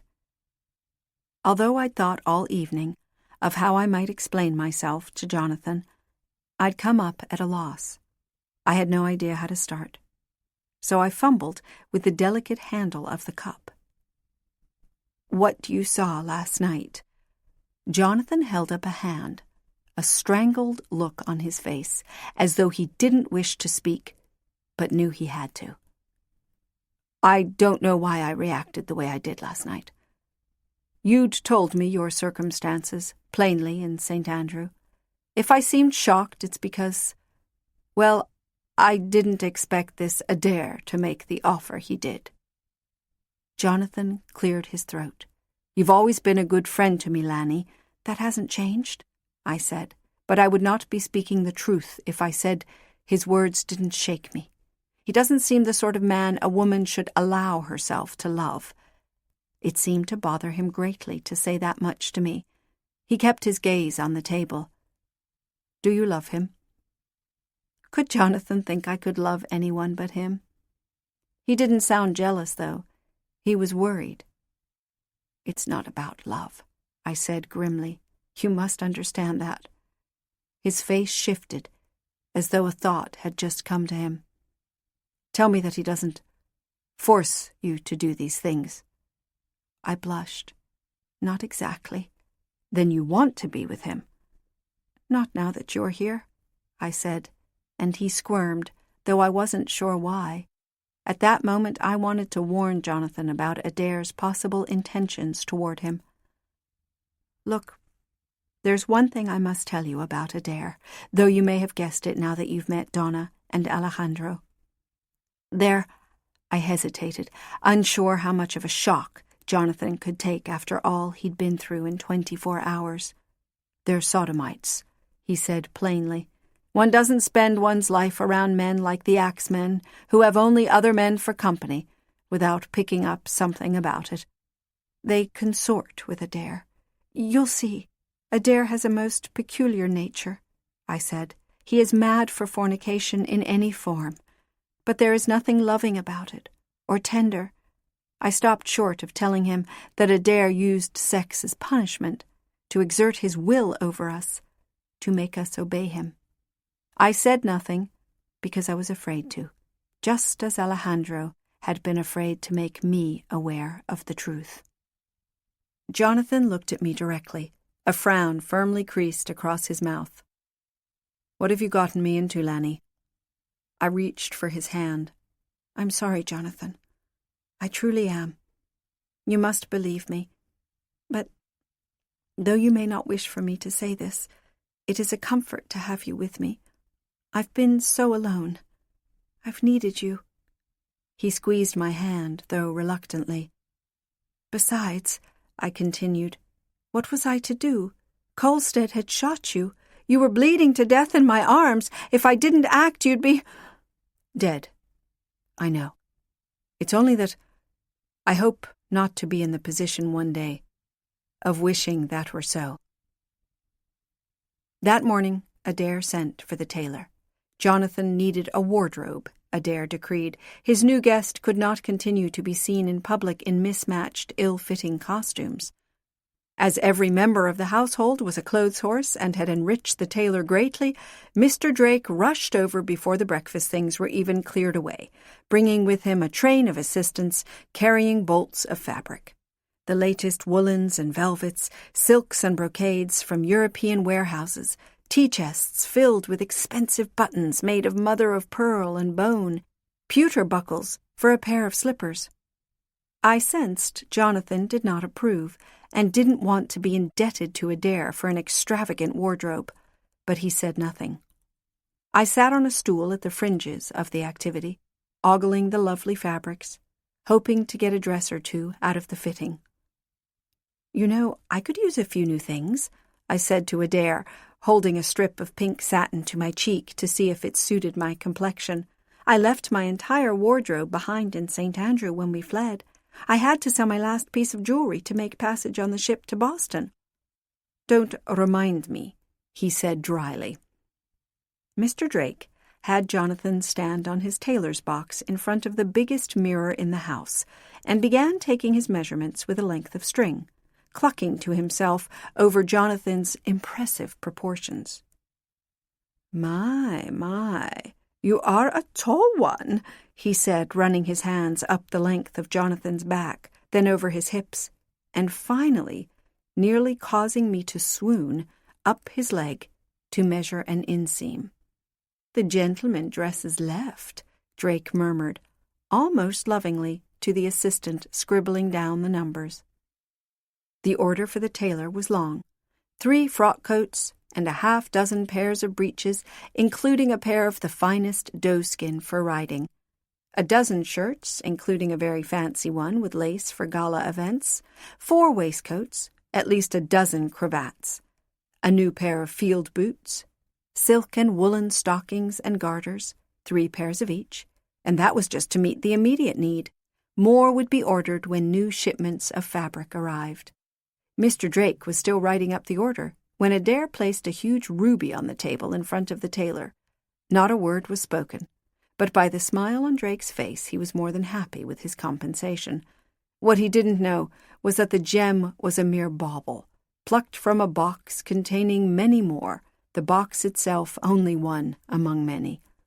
Adair had treasure dating back to the sacking of Vienna. A gemstone that size was as common as a field mushroom to Adair. "A cloak, too, I think, for my associate, lined with heavy satin," Adair added, spinning the ruby on its faceted end like a child's wooden top. The ruby attracted everyone's eye, and I was the only one to see Adair take a long, appraising look at Jonathan from his back down to the graceful dip at the small of his back and over his trim buttocks. The look was so naked and heavy with intent that it froze my heart in fear for what lay ahead for my Jonathan. As the tailor packed his things, a stranger arrived for Adair, a sombre gentleman with 2 ledgers and a portable writing kit, inkwell, quills tucked under his arm. The 2 went immediately to the study without a word to anyone else. "Do you know who that man is?" I asked Alejandro as I watched the study door close. "Adair's taken a solicitor while you were gone. It is understandable. Now that he is in this country, he has legal matters to attend to regarding his property overseas. These things come up from time to time." "It is of no consequence," he answered, as though it was the most boring thing imaginable. And so I paid no more mind to it at the time. "It is nonsense," Jonathan said when Adair told him an artist was coming to the house that day to make sketches of him for an oil painting. It would be criminal not to have your likeness captured, Adair argued back. There are far homelier men who have immortalized themselves for posterity, lined the walls of their familial mansions with their sorry likenesses. This very house is a case in point, Adair said, gesturing to the walls of portraits that had been rented with the house to provide a ready-made pedigree. Besides, Mrs. Warner told me about the artist. Quite gifted, and I want to see if he is worth the accolades that are being heaped upon him. He should thank God to get such a subject, I tell you. Your face may well establish this man's career. I don't care to make anyone's career, Jonathan retorted. But he knew the battle was lost. He sat for the artist, but was not exactly cooperative. He slumped in the chair, leaning with his cheek against his hand, face sullen, like a schoolboy being kept after class. I perched on the window seat for the entire session, seeing his beauty anew through the artist's quick charcoal sketches. The artist clucked to himself throughout, undoubtedly pleased at his good fortune to be working on such a striking figure and getting paid for the privilege. Donna, once an artist's model, sat with me for an afternoon, ostensibly to study the artist's technique. I noticed that he seemed to observe Jonathan more than he bothered with the artist. "He's going to become quite the pet, isn't he?" Donna said at one point. "You can tell by the portrait. Adair only has his likenesses done of his favourite. The odalisque, for instance." "And what does that mean, to be his favourite?" He gave me a sly look. "Oh, don't pretend. You have been Adair's favourite for a short while. In some ways you still are. And so you know, it's onerous. He expects your attention all the time. He's very demanding and easily bored, especially when it comes to sex games," Donna said, lifting a shoulder archly, as though to say he was happy he was no longer pressured to come up with new ways to bring Adair to climax. I looked closely at Donna, studying his features as he spoke. He was a handsome man, too, though his beauty had been forever ruined by some unhappiness he carried inside. A secret malice clouded his eyes and twisted his mouth into a sneer. "And he's only had portraits done of these two?" I asked, taking up the conversation again. "Only Uzra and Jonathan?" "Oh, there have been a few others, only the stunningly beautiful. He's left their paintings in storage in the old country, like the faces of angels, locked away in a vault. They've fallen out of favour. Perhaps you'll see them one day." He tilted his head, studying Jonathan with a critical eye. "The paintings, I mean." "The paintings," I repeated. "But the fallen ones, what has become of them?" "Oh, some have left, with Adair's blessing, of course. No one leaves without it, but they're scattered like leaves in the wind. We rarely see them again." He paused for a minute, "though you have met Jude, now that I think of it. No loss, his departure. What a diabolical man, to pass himself off as a preacher, a sinner in saint's clothing." Donna laughed, as though it was the funniest thing he could conceive of, one of the damned, masquerading as a preacher. "You said only some have left. What of the others? Has anyone left without Adair's permission?" Donna gave me a thinly malevolent smile. "Oh, don't pretend to be stupid. If it were possible to leave Adair, would Uzra still be here? You have been around Adair long enough to know that he's neither careless nor sentimental. You either leave in his good graces or, well, he's not about to leave someone behind to take revenge on him and reveal him to the wrong people, is he?" But this was the last Donna would say about our mysterious overlord. He glanced down at me, and, seeming to think better of divulging anything more, swept out of the room and left me to ponder all that he'd told me. About this time, there was a commotion across the room, Jonathan rising abruptly from his chair. "I've had enough of this nonsense. I can bear it no longer," he said, following Donna and leaving the disappointed artist to watch his good fortune walk out of the room. In the end, there never was a painting done of Jonathan, and Adair was forced to settle for a charcoal drawing that was subsequently framed under glass and kept in the study.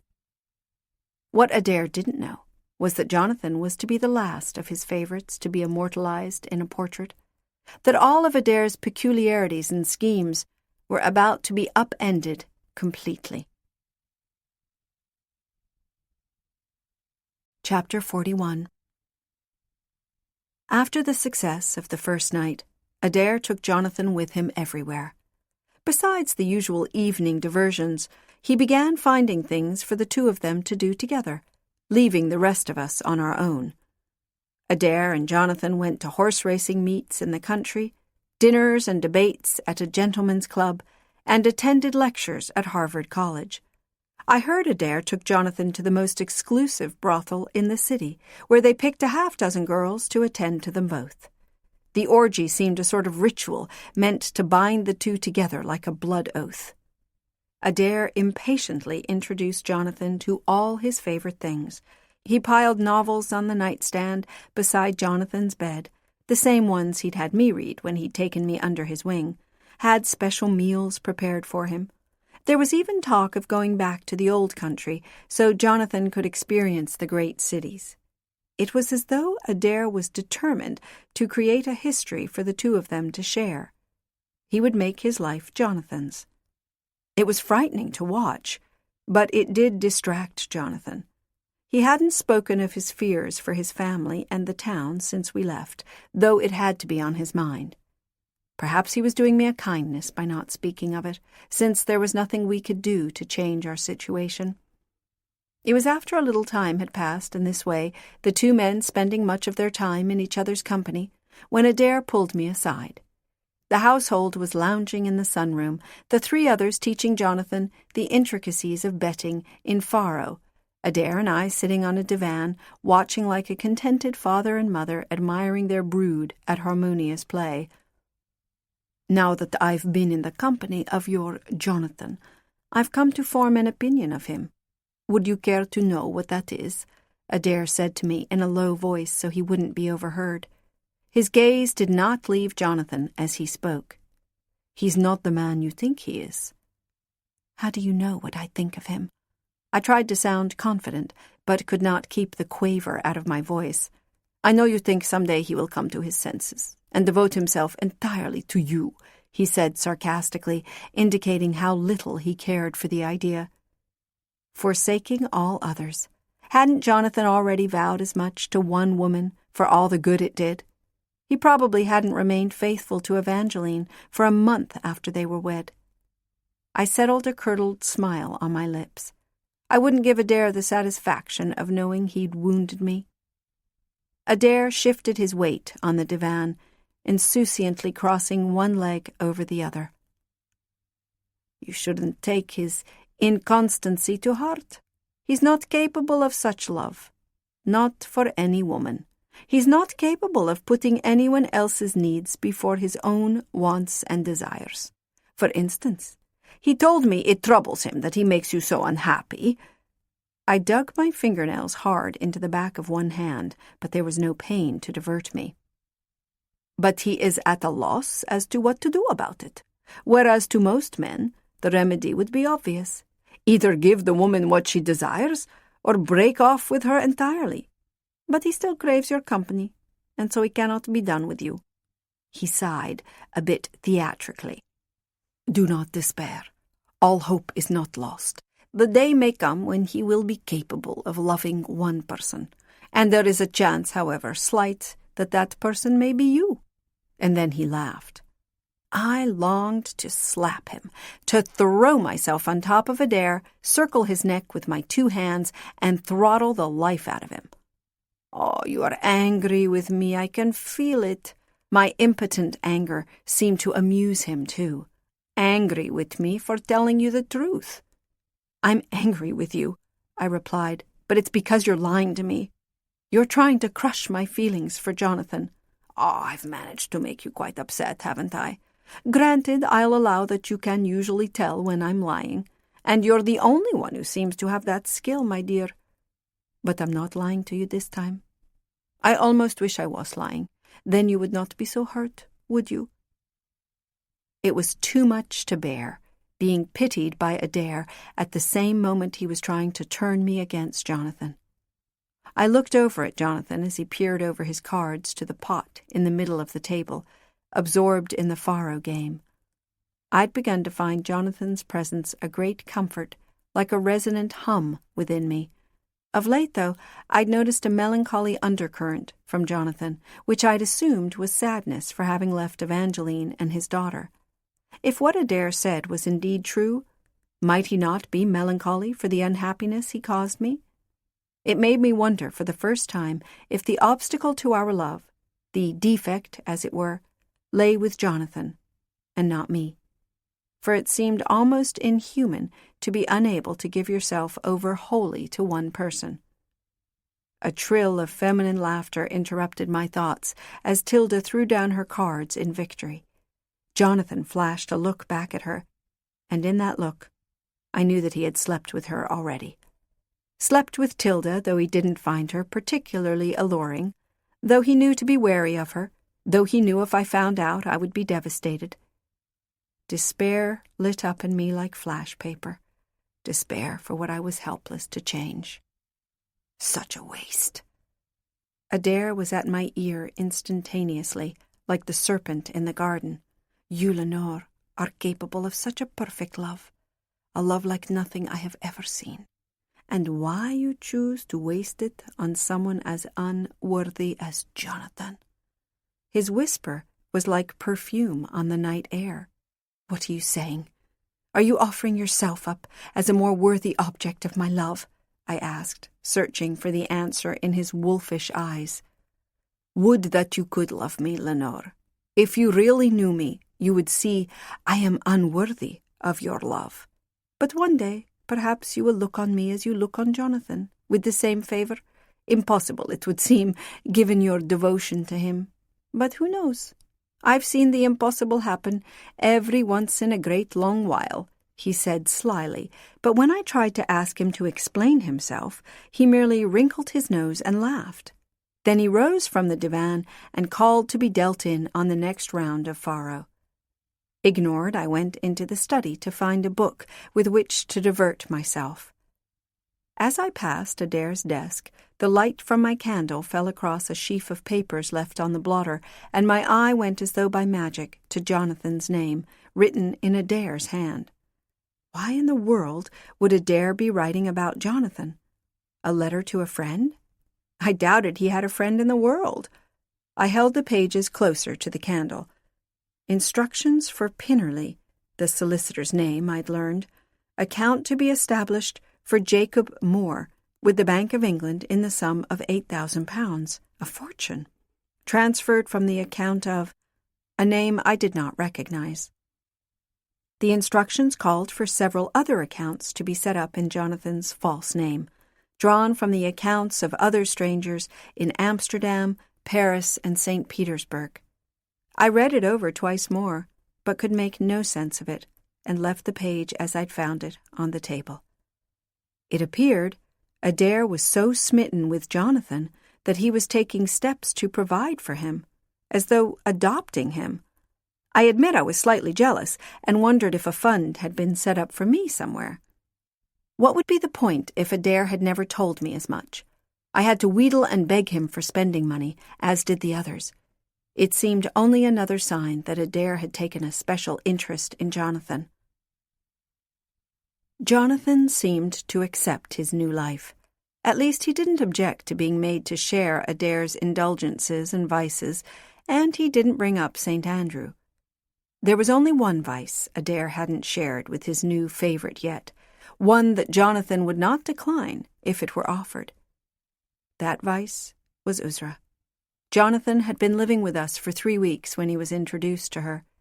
Adair asked Jonathan to wait in the drawing-room as I clung jealously to his side, and then Adair brought Uzra in with a flourish, the odalisque dressed in her usual swathe of winding cloth.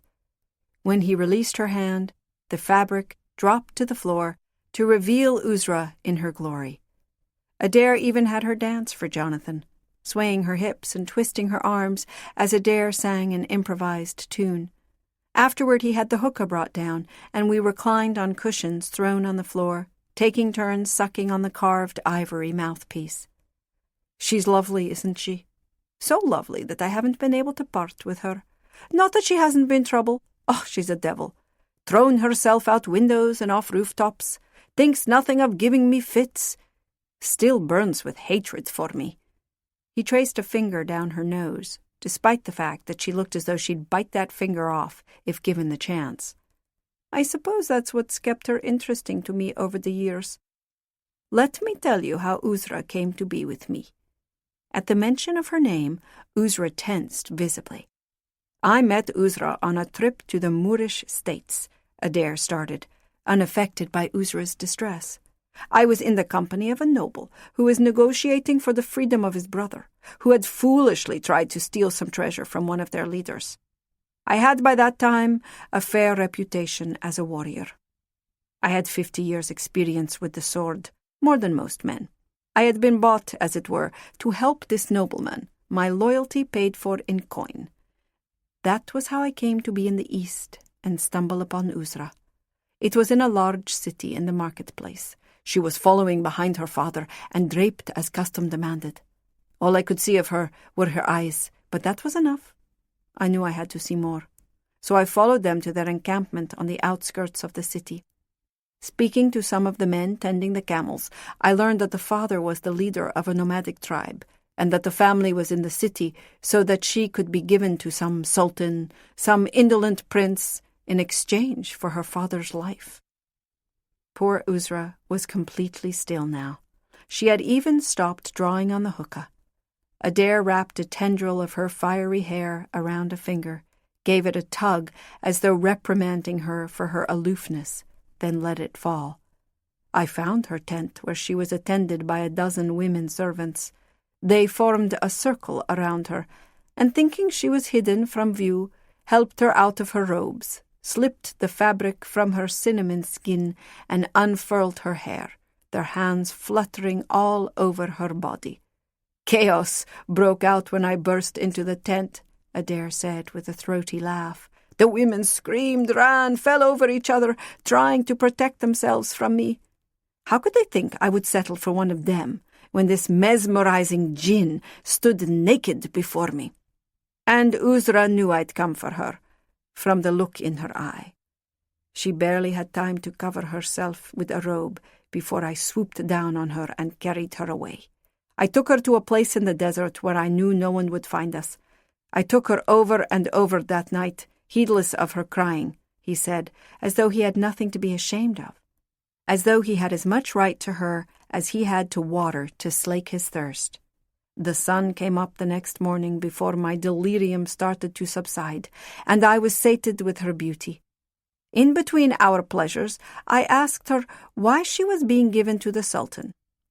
It was because her tribe held a superstition about a jinn with green eyes who would bring pestilence and suffering.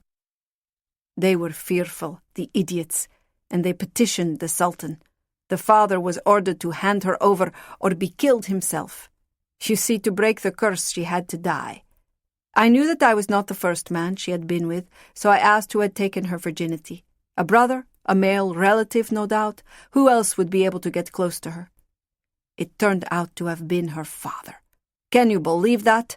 He asked, incredulous, snorting as though it was the most ridiculous thing he had ever heard. He was the chief, a patriarch, used to having his way. But by Uzra's 5th birthday, he could tell by the girl's coloring that he was not her father. The mother had been unfaithful, and by the green of the child's eyes had consorted with a foreigner.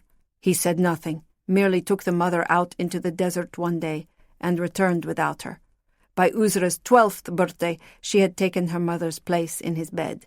He told her that she was the daughter of a whore and no blood relation to him, so it was not forbidden. She was to tell no one. The servants thought it charming that the girl was so affectionately disposed toward her father that she could not bear to be apart from him. I told her none of it mattered. I was not going to give her to that superstitious sultan, nor would I send her back to her father so he could force himself on her one last time before handing her over like a coward. Over the course of Adair's story, I had managed to take Uzra's hand and squeezed it from time to time to let her know I commiserated with her. But I saw in her dead green eyes that she had taken herself to another place, away from his cruelty. Jonathan, too, was quietly embarrassed for her. Adair continued, heedless of the fact that he was the only one enjoying his tale. I decided to save her life, just like the others. I told her that her long ordeal was over. She was to start a new life with me, and she would stay with me forever. Once the opium had had its effect on Adair and he'd fallen asleep, Jonathan and I crept away. Good God, Lanny, what am I to make of that story? Please tell me he was being fanciful, that he was exaggerating. It's odd. He said he saved her life, just like the others. But she's not like the others. Not from the story he just told. How so? He's told me a bit about how the others came to be with him. Alejandro, Tilda, and Donna. They had done horrible things before Adair met them. We slipped into Jonathan's room, which was next to Adair's but smaller, though it did have a good-sized dressing room and a view of the garden, and a door that led straight into Adair's chamber. I think that's why he picked them, because they're capable of doing the bad things he requires. I think that's what he looks for in a companion, a failing. We shed a few layers of clothing to get more comfortable before lying on the bed side by side, and Jonathan draped an arm protectively over my waist. The opium was affecting us too, and I was on the verge of falling asleep. It makes no sense. Why would he choose you then? Jonathan asked drowsily. You've never hurt anyone in your life. If ever there was an opportune time to bring up Sophia and how I'd driven her to suicide, this was it. I even drew in a breath to ready myself, but once again I could not. Jonathan thought me innocent enough to question my place here. He thought me incapable of evil, and I couldn't spoil that. And perhaps as telling he didn't ask why he had been selected, what Adair saw in him. Jonathan knew enough about himself to believe something evil lurked within, something deserving of punishment. Maybe I knew it too. We were both failed in our way and chosen for a punishment that we deserved. I meant to tell you, Jonathan muttered, sleepy, eyes already closed. I will be going on a trip with Adair soon. He told me he wished to take me somewhere. I forget where exactly. Perhaps Philadelphia? Though after that story I can't say I'm looking forward to going anywhere alone with him. As I pulled his arm tight against me, I noticed through the thin gauze of his shirt a mark on his arm. There was something sickeningly familiar about the dark mottles veiled by his sleeve, so I pulled the loose garment back to see thin black lines incised on his inner arm. Where did you get this? I asked, sitting up in alarm. It was Tilda, wasn't it? She did this with her needles. Jonathan barely opened his eyes. Yes, the other evening, when we'd been out drinking. I studied it closely. It was not the heraldic shield, but two spheres with long, fiery tails, interlocked like two fingers, hooked together. It might have been different from the one I bore, but I'd seen it before, adorning Adair's back. It's the same as Adair's, I managed to say. Yes, I know. He insisted I wear it, to signify that we are brothers or some such nonsense. I did it only to end his badgering. Touching my thumb to the tattoo, I felt a coldness ripple through me. That Adair had put his mark on Jonathan signified something, but I could not figure out what that might be. I wanted to beg him not to go away with Adair, to disobey him, but I knew the inevitable outcome of that folly. So I said nothing, and lay awake a long time, listening to the steady, peaceful rhythm of Jonathan's breathing, unable to shake the premonition that our time together was coming to an end. Chapter 42. Quebec City, present day. Luke wakes to the sound of human misery. He is disoriented, as he always is when waking from a nap, and his first thought is that he has overslept and is late for his shift at the hospital. It isn't until he nearly knocks the alarm clock, never mind that it's not ringing, off the nightstand with a wild grope that he realizes he's in a hotel and there is only one person with him, and that person is crying. The door to the bathroom is closed. Luke knocks gently, and when there is no answer, pushes the door back. Lanny sits hunched in the bathtub, fully clothed. When she looks over her shoulder at him, Luke sees that her eye makeup is streaked down her face in black daggers, like a frightening clown in a movie. "Hey, you okay?" he asks, reaching for her hand. "What are you doing in here?" She lets him help her out of the bathtub.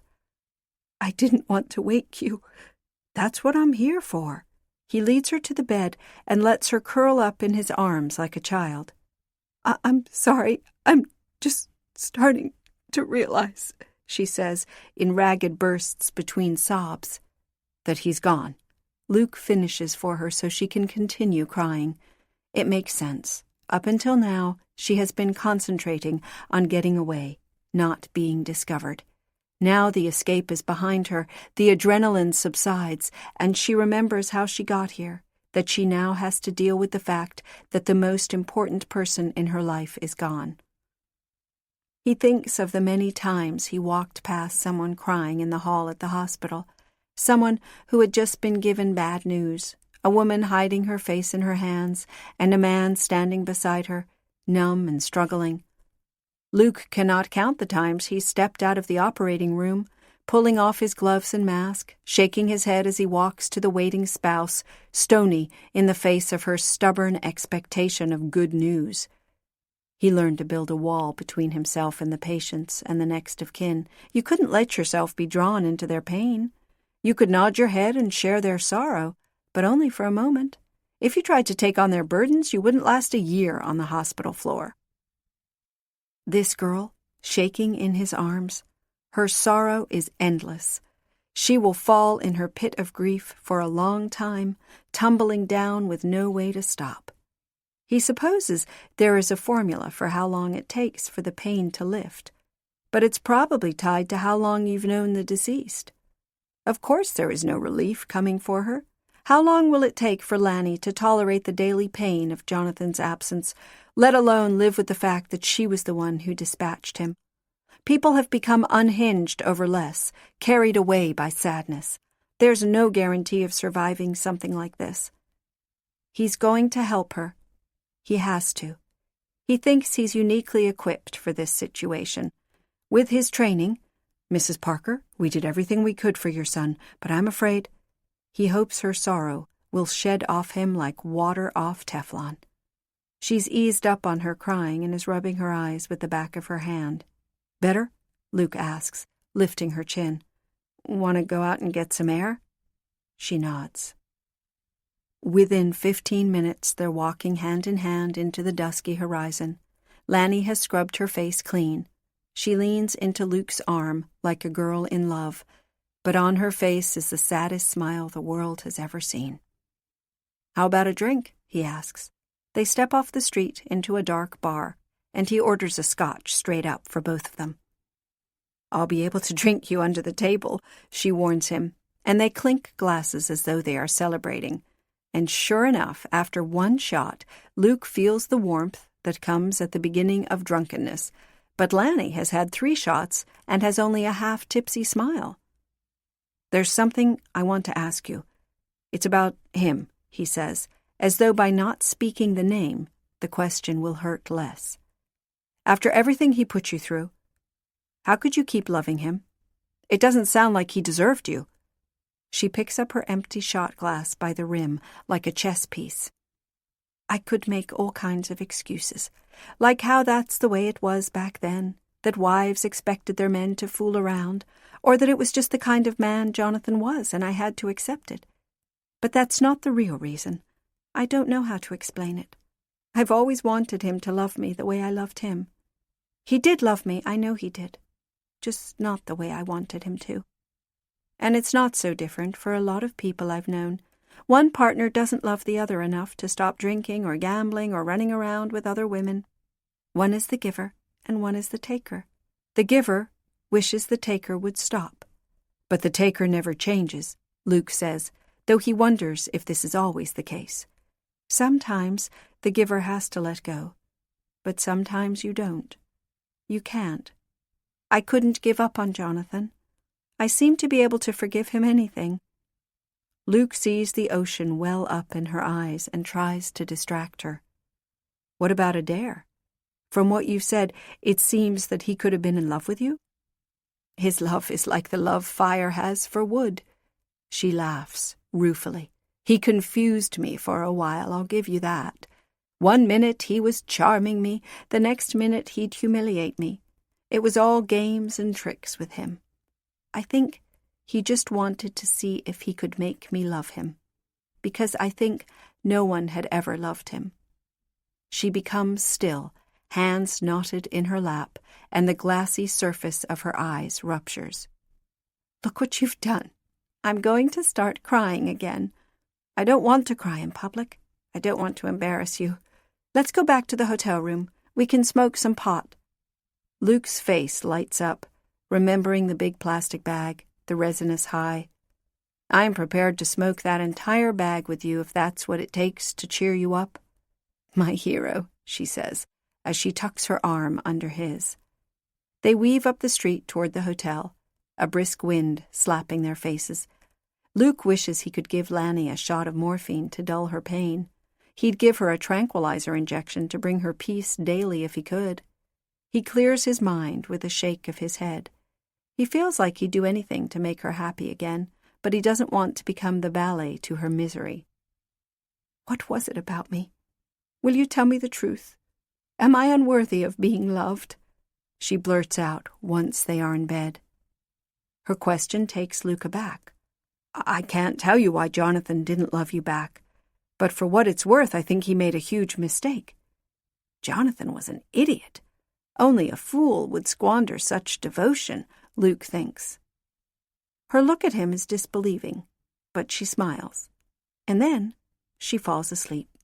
He pulls her against him, wrapping his arms around her sylph-like body, gathering up her elegantly splayed limbs. He can't recall feeling like this, except for that miserable time in the pizza parlor with his daughters, when he wanted to bundle them into his rental car and take them back to Maine. He knows he made the right choice by not giving in to his sadness then. The girls are better off with their mother. But he will be haunted forever by the act of driving away from them. Only a fool squanders such love. And Lanny? He is willing to do anything to protect this vulnerable woman, to fix her. He wishes he could draw the poison out of her, like a leech with blood. He would take it on himself if he could, but knows all he can do is be with her. Chapter 43. Boston, 1819. An ashy light tugged at my eyelids, waking me from sleep one evening. Uzra appeared next to my bed, a small oil lamp swaying in her hand. It must have been very late, for Adair's house was still as a crypt. Her eyes implored me to get out of bed, so I did. She glided out of the room in her usual silent way, leaving me to follow behind her.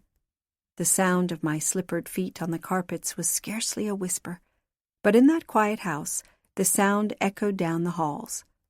Uzra shielded the lamp as we walked past the other bedchambers, so we threw as little light as possible, and we were undiscovered by the time we reached the stairs to the attic. The attic was divided into two sections, one made into the servants' quarters, and a smaller unfinished space for storage. This was the area where Uzra hid. She led me through a maze of trunks that acted as her barrier against the world, and then down an impossibly narrow corridor to a diminutive door. We had to crouch and twist to fit through the door, and emerged inside what looked like a whale's belly. Rafters for the ribs, a brick chimney instead of a windpipe. Moonlight seeped in from uncovered windows, allowing views onto the unadorned path to the carriage house. She chose to live in this hollow space to get away from Adair. It was a sad place to live, too hot in the summer and too cold in the winter, and lonely as the moon. We passed what I assumed was her nest, curtained off by the iridescent winding sheets of organza she wore as sarongs, hung from the rafters like laundry on a line. The bed itself was made of two blankets from the parlor, twisted together in a circular pattern, not unlike a bed made by a wild animal, frenzied and makeshift. A heap of trinkets was piled next to the bed, diamonds the size of grapes, a veil of thin gold mesh to wear with a chador. But there was also bric-a-brac, things a child might covet. A cold, lovely dagger, a memento from her birthplace, its serpentine blade like a snake in motion, a bronze hand mirror. She brought me to a wall, a dead end. Where I saw nothing, though, she dropped to her knees and pried a pair of boards away, revealing a crawl space. Taking the oil lamp, she plunged fearlessly into the darkness, like a rat used to tunneling between walls. I took a deep breath and followed. After traveling on hands and knees for about 20 feet, we emerged in a windowless room. Uzra held up the lamp so I could see where we were. It was a small, finished space, part of the servants' suite, with a tiny fireplace and a door. I went to the door and tried it, but it was held fast by some means on the outside. The room was dominated by a large table covered with bottles and jars and an array of odds and ends. There was a hutch, and it too was stocked with containers of all sizes and shapes, most covered with waxed cloth or stoppered with cork. Baskets tucked under the table were filled with everything from pine cones and branches to inscrutable parts of various animals' bodies. A few books, ancient and crumbly, were tucked between the jars. Candles stood on plates at the edge of the table. I inhaled deeply. The room held close myriad smells, spices and forest and dust, and others I couldn't identify. I stood in the center of the space and looked around slowly. I think I knew immediately what the room was and what its existence meant, but I didn't want to admit it. I took one of the books down from its shelf. The cover was stretched blue linen, embellished with handwritten letters and intricate diagrams of symbols within symbols. Turning the heavy pages, I saw there wasn't a printed page in the entire book. Every bit was done in a careful script, annotated with formulas and illustrations, the proper bit of a plant to keep, for instance, or an ornate dissection of a man's internal workings, but all in a language I didn't recognize.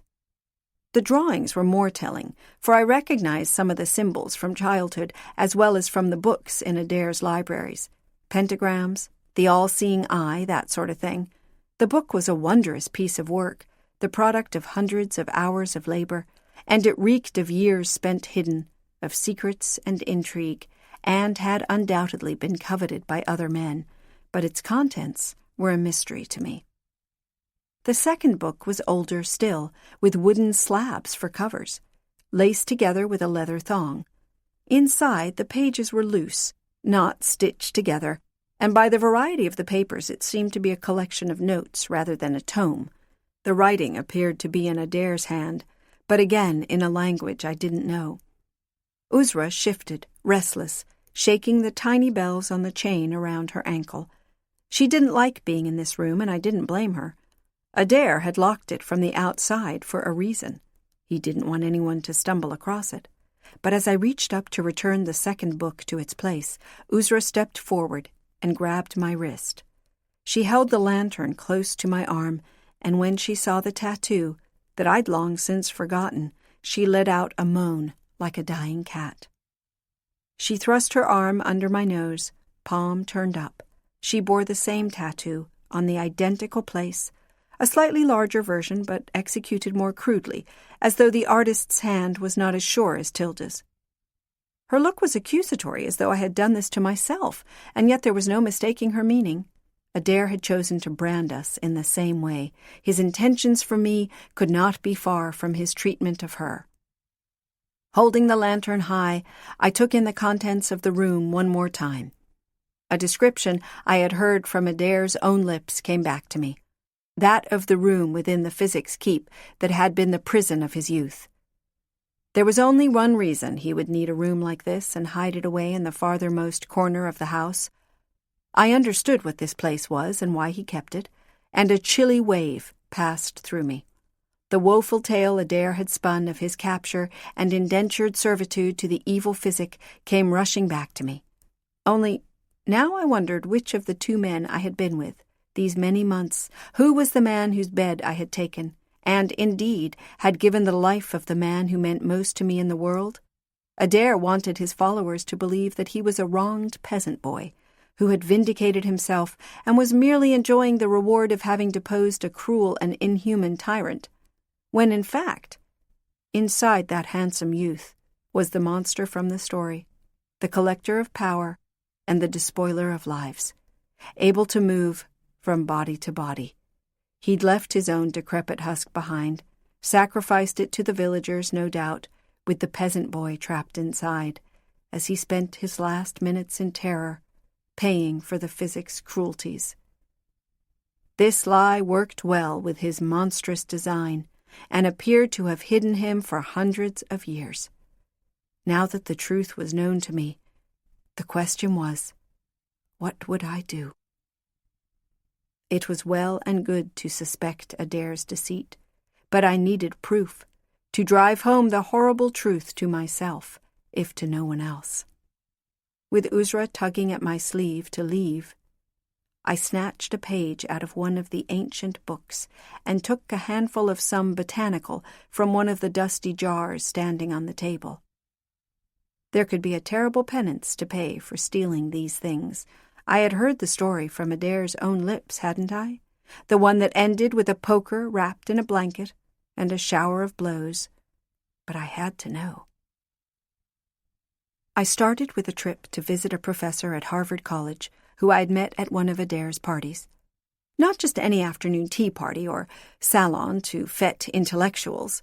No, I'd met this man at one of Adair's parties of a special variety. I tracked down his office in Wayden Hall, but he was with a student. When he saw I was waiting in the hall, he dismissed the young man and came out to fetch me, the most charming smile on his devilish old face. Perhaps he was half afraid I'd come to blackmail him. Since the last time I'd seen him, he was astride a rent boy, even younger than his students, and crowing proudly. Or perhaps he was hoping I was delivering an invitation to another party. "My dear, what brings you here today?" he said, patting my hand as he led me into his office. "I am so seldom blessed with visits from fair young ladies. And how is our mutual friend, the Count? I trust he is in good health." "As fine as ever," I said truthfully. "And to what do I owe this happy visit? Perhaps word of another soirée?" His eyes glinted with the sharpest of hungers. His appetite whetted from too many afternoons gazing over fields of fresh young boys. "I was hoping I might impose on you for a favor," I said, reaching into my drawstring purse for the page I'd stolen.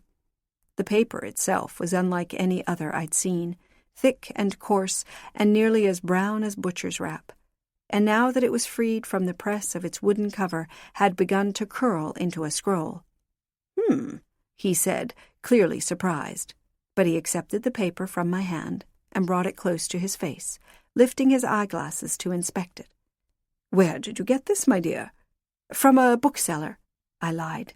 "A private bookseller who claims to have a trove of ancient books on a subject dear to Adair's heart. I thought I might purchase the books as a present for Adair, but the language is unreadable to me. I wished to verify that the book is as the dealer claims. You can never be too careful." "No, you cannot," he muttered as he examined the page. "Well, the paper is not of local manufacture, not bleached, possibly made by an individual for his own use, as it were, but it is the language you came to me about, isn't it?" He smiled modestly over his spectacles. He was a professor of ancient languages. That much I'd remembered from our fleeting introduction at that party. Exactly what languages, I couldn't recall. "Prussian, I would think. Similar, at least. Very odd. Possibly an archaic form of the language. I've not seen the likes of it before." He reached back to a shelf and pulled down a fat, heavy book and began flipping through its onion skin pages. "Can you tell me what is being talked about? The subject?" "What do you expect it to be about?" he asked curiously, still flipping pages. I cleared my throat. "Magic. Of some kind." He stopped what he was doing and stared at me. "Alchemy," I said, more weakly this time. "Something to do with transforming one thing into another?" "Oh, my dear, it is most certainly about something magical. Possibly a spell or incantation of some sort. Exactly what, I can't tell you. Maybe if you left this with me for a few days." His smile was coy. I knew enough of the work of scholars to suspect what he might do with this paper left in his care. He might try to stake a career on it, using it as the basis for this or that study, and I'd never see it again. Or worse yet, if Adair were to find out that it was missing, given over to our randy professor friend, well, to say it would go badly for me was an understatement. He lifted an eyebrow in expectation, but I leaned over his desk and snatched the paper back. "No, I couldn't, but thank you for your kind offer. What you've told me is sufficient," I said, leaping from the chair and opening the door. "And please, do me the favor of not mentioning this to Adair if you should see him. When it comes to gifts, he is a difficult man to please. I do want to surprise him with the books." The old professor looked faintly surprised himself as I bolted from his office. Next, I went in search of a midwife. She was hard to find. They were becoming scarcer in cities such as Boston. Physicians had almost taken over the job of delivering babies, at least for those who could afford them. Nor was I looking for just any midwife. I needed one like those you'd find in the country, one who knew all about curing and healing with plants and such. The ones who, 100 years earlier in this very same town, might have been called witches by their neighbors and met their deaths pressed beneath the board or hanged. Street whores told me where to find the midwife, since she was the only help the prostitutes could afford to cure their clap or help with unwanted pregnancies. I felt a shiver run down my back when I crossed the threshold of this woman's tiny room.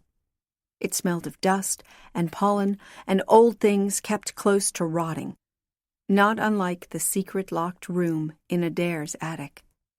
"Sit down, dearie, and tell me why you've come," she said, motioning to a stool on the other side of the hearth. She was an older woman with a hard, pragmatic cast at the center of her gaze, but an expression of understanding on her face. "I need to know what this is, Mom. Have you ever seen it before?" I took a handkerchief from my purse and opened it for her to see. The pinch of botanical I'd stolen had been roughed up in transit, separating into tiny stems and slivers of brittle, broken brown leaves. She held a leaf up to her eye, then crushed it between her fingers and sniffed. "That is neem, my dear. Used for a great variety of illnesses. Not exactly common in these parts, though, and in this natural state. Rarer still. Mostly you see it in tinctures and the like, watered down to its most diluted to make it go as far as possible. How'd you come across it?" she asked matter-of-factly, as though she might be in the market to purchase some. Perhaps she thought that was why I'd sought her out. She dusted her hands over the fire and let the fragments of leaf fall into the flame. "I'm afraid I cannot tell you," I said, as I pressed a coin into her hand. She shrugged, but accepted it, tucking the money into her pocket. "Here is my second request. I have need of an item. I need you to fix something to bring on a very heavy sleep. Not necessarily a peaceful one. It must render the person unconscious as quickly as possible." The midwife gave me a long, silent look, wondering perhaps if I really meant that I wished to poison someone. For how else could you interpret that request? At last she said, "It can't be coming back to me if the authorities are called into this matter for some reason." "You have my word." I put 5 more coins into her hand, a small fortune. She looked from the coins to me, then closed her fingers around the gold. In the carriage on the ride back to the mansion, I sat and peeled back the handkerchief from the lump the midwife had given me.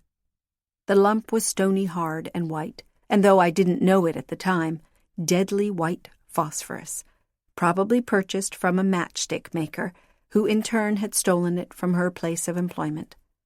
The midwife had treated it gingerly, as though she didn't like to handle it, and instructed me to grind it in a mortar and mix it in some wine or spirits, adding laudanum to help the concoction go down. It's very important to dilute it for medicinal effects.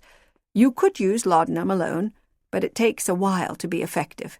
Phos will do the trick quickly, but If a body was to take this amount of phosphorus, the result would be bad indeed," she said with an unmistakable look in her eye. I'd already settled on a plan. A very dangerous plan, but as I took my leave I could think only of the true Adair. My mind was full of pity for the unfortunate peasant boy, without even a grave, because there was no corpse to give back to the earth. His handsome form was the possession of the man who had overtaken his body through the dark arts. As for the last bits of the physics story, well, it was beyond me to know how much was true. Maybe he'd visited Adair's family and left a tribute out of guilt, or in thanks for giving him their son, for handing over such a fine body. Or maybe that part was a lie, told to make the story palatable and tragic, to influence the listener's heart in his favor, to deflect suspicion. And the loss of his kingdom, a calculated risk. But maybe it was worth it in the end, to gain a fine new vessel to hold his miserable old soul. But if I didn't stop this terrible man, he would take the dearest thing in the world from me, Jonathan. Handsome, strong, and able, with a fearsome manhood, the peasant's body must have seemed like a godsend to the physic. But here in the New World, the peasant's body had its limitations. Or rather, the limitations were with the face. It was disconcertingly exotic, olive-toned, framed by wild, wiry hair.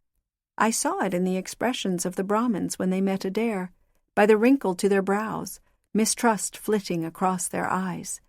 Here, among descendants of the British, Dutch, and Germans, who had never seen a Turk or an Arab, and for whom the hair was not unlike that of their slaves, the peasant's body was a liability. Now I understood Adair's cold, appraising eye as he studied the beautiful but club-footed scholar Tilda had fetched, and his hungry appreciation for Jonathan's flawless beauty. He'd sent his hellhounds out into the world, scouting for the perfect vessel. He even had Jude scouring the countryside for a replacement. But here in Boston, time had run out for Adair, and he needed a new body, one that would be amenable to the tastes of the masters of this new environment. He wanted Jonathan. He wanted to slip on Jonathan like a disguise. People were drawn to Jonathan like bees to sugar, dizzy and powerless with this unknowable attraction. Men wanted to befriend him, orbit him like planets around the sun.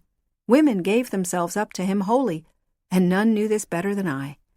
They would forever crowd around him, open themselves up to him, not realizing that the spirit inside was evil and waiting to exploit them. And because no one knew Adair's secret, there was no one to stop him. No one except me. Chapter 44.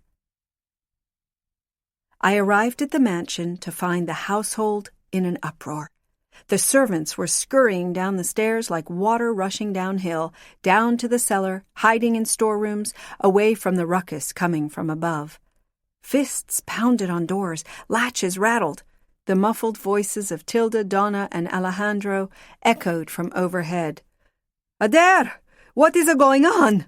Let us in!" I ran up the stairs to find the three huddled helplessly at the foot of the attic stairs, unwilling to interrupt whatever was happening beyond the closed door. We heard terrible noises, Uzra crying out, Adair roaring in response. We heard the flat sound of flesh striking flesh. "What's this about?" I demanded, whirling on Alejandro. "Adair went looking for Uzra. That's all I know." I thought of Adair's story. The physic's fury over things stolen from his table. "We must go up there. He's hurting her." I reached for the doorknob, but it refused to budge. He'd locked the door. "Get an axe, a sledgehammer, anything. We must break this door down," I shouted, but they only looked at me as though I'd lost my senses. "You don't understand what he's capable of." Then the sounds ceased. After a few minutes, the key turned in the lock and Adair emerged, pale as milk. Uzra's serpentine blade was in his hand, and his cuff was stained bright red. He dropped the knife to the floor and pushed by us, retreating to his room. It was only then that we found her body. "You had something to do with this, didn't you?" Tilda said to me. "I can see the guilt on your face." I didn't answer. Looking down on Uzra's body, my stomach lurched. He had stabbed her in the chest and also slit her throat, and that must have been the last thing he did because she'd fallen to the ground with her head thrown back, some hair still twisted where he had held it in his fist. The words, "by my hand and intent," echoed in my mind. The same words that had given her eternal life had been uttered again to take it away. Thinking of them now sent a shudder through me, as did spying the tattoo on her arm, thrown carelessly to her side. In the end, his mark upon her body meant nothing. He would retract his troth when it pleased him. The fight could have been about anything, and I would never know for sure. But the timing made it unlikely that it could be about anything other than the secret room. Somehow, Adair must have discovered that things had been taken and blamed her, and she hadn't disabused him of his assumption. She had either wanted to protect me or, very likely, welcomed this, her best chance at release through death. I had taken those things knowing what the penalty might be. I just didn't think it would lead back to Uzra, nor did I think he would kill any of us, least of all her. It was far more in his character to deal out a brutal physical punishment and to keep his victim within his grasp, shivering in terror, wondering when Adair might decide to do it all over again. Never in a million years did I dream he would actually kill her, because I thought that, in his way, he loved her. I dropped to the floor and held her hand, but it had gone cold already, the soul perhaps fleeing the body more quickly in our cases, so eager for release. The terrible thing was that I had been planning my escape, mine and Jonathan's, but hadn't given a thought to taking Uzra with us. Even though I knew how desperately she wanted to flee, it hadn't entered my mind to help this poor girl who had borne Adair's sick obsession for many years, who had been so kind to me and had tried to help me navigate this house of wolves. I had taken her for granted, and the cold recognition of my selfishness made me wonder if I wasn't Adair's soulmate for sure. Jonathan had followed the commotion upstairs, and on seeing Uzra's body on the floor, wanted to burst into Adair's chamber and have it out with him. It took both me and Donna to restrain him. "To what end?" I shouted at Jonathan. "You and Adair could pummel each other from here to the end of time and never settle it. However much you might wish to kill each other, it's not within the power of either of you." How I wanted to tell him the truth, that Adair wasn't who we thought he was, that he was far more powerful and dangerous and remorseless than any of us could know. But I could not risk it. I was afraid, as it was, that Adair would intuit my fear. Besides, I could not tell Jonathan my true suspicion. I knew it all now. Those soft looks Adair gave my Jonathan, it wasn't because Adair was planning to bed him. The covetousness he had for Jonathan ran much deeper. Adair wanted to touch that body, to fondle and stroke, to know every dip and bulge and crook, not because he wanted to swive Jonathan, but because he wanted to possess him. Possess that perfect body and be known by that perfect face.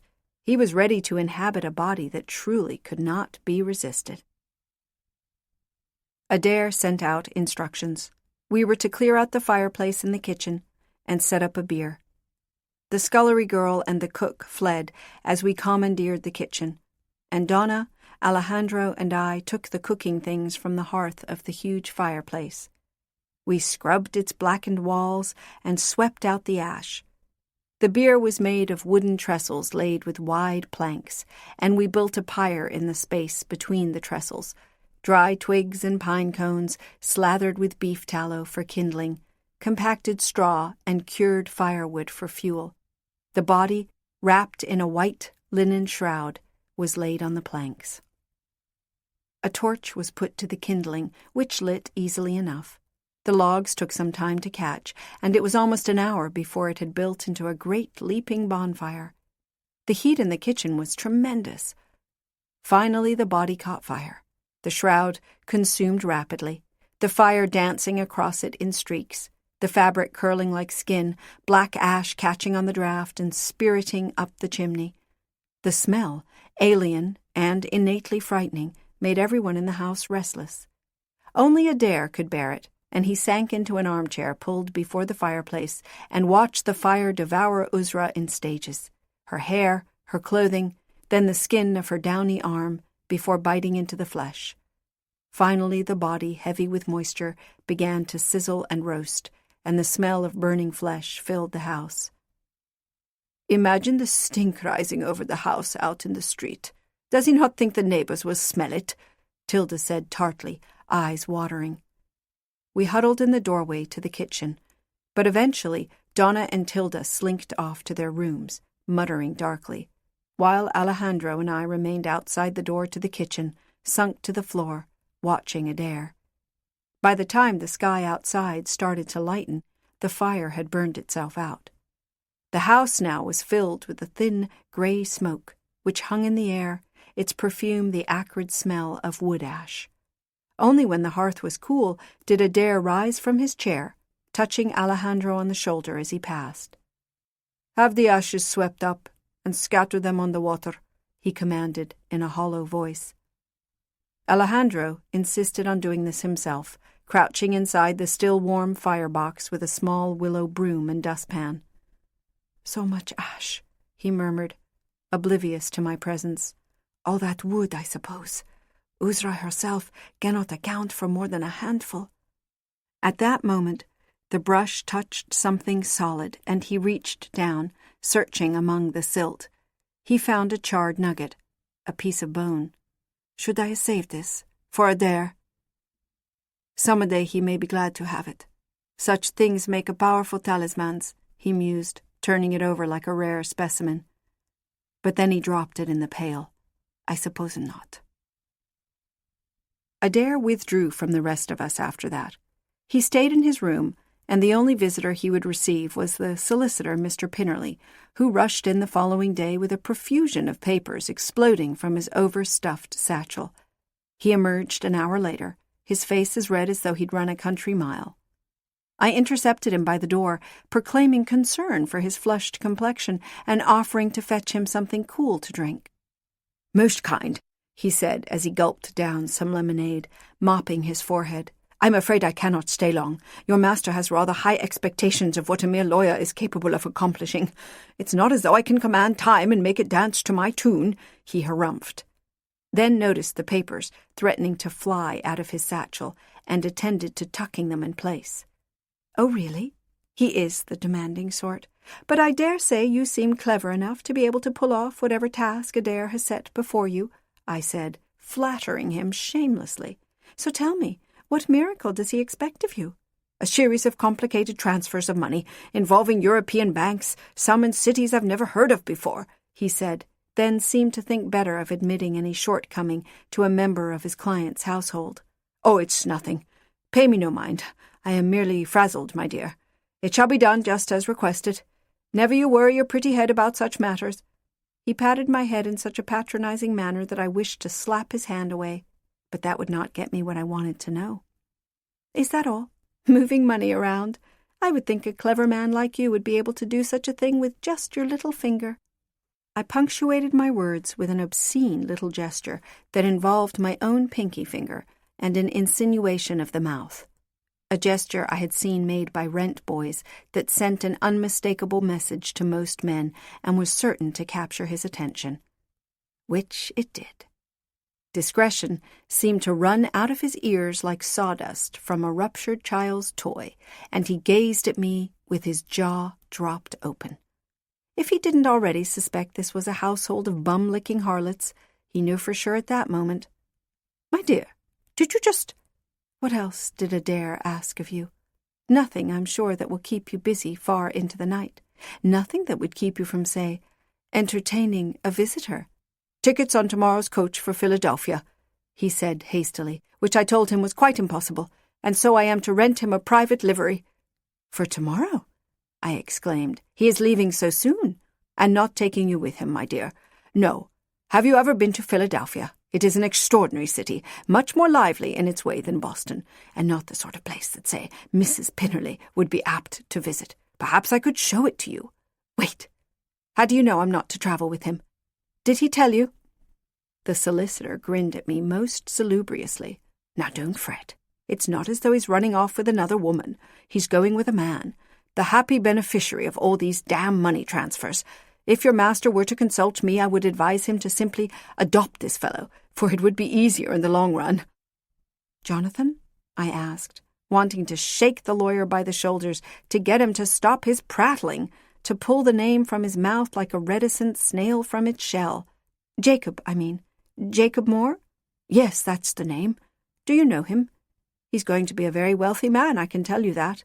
If you don't mind my saying this to you, perhaps you should consider setting your sights on this Mr. Moore before word gets around. With his assumptions of my intentions, Pinnerly had painted himself into a corner, and I enjoyed watching him try to extricate himself. He cleared his throat. "That is not to say that I imagine for one second that you and the Count's benefactor— I apologize. I believe I've overstepped the bounds of my position." I clasped my hands demurely. "I think you have." He handed me his glass and picked up his satchel. "Please believe me when I say I spoke in jest, miss. I trust you shan't be going back to the Count with any mention of, your indiscretion? No, Mr. Pinnerly. I am nothing if not discreet." He hesitated. "And I suppose the question of a midnight visit?" I shook my head. "Is out of the question." He gave me a strangled look, torn between regret and longing, and then sped out of the peculiar house of his most bizarre client, happy, I'm sure, to leave us behind. It seemed that staggering sums of money were being transferred to accounts in Jonathan's name, and the fateful trip to Philadelphia would begin tomorrow. Adair was ready to make his move, which meant that time had run out for me and Jonathan. I had to act now, or spend the rest of eternity in regret. I went to Edgar, the head butler, the one entrusted with overseeing the other servants and running affairs for the house. Edgar had a suspicious and larcenous heart, like everyone else who found a place in this household, from master through the servants, which is to say he could be depended on not to do his job very well, but only to the minimum degree necessary. It is a terrible trait in a servant if you wish to have a well-run household, but the perfect attitude for one in a house where convention and scruples have been flung out the door. "Edgar," I said, folding my hands primly before me like the proper lady of the house, "there is a repair needed in the wine cellar that Adair would like attended to in his absence. Please send someone to the masons, and have a wheelbarrow of stones and a wheelbarrow of brick delivered to the basement this afternoon. I've already hired a man to do the job once the Count has left on his trip." When Edgar looked at me slyly, the wine cellar had been a crumbling mess the entire time we'd been in the mansion. Why the rush now?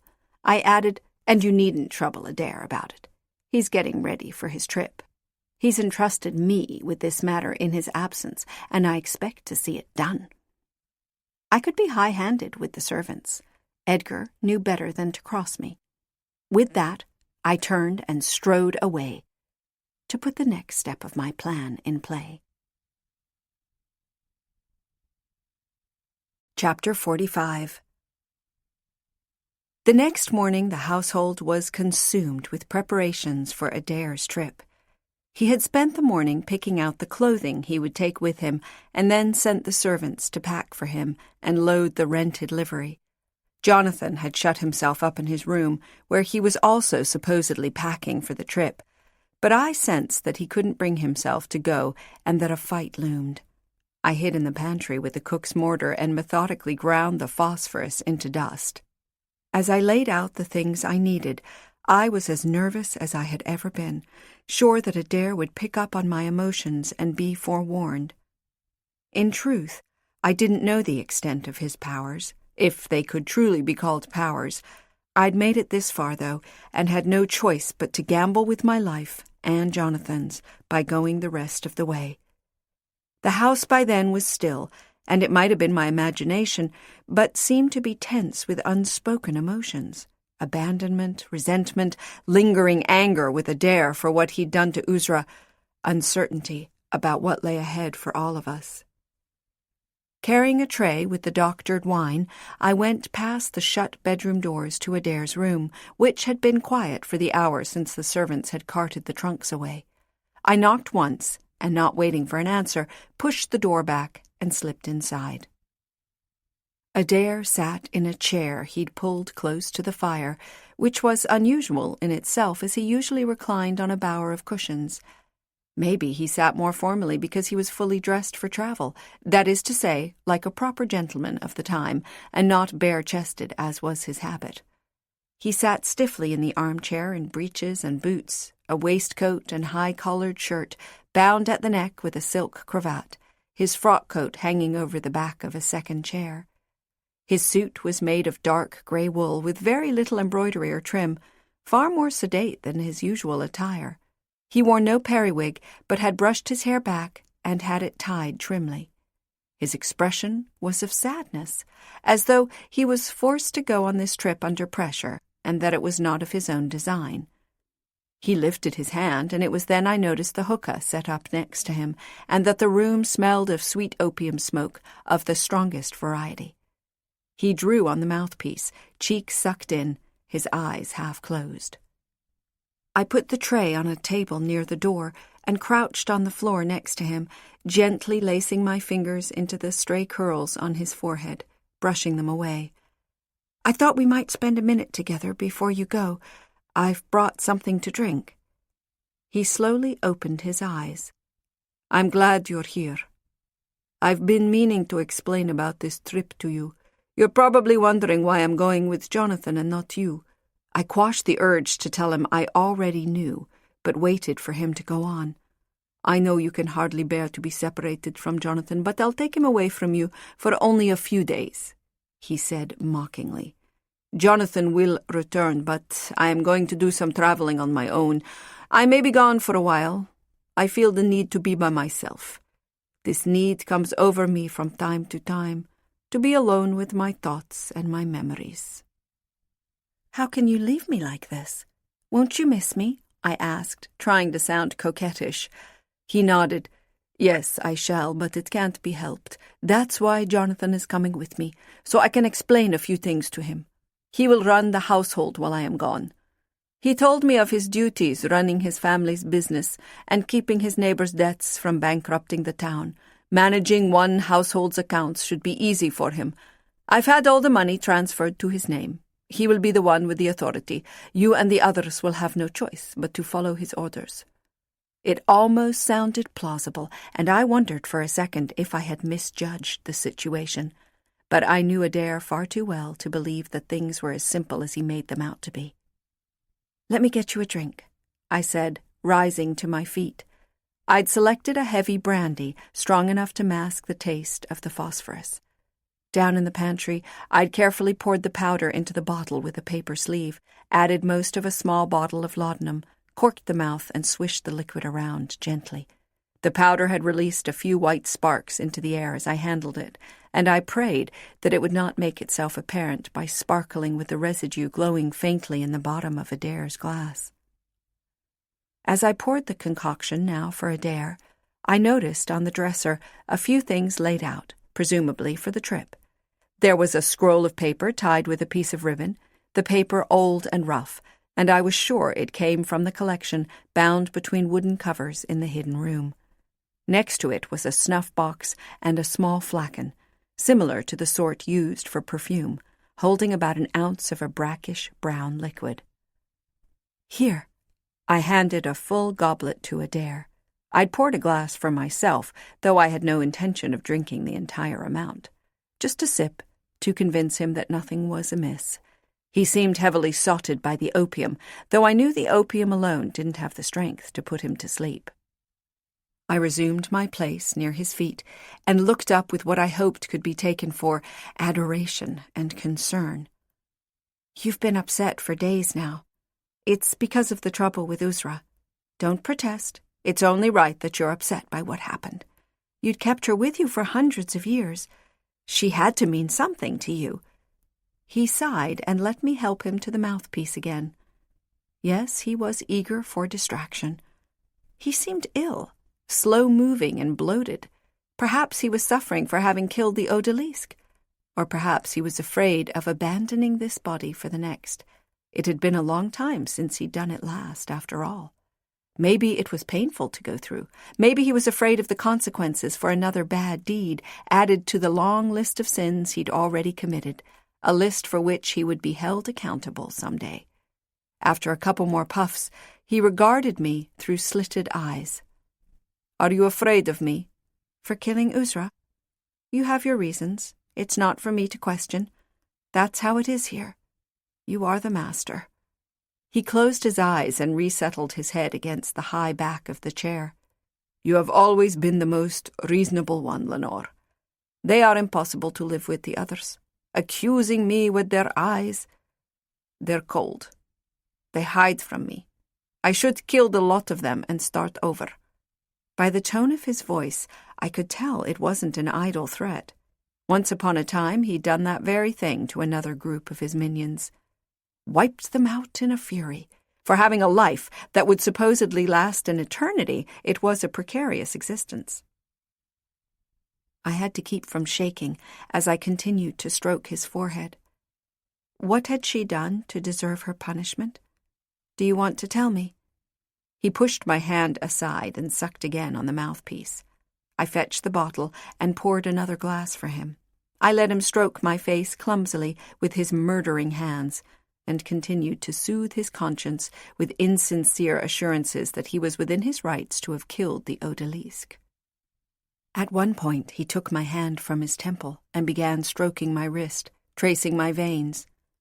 "How would you like to take Uzra's place?" he asked a bit anxiously. The notion rattled me, but I tried not to let him see. "Me?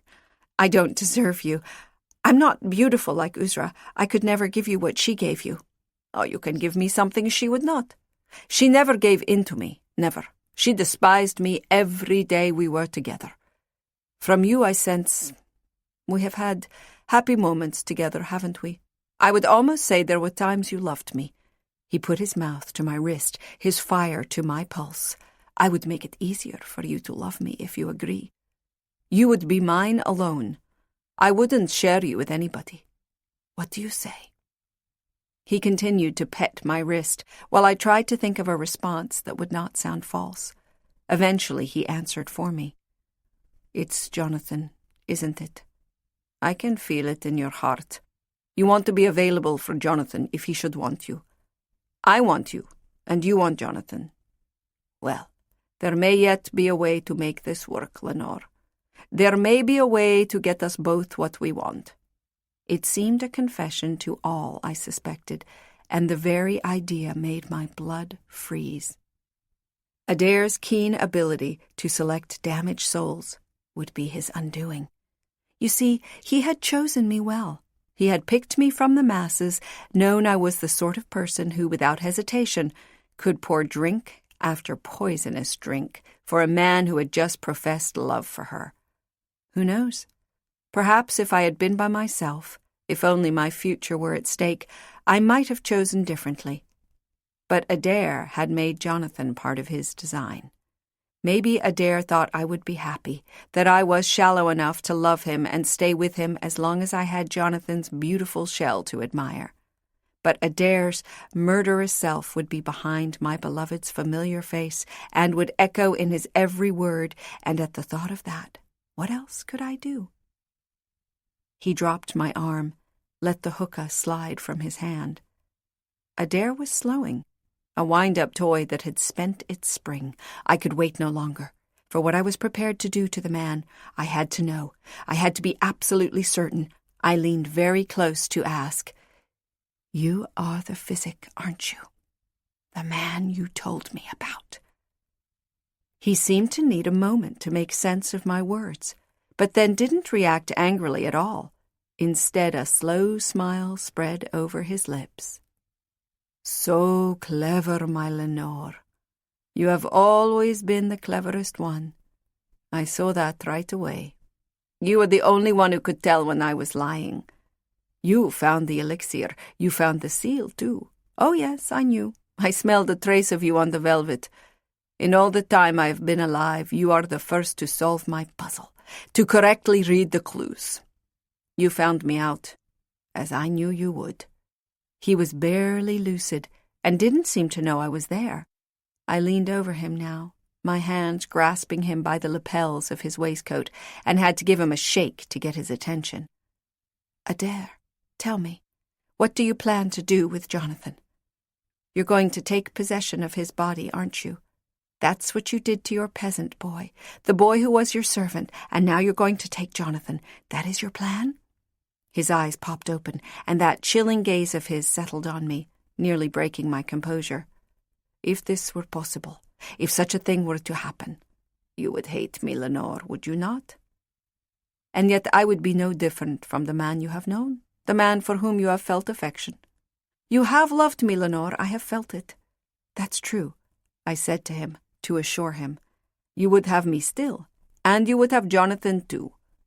But without his indecisiveness, without his carelessness for your feelings, without the hurt and selfishness and regret. I would love you, Lanore, and you would be certain of my feelings. That is something you cannot have with Jonathan. That is something you will never get from him." His words jolted me, because I knew them to be true. As it turned out, his words were also prophetic. It was like a curse Adair placed on me, dooming me to unhappiness forever. "I know I shan't. And yet," I murmured, still stroking his face, trying to gauge his wakefulness. It didn't seem that a body could ingest so much poison and remain conscious. "And yet, it's Jonathan I choose," I said finally. At those words, Adair's glazed eyes lit up with only the faintest spark of recognition deep within them. Recognition of what I'd just said. Recognition that something terrible was happening to him, that he was unable to move. His body was shutting down even though he fought it, struggling in his chair like a stroke victim, spastic and tremulous, drool starting to drip from the corners of his mouth in bubbled threads. I leapt to my feet and stood back, avoiding his hands as they jabbed the air for me, and failed, then froze, then went limp. He grew still suddenly, still as death and gray as clouded water, and tumbled out of the chair onto the floor. It was time for the final step. Everything had been laid in place earlier, but I couldn't do this part alone. I needed Jonathan. I sprang out of the room and ran down the hall to Jonathan's chamber, bursting in without knocking. He was pacing, but seemed prepared to go out, cloak over his arm and hat in hand. "Jonathan!" I gasped, pressing the door closed, blocking his way. "Where have you been?" he asked, an angry edge to his voice. "I looked for you but couldn't find you. I waited, hoping you would come to me until I couldn't stand it any longer. I am going to tell him I have no intention of traveling with him. I'm going to tell him that I am breaking with him, and then I'm going to leave. Wait, I need you, Jonathan, to help me." As angry as Jonathan was, he saw that I was upset and put his things aside to listen to me. I poured out the story, sure that I sounded like a madwoman, because I hadn't the time to think of a way to tell him without seeming delusional or paranoid. And inwardly I cringed, because now he would see me for what I was. Capable of cunning evil, able to condemn someone to terrible suffering. Still the same girl who had sent Sophia to kill herself, cruel and unyielding as steel, even after everything I myself had been through. Surely Jonathan would denounce me. I expected him to walk out on me, that I would lose him forever. When I told him the entire tale of how Adair had planned to extinguish his soul and usurp his body, I held my breath, waiting for Jonathan to dismiss me or lash out, for him to call me a madwoman, waiting for the swing of the cape and the slam of the door. But he didn't. He took my hand, and I felt a bond between us that I hadn't known in a while. "You saved me, Lanny. Again," he said, his voice cracking. Upon seeing Adair on the floor, still as the dead, Jonathan recoiled momentarily. But then he joined me in binding Adair as securely as we could. We tied the monster's hands behind his back, bound his ankles together, and gagged him with a soft cloth. However, when Jonathan went to lash the knots at Adair's wrists to his feet, bowing our prisoner backwards in a position of utter vulnerability, I recalled the inhuman harness. The feeling of helplessness came crushing down upon me, and I could not do the same to Adair, even though he was my tormentor. Who knew how long he might remain bound like that before he was found and freed? It seemed too cruel a punishment, even for him. We then wrapped Adair in his favorite sable blanket, a solitary comfort. I slipped out first, so Jonathan, if he ran into one of the others and was questioned, could pass off the bundle in his arms as me. And we planned to meet in the cellar to see my plan to its end. I rushed ahead, taking the servants' staircase to the cellar.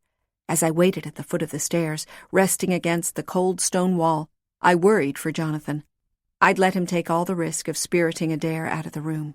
Though the others had withdrawn, shell-shocked by Uzra's death and the confusion of Adair's departure, it was by no means assured that Jonathan would not cross paths with one of them. He could easily be spied by a servant as well, and one glimpse could undo our plan. I waited tensely until Jonathan appeared with the limp form in his arms. "Did anyone see you?" I asked, to which he shook his head. I led him through the twisting labyrinth to the very lowest level of the cellar, to the cave-like room where the wine was stored. Here the cellar was most like a castle's dungeon, sequestered from the rest of the basement rooms, thickly lined with earth and stone to keep the temperature constant for the wine. I'd found a niche in the very back, a tiny, windowless cell cut into the mansion's massive stone foundation. It appeared to be an unfinished extension of the wine room, with bricks and wood lying about. Yesterday's deliveries of bricks and stone were piled on the floor along with a bucket of mortar draped with a moistened cloth, nearly dry now. Jonathan looked at the supplies and then at me, surmising instantly the intent of the materials, and then dumped Adair's body on the damp dirt floor. Without a word, he stripped off his frock coat and rolled up his sleeves. I kept Jonathan company as he closed up the small gap that served as the opening to the cell. First brick, then row upon row of stone to make the opening disappear into the deep-set wall. Jonathan set about his task silently, settling the stones into place with taps of the trowel's handle, drawing on work he had done in childhood, while I kept watch on Adair's dark form, a mere lump of shadow on the cell's floor. At the hour when Adair had been scheduled to leave, I crept upstairs and sent the livery on its way, telling the driver that the travelers had changed their minds, but wanted the baggage sent ahead to their lodgings as planned. Then I mentioned casually to Edgar that the master had departed on his trip a little ahead of schedule in order to avoid fanfare, wanting to slip away. Adair's and Jonathan's empty rooms seemingly verified what I'd said, and Edgar merely shrugged and went about his duties and would, I suspected, tell the others if asked. Jonathan continued to work, pausing whenever we heard any movement that sounded like it was coming our way. For the most part, it was exceedingly quiet this deep underground, and we heard few stirrings from the occupied floors, but it was unlikely that we would, with storage rooms situated between the first floor and the wine cellar. Still, I was nervous, sure that the others might come looking for me, and I wanted this horrible act behind me. The man in the cell is a monster, I kept telling myself to ease my mounting guilt. He is not the man I knew. "Hurry, please," I murmured from my perch on an old cask. "There's nothing to be done for it, Lanny," Jonathan said over his shoulder, never breaking his rhythm. "Your poison's not mine, surely, not mine alone," I cried, jumping off the cask in agitation. "The poison will wear off eventually. The knots may loosen, and the gag come undone, but this wall must not fail. It must be as strong as we can make it." "Very well," I said, wringing my hands as I paced. I knew that the potion couldn't kill him, even if it had been poison, but hoped that it might make him sleep forever or have caused damage to his brain, so he'd never be aware of what had happened to him, because he was not a magical being, not a demon or an angel. He could not make the knots untie themselves or fly through walls like a ghost any more than I could, which meant that eventually he would wake in the dark and not be able to take the gag from his mouth, not be able to scream for help, and who knew how long he might remain there, buried alive. I waited a moment on our side of the fresh stone wall to see if I felt the familiar electric arc of Adair's presence, but I did not. It was gone. Perhaps it was gone only because Adair was so deeply sedated. Maybe I'd feel him again when he regained consciousness. And what torture that might be, to feel his agony alive in me day after day and not be able to do anything about it. I cannot tell you how many nights I've thought about what I did to Adair, and there have been times when I almost think I would undo what I did to him if it were possible. But at that time I could not let myself think about it. It was too late for pity or remorse. Jonathan slipped out that evening while the others were away at one of their usual pastimes. I had a taste of the struggles that were to come with Jonathan when, once he had stepped outside, he turned to me and asked, "We can return to St. Andrew now, can't we?" I drew in a breath. St. Andrew is the last place we can go, because there, of all places, we will be most quickly discovered. We'll never grow old, never fall ill. All those people you'd return for, they'll come to look at you with horror. They'll come to fear you. Is that what you want? How would we explain ourselves? We can't, and Pastor Gilbert will have us tried as witches for sure. His expression clouded over as he listened, but he said nothing. We need to disappear. We must go where no one knows us, and we must be prepared to leave at any time. You must trust me, Jonathan. You must rely on me. We have only each other now.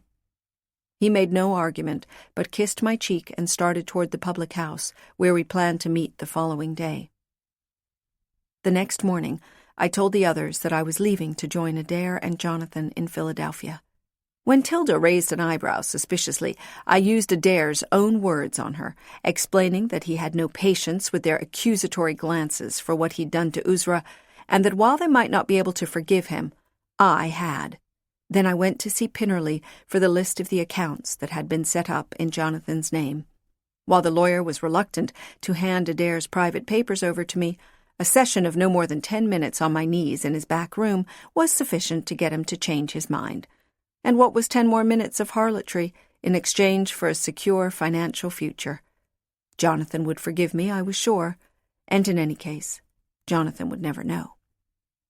The others said nothing outright against me, but were clearly skeptical and wary, and gathered in corners and on dark landings to whisper among themselves. Eventually, though, they drifted off to their rooms or about other business, clearing the way for me to creep down to the study. Jonathan and I needed money to flee, at least until we could gain access to the funds that Adair himself had set aside, for his own future use, of course. To my surprise, Alejandro sat slumped over the table, his head in his hands. He watched indifferently, however, as I socked money from Adair's cash box into a pouch. It would be only natural that I might carry more funds to Adair to use for his trip. But Alejandro cocked his head in curiosity when I pulled the framed charcoal drawing of Jonathan down from the wall. It was the one item I couldn't bear to leave behind. I pried the backing from the frame, and with a piece of tissue over the drawing and a chamois beneath it, I rolled the picture into a tight cylinder and tied it with a red silk cord. "Why are you taking the drawing?" he asked. "There's a painter in Philadelphia. Adair plans to introduce him to Jonathan. Jonathan will never agree to sit for his portrait again, and Adair knows it, so he wants the artist to create a painting from the sketch. It seems like a lot of bother, I agree, but you know how Adair is. Once he's decided on something," I said blithely. "He's never done anything like this," Alejandro said, abandoning his questioning with the despair of one accepting the inevitable. "It's very unexpected. It is very strange. I'm at a loss to know what to do next." "All things come to an end," I remarked before slipping out of the study nonchalantly. I waited in the carriage as servants brought down my trunks, securing them to the back.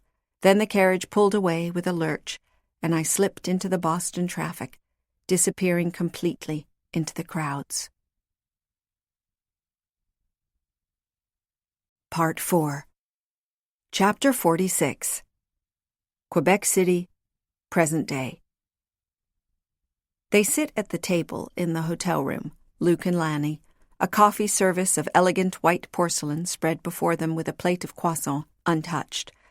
4 packs of cigarettes, ordered along with the rest of the room service, rest in a silver bowl. Luke takes another sip of coffee, heavy with cream. Last night was rough, with the drinking and smoking pot, and while the fatigue shows on his face, Lanny's visage reveals nothing except pert, soft, smooth skin and sadness. "I suppose you've tried to learn about this spell," Luke says at some length. His question brings a bemused sparkle to Lanny's face. "Of course I did. It's not easy to find an alchemist, a real one. Every town I went to, I looked for the dark ones. You know, people with a dark inclination. And they are in every town, some out in the open, some driven underground." She shakes her head. "In Zurich, I found a shop on a narrow back street just off the main thoroughfare. It sold rare artifacts, ancient skulls with inscriptions chiseled into the bone, scripts bound in human skin and filled with words no longer understood. I thought if anyone would know the necromancer's true art, it would be the people who owned this shop, who put their lives into tracking down arcane magic. But they only knew rumor. It came to nothing. It wasn't until this century, about 50 years ago, that I finally heard something with the slightest ring of truth to it. It was in Rome at a dinner party. I met a professor, a historian. His specialty was the Renaissance, but his personal avocation was alchemy. When I asked if he'd heard of a potion to confer immortality, he explained that a true alchemist wouldn't need a potion for immortality because the real purpose of alchemy was to transform the man, to bring him into a higher state of being. Like the supposed quest to turn base metal into gold, he said that was an allegory, that they sought to turn base man into a purer being. She slides her cup away an inch or two, the saucer pushing a minute wake ahead of it in the white damask. I was frustrated, as you can imagine. But then he went on to say that he had heard of a rare potion with a similar effect to what I'd described. It was supposed to turn an object into an alchemist's. Well, familiar is the best term, I think. To bring an inanimate object to life, like a golem, to make it the alchemist's servant. The potion could reanimate the dead, bring them back to life, too. This professor assumed the spirit that filled the dead person or the object came from the demon world, she says, crackling with self-loathing. A demon meant to do someone's bidding. That was all I could bear to hear. I haven't gone looking for explanations since then. They sit quietly and watch the traffic a dozen flights below them. The morning sun is starting to break through clouds, setting the cutlery and silver bowl on fire. Everything is white and silver and glass, clean and sterile, and everything they have been talking about, darkness, death, seems a million miles away. Luke picks up a cigarette, rolls it between 2 fingers before putting it aside, unlit. "So, you left Adair walled in the mansion. Did you ever go back to see if he got out?" "I worried about him escaping, of course," she says, nodding almost imperceptibly. "The feeling, our connection was gone, though. I had nothing to go on. I went back once, twice. I was afraid of what I'd find, you know, to see if the house was still standing. It was. For the longest time, it was used as a home. I'd circle the block, trying to feel Adair's presence. Nothing. Then one time I went back and saw that it had been made into a funeral home, if you can believe it. The neighborhood had fallen on hard times. I could picture the rooms where they'd work on the bodies, in the basement, steps away from where Adair was entombed. The uncertainty was too much." Lanny tamps out the spent cigarette in her hand and immediately lights another. So I had my lawyer contact the funeral home with an offer to buy it. As I said, there was a recession. It was a better price than the owners hoped to see in their lifetime. They accepted. As soon as they moved out, I went in by myself. It was hard to imagine as the house I had known. So much had been changed. The part of the cellar under the front stairs had been updated. Cement floor, furnace and hot water heaters, but the back half had been left alone. No electricity ran back there. It was left dark and damp. I went to the spot where we'd put Adair. You couldn't tell where the original wall left off and where the part Jonathan built began. It had all aged together by then. Still no feeling from behind the stone, no presence. I didn't know what to think. I was almost tempted, to have the wall torn down. It's like that perverse voice in your head that tells you to jump off the balcony when you get too close to the edge. She smiles ruefully. I didn't, of course. As a matter of fact, I had the wall reinforced with rebar and cement. Had to be careful. I didn't want the wall to be damaged during the construction. It's sealed good and tight now. I sleep much better. But she doesn't sleep well. Luke has learned this much in the short time they've been together. He needs to lead her away from the place he has left her, the dark cellar with the man she condemned. Luke reaches across the table and takes her hand. Your story. It's not finished yet, is it? So you and Jonathan left Adair's house together. What happened next? Lanny seems to ignore the question for a moment, studying the nub of the cigarette in her hand. We remained together for a few more years. At first we stayed together because it was ostensibly the best thing to do. We could look out for each other, watch each other's back, as it were. Those were adventurous times.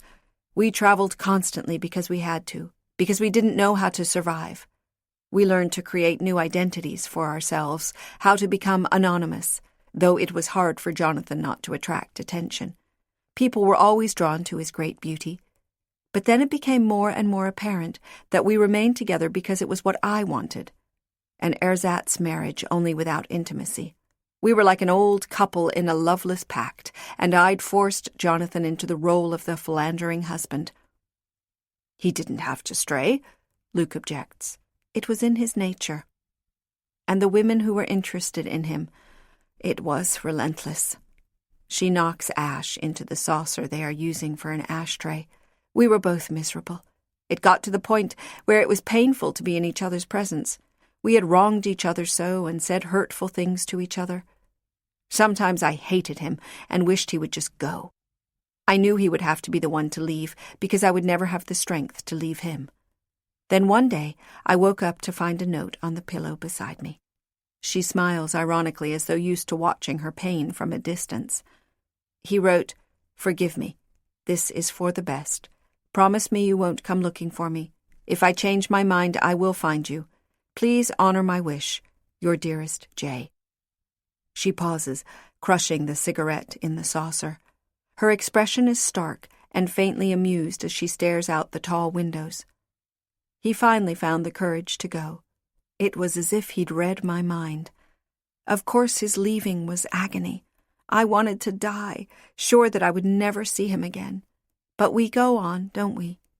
Anyway, I had no choice, but it helps to pretend that you do. Luke remembers how it feels to be exhausted by tension, recalls those days when he and Tricia couldn't stand to be in the same room, when he'd sit in the dark and try to imagine how it would feel if they split up, the peace that would come over him. There was no question that she'd be the one to leave. He couldn't be expected to walk away from his children or his childhood home. But when his family had left, and it was just him in the farmhouse, it wasn't like being alone at all. It was as though something had been violently taken away from him, as though a piece of him had been amputated. He gives her a moment to fold up her pain and tuck it back in its place. But it wasn't over, was it? Obviously, you saw each other again. Her expression is inscrutable, light and dark. Yes, we did. Chapter 47. Paris, 1 month ago. Gray day. I peeked from behind the curtains at the thin sliver of sky visible from the 3rd story of my home, one in a series of ancient row houses in the 5th arrondissement. It was the start of winter in Paris, which meant that almost every day would be gray. I turned on my computer, then stood by the desk and stirred cream into my coffee while the computer started up. I find the series of whirs and clicks subliminally comforting, like the chirping of birds or some other sign of life external to mine. I cherish normalcy and long for as much routine as I can cram into what is otherwise a free-form existence. I sipped the coffee. Though I don't really need it the way some people do to pull them into consciousness, I drink it out of habit. I'd barely been asleep, a cat nap really. I'd been up until the wee hours as usual, dutifully doing research needed for the book I had been contracted to write, but which now bored me to impatience.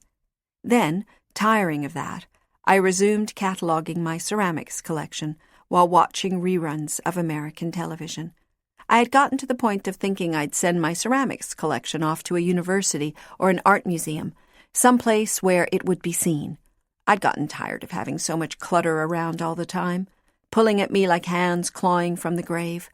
I felt the need to shed a few things. My email finished loading, and I glanced down the list of the sender's addresses. Business mostly. My lawyer, my editor at the wonky small press that had published my precious monographs on ancient Asian ceramics, an invitation to a party. What a life I'd made for myself over the past 20 years as a faux expert on Chinese teacups. My false identity was based on a collection of priceless cups my Chinese employer had pressed into my arms as I boarded a British ship to escape the ransacking nationalists. This had happened in the Jade Pagoda days, another lifetime ago, another story no one knew.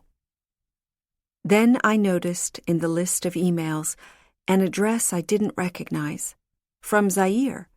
Oh, only it's called the Democratic Republic of Congo now. I could remember when it was the Belgian Congo. I frowned to myself. Did I know anyone in Zaire?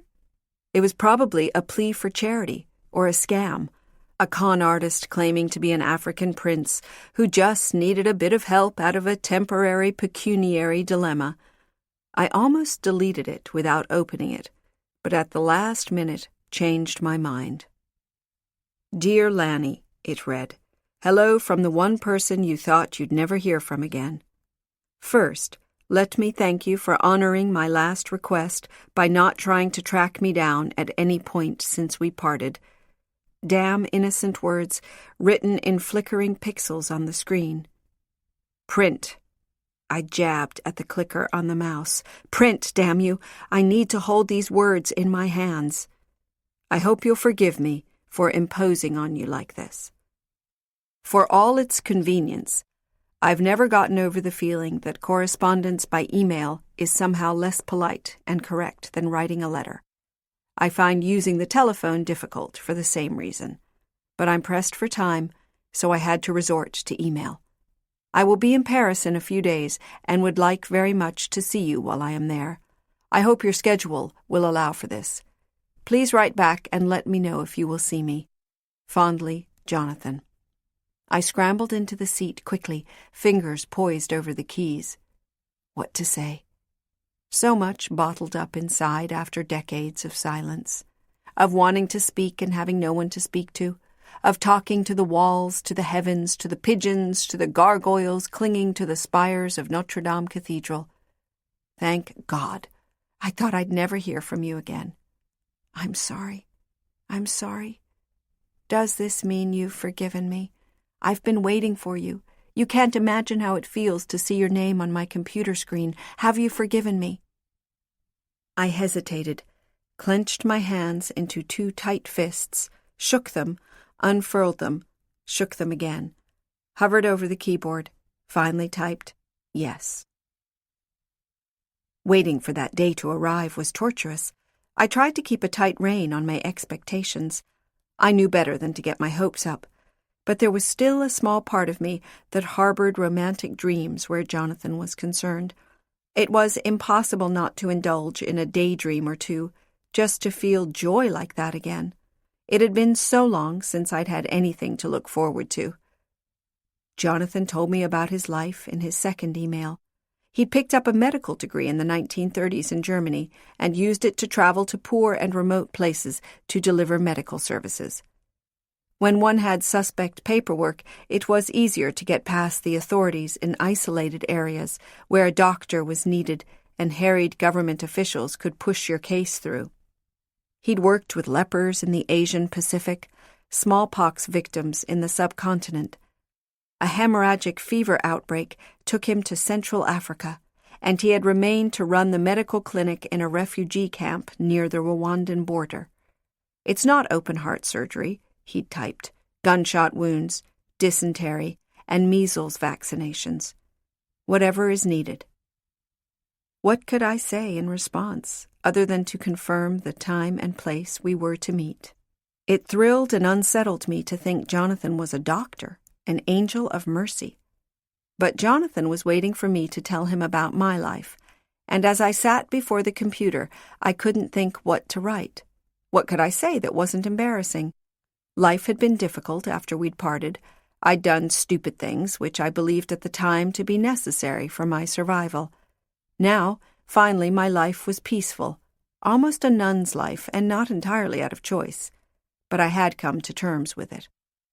Jonathan would notice my omission, but I assured myself that he wouldn't harbor any illusion that I'd changed in our time apart, at least not as dramatically as he had. Instead, my first email to Jonathan was full of pleasantries, how I was looking forward to seeing him and the like. I couldn't sleep at all the night before, and sat up, looking into a mirror. Would I look different to him?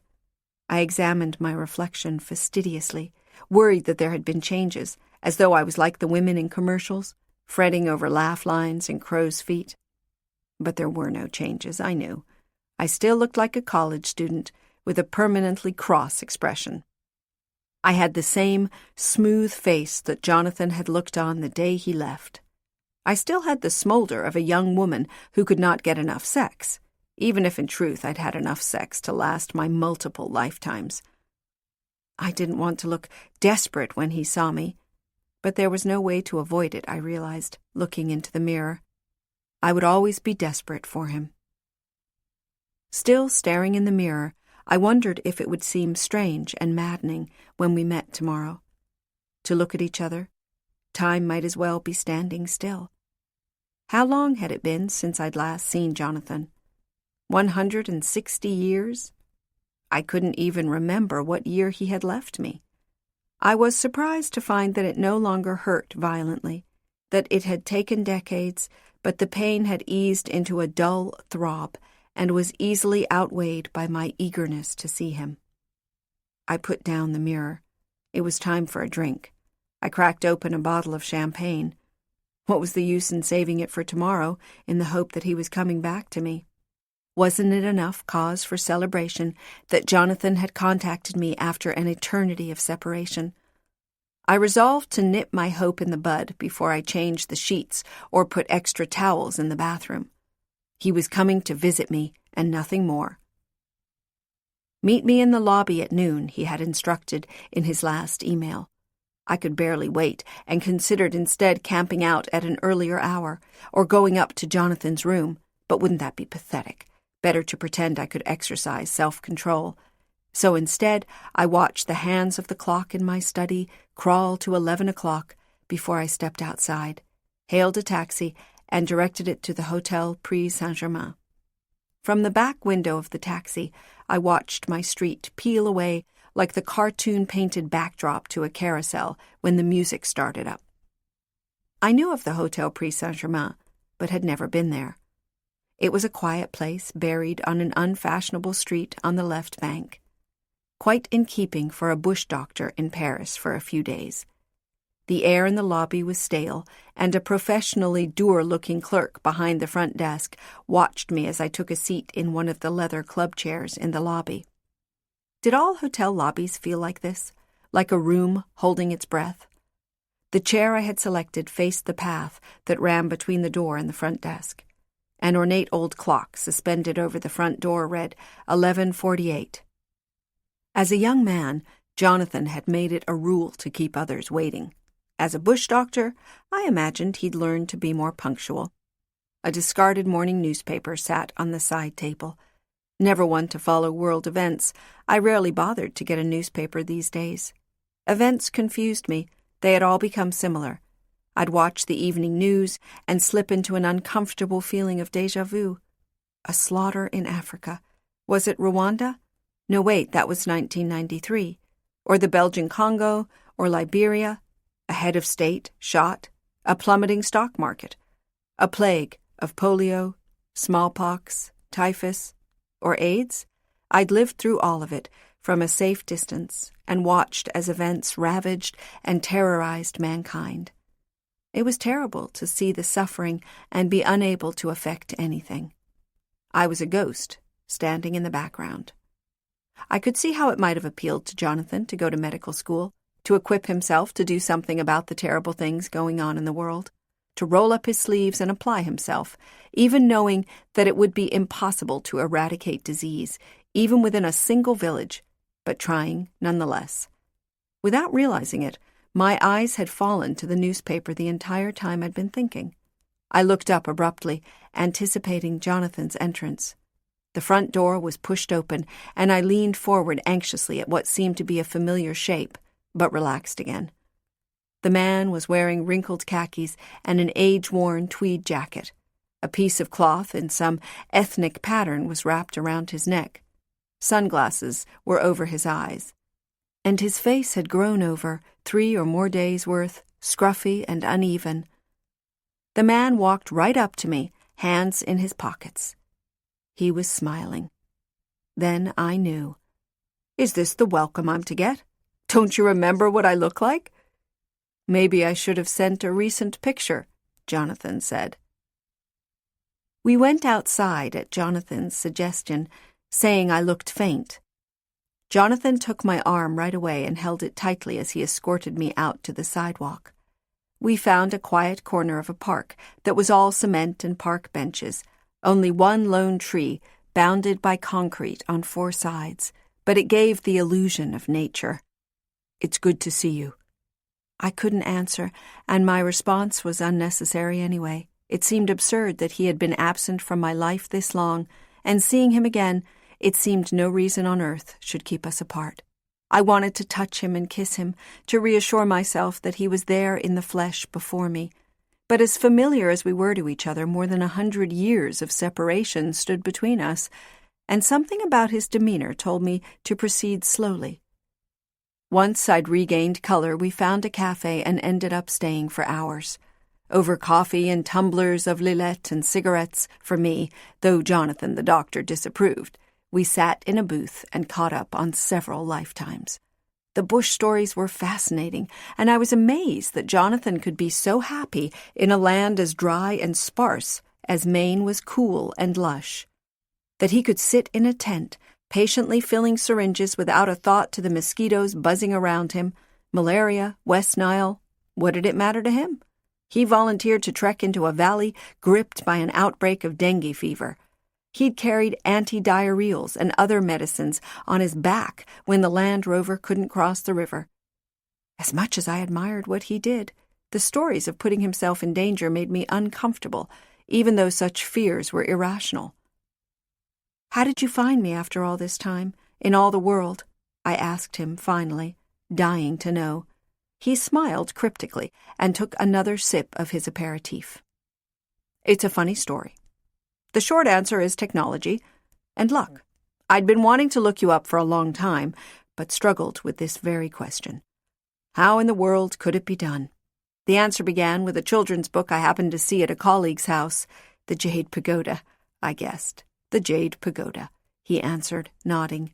Reading the book to the colleague's child, I recognized you in the drawings. With a little research, I found the artist's model, Beryl Fowles, a British expatriate living in Shanghai. I always liked that name, made it up myself, and hired someone to find out what he could about Beryl. But by then, Beryl Fowles had been gone for decades.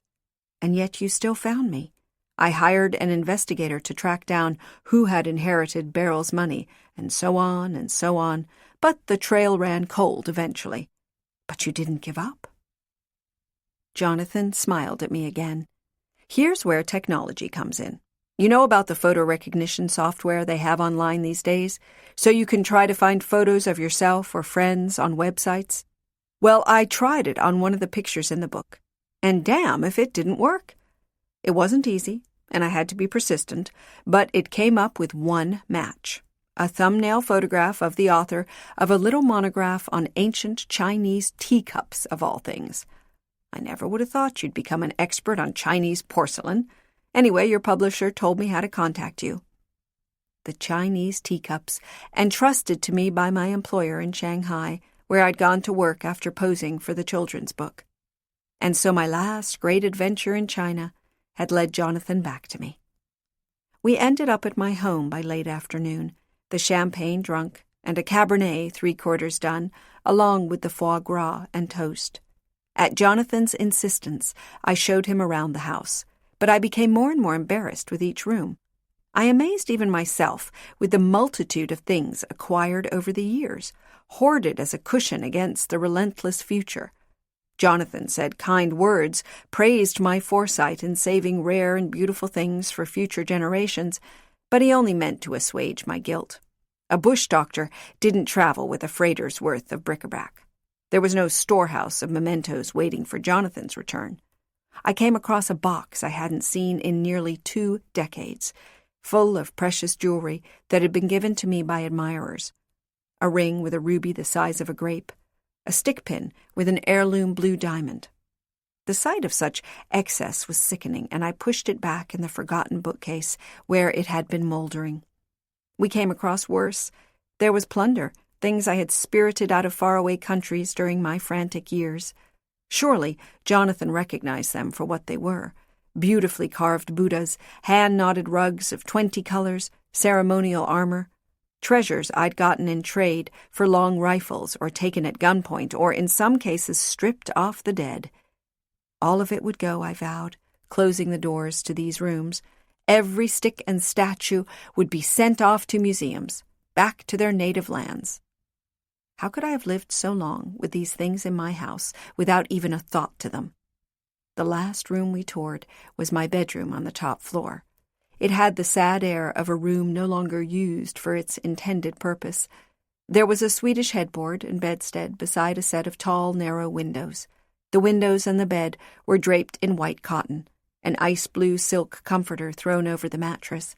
An 18th-century French secretary served as a computer table, spindly legs and all, with a Biedermeier chair pulled in front of it. The table was strewn with papers and knickknacks. A gray silk dressing gown was draped over the chair. All gave it the look of a room in which the dust covers had only recently been pulled off the furniture, as though everything had been in waiting. Jonathan stood in front of the picture that hung opposite the bed. The artist's name was long lost, but I remembered the day the sketch had been made. Jonathan didn't want to sit for the portrait, but Adair had insisted, so he was caught leaning back, churlishly in a chair, dark and moody and breathtaking. He thought he would spoil the picture, but damn if it hadn't made the drawing better. We both stood in front of it, taken back nearly 2 centuries. Of all the treasures you've amassed in this house, I can't believe you kept this stupid drawing, Jonathan said weakly. When he saw the stricken look on my face, he softened and took my hand. But of course you would. I'm glad you did. We gave it one last look before walking out of the room. By the time night had fallen, Jonathan was sprawled on a couch in the drawing room, and I was on the floor, leaning against an armrest. We'd swapped stories for hours. I'd broken down and told him some of the past I was ashamed of, going out in search of adventure with the madman who'd taken Jonathan's place when he left me. His name was Sava, and he was one of us, one of Adair's early companions, the only other one of us I'd ever run across. Sava had the misfortune of being found by Adair centuries back near St. Petersburg, stranded in a storm. Sava wouldn't share the details of his falling out with Adair, but I could guess at them, for Sava had a mercurial temper and a sharp, impatient tongue. Because Sava couldn't stand to be in any place for long, we'd roamed the continents like exiles. For a man who had been born into ice and snow, Sava was inexplicably drawn to heat and sun, which meant we spent most of our time in northern Africa and Central Asia. We traveled with nomads across deserts, run guns through the Khyber Pass, taught Bedouins to shoot the long rifle, even lived with the Mongols for a while. They had been impressed with Sava's extraordinary equestrian skill during the chase to hunt them down. We were together, close as brother and sister, until the end of the 19th century. We just realized that we had nothing left to say to each other. We probably should have parted decades before, but it had been too easy, being with someone who needed no explanations. And you? I took the opportunity to change the subject. Exhausted from dredging up those memories. Surely you haven't been alone this whole time? Did you ever marry again? He twisted his mouth but offered up nothing. Don't tell me you've been lonely all this time. That would be too sad. Well, I wouldn't say lonely. You're rarely alone if you're a doctor in these villages. Everyone needs your attention, and they're so happy that you're there. I was always being invited to eat with them, attend their observances, partake of their lives. His eyes dipped closed for longer and longer instances, and a languor settled on his face. I took a lap robe and spread it over him. He opened his eyes for a brief moment. I'm going back to Maine. I want to see it again. That's why I looked you up, Lanny. I want you to go with me. Will you? I had to fight back tears at the prospect of returning home with Jonathan. Of course I will. Chapter 48. We took one of those gigantic Airbus planes for the trip back to America. From New York, we took a commuter plane to Bangor, then rented a sport utility vehicle to drive north. I hadn't seen this land for 2 centuries, and, crazy as it may sound, there were stretches that seemed to have changed very little. For the rest of it, there were asphalt roads, Victorian farmhouses, immense fields of neatly tended crops, the spindly, towering inchworms of irrigation pipes off on the horizon. Seen from behind the windshield of this big, plush vehicle, it was easy to fool myself into thinking that I'd never been there. Then the road would cut off the farming plains into the great north woods. We'd plunge into the cool dark of the forest, flanked by row after row of outsized trunks, the sky obliterated by a blanket of green.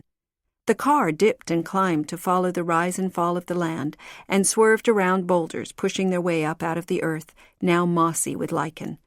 All this I remembered. I saw the trees and was taken back 200 years, flooded with the recall of my first life, my true life, the one that had been taken away from me. It had to be the same for Jonathan. We sensed our home getting closer. The trip passed quickly in an automobile. The last time we had made this trip, it was weeks in the carriage, Jonathan in shock from what I'd done to him, barely speaking a word to me. We were speechless on the approach to town, how everything had changed. We couldn't even be sure that this road, the main road cutting through the middle of town, was the same small, dusty wagon trail that led to the fledgling St. Andrew 200 years ago. Where was the church and the graveyard? Shouldn't we be able to see the meeting hall from here? I rolled the car down the street as slowly as possible so we could try to transpose the town we remembered over the one in front of us. St. Andrew hadn't become like many towns in America, where every store, restaurant, and hotel is the product of a multinational corporation and generic the world over. At least St. Andrew had some individuality, even if it had lost its original purpose. It was no longer industrious. The sprawling farms were gone, and there had been no sign of the logging business for the past 10 miles. The business of leisure had taken its place. Wilderness outfitters lined both sides of the main street, businesses where well-scrubbed men in rugged clothing escorted other men and women through the forest or down the Allagash in canoes, or took them into the middle of the river in hip waders, casting all day for the fish they would release once they had been admired. There were craft stores and inns, where once there had been farmhouses and barns, Tinky Talbot's Forge and the Watford's General Store. We were amazed to figure out finally that the congregation hall must have been demolished and that the center of town was now occupied by a hardware store, an ice cream shop, and a post office. At least the graveyard had been undisturbed. This new generation of inhabitants surely thought it pleasant enough, and if I hadn't known what it was like 2 centuries ago, I wouldn't have objected. But the town now made its living, catering to the whims of strangers, and seemed degraded. Like finding your childhood home had been turned into a bordello, or worse, a convenience store. St. Andrew had traded its soul for an easier way of life. But who was I to judge? We checked into a sporting lodge outside town. Dunratty's was like an old motel, shabby from an unavoidable neglect that catered to the seasonal hunters and fishermen, and so a certain austerity was expected. There was a set of 10 or so rooms making up one unit attached to the office. We asked for a cabin, the one set farthest into the woods. The caretaker said nothing, merely looked discreetly for the presence of rifles or fishing poles, and finding there were none, went back slowly and resignedly to his task. He did ask if we were married, as though he minded that one of his murky cabins would be used as a love shack. The place was empty except for us, we were told. It would be very quiet. He would be available at the house if we needed anything, and he pointed off in some indiscernible direction, but otherwise we could expect to be left alone. It was dismal, all 4 walls lined with cheap paneling, the roof merely covered in plywood. The space was dominated by 2 beds, slightly larger than single beds, neither as large as a double, with Depression-era metal rail frames, set apart by a small dresser put in the place of a nightstand and topped with a ceramic lamp. 2 threadbare upholstered chairs faced what looked to be a 30-year-old television. To one side was a small, round table, accompanied by 3 armless wooden kitchen chairs. Through a doorway, I found a small, functional kitchen, and through a second doorway, a slightly mildewed bathroom. I laughed when Jonathan threw the suitcases on one of the beds. "We're staying?" I asked, incredulous. "There must be someplace nicer, maybe in town." Jonathan said nothing, but stood before a set of sliding glass doors. Beyond a plain wooden deck were the woods, great, thick trunks towering above us, creaking in the wind. We opened the door and stepped into the middle of the forest, and clean air licked over and around us. We stood on the modest square of the deck and looked into the endless forest for an immeasurable amount of time. This was the home we had known. It had found us. "We're staying," Jonathan replied. We left the cabin about 5 that afternoon, anxious to look around a little more before the sun set. It was difficult to make our way, though. Roads we expected to lead in one direction ended up taking us to another place entirely, as the area had been shaped and reshaped over time. The current grid of roads had been laid down by the modern logging companies and went through mile after mile of forest for no apparent reason, leading straight to a highway, which in turn would take us to the juncture of the Allagash and St. John rivers. After 2 false starts, we found a road that reminded us of the carriage trail that had led out to Jonathan's house, and it was with a silent nod from Jonathan that we pursued it to its end.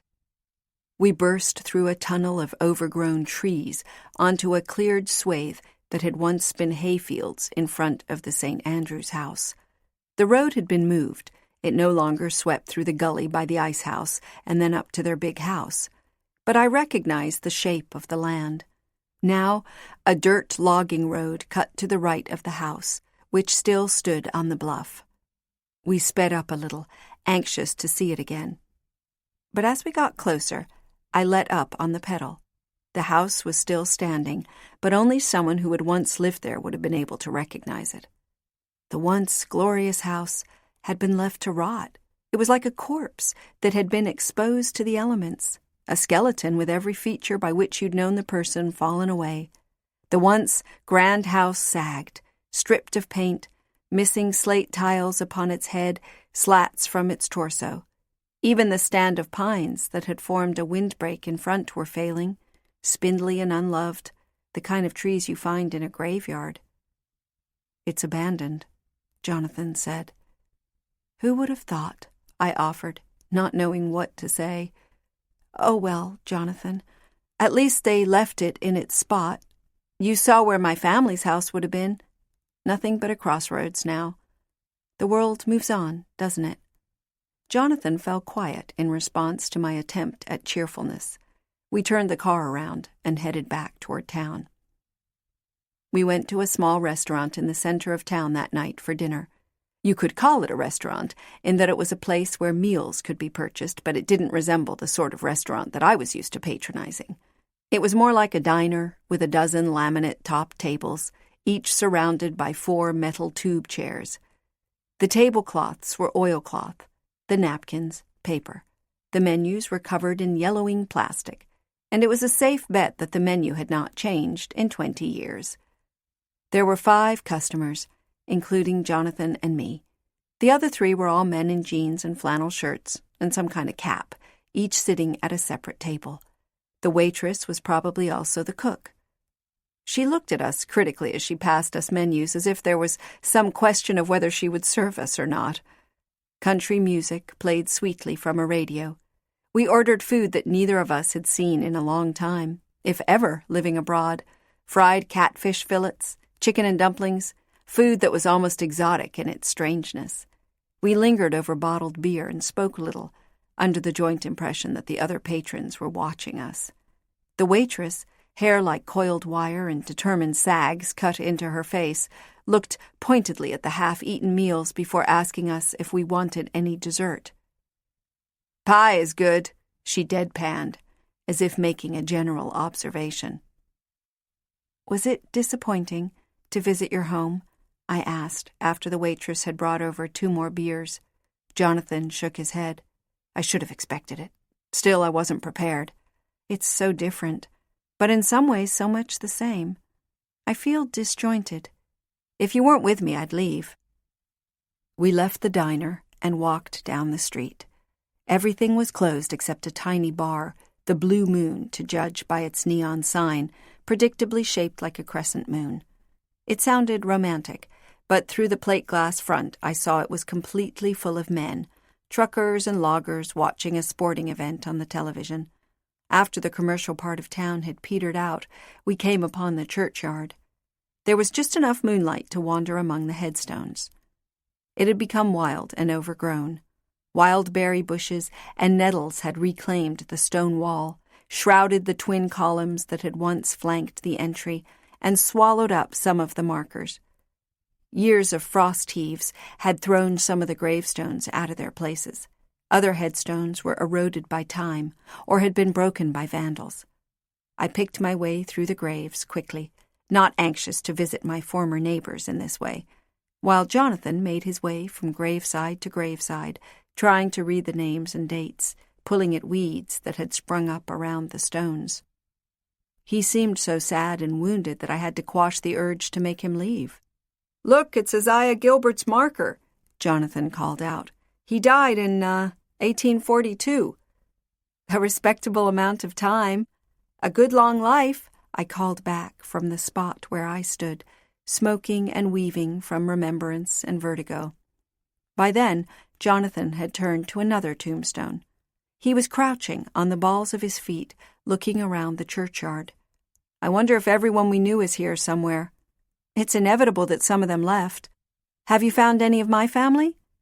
"Wouldn't they be in the Catholic cemetery on the other side of town?" he asked, walking down an aisle, looking from headstone to headstone. "We can go over there next if you like." "No, thanks. I've no curiosity left." I knew Jonathan had found someone significant when he knelt next to a large double marker. It was rough stone and pitted with age, its broad, flat back to me, so I could not read the inscription. "Whose is it?" I asked as I walked over. "It's my brother." His hands were running over the engraved words. "Benjamin." "And Evangeline." I touched the other side of the tombstone. "Evangeline St. Andrew, beloved wife, mother of Ruth." So they married. "Family honor?" I asked, brushing off the letters with my fingertips. "It doesn't look as though she lived long." And Benjamin was buried beside her. He never remarried. In the next hour, we found most of Jonathan's family, his mother, and eventually the daughter, Ruth, too, the last St. Andrew to live in the town. Jonathan's sisters were missing, though, which led Jonathan to hope they'd married and left town, to raise happy and successful families somewhere else, and be buried beside their husbands in more cheerful surroundings. He wanted to believe they'd escaped all the melancholy of St. Andrew. I took Jonathan back to the cabin. I'd smuggled 2 bottles of an extraordinary Cabernet all the way from France in my suitcase. We pulled the cork on one and let it breathe on the counter while we lay in bed together. I held Jonathan against me until the chill had left his body, and then I undressed him.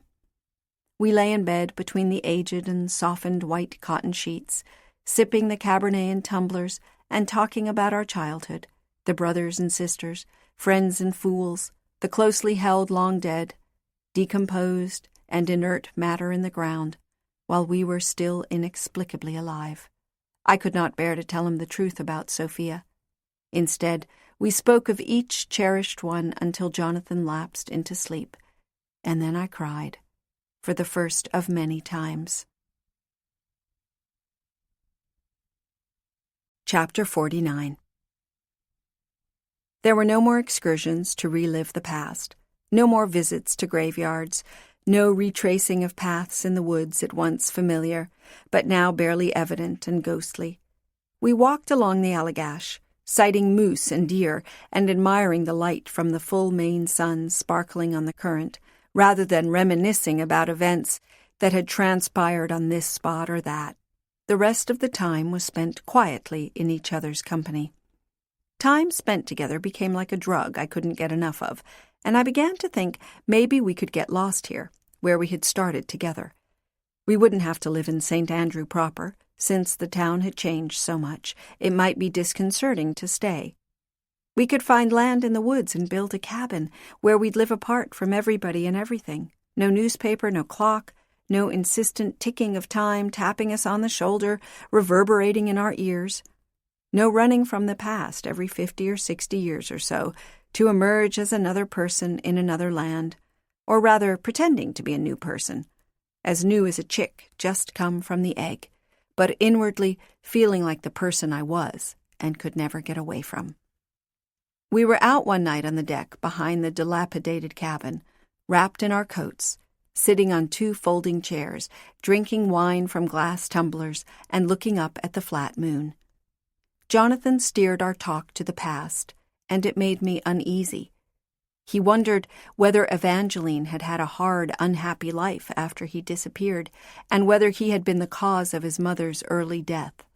I said I was sorry over and over, but Jonathan wouldn't hear any of it, shaking his head and saying, no, it had been his fault.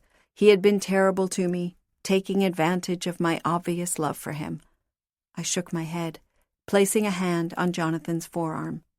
But I had wanted you so much, you see, I told him. You weren't entirely to blame.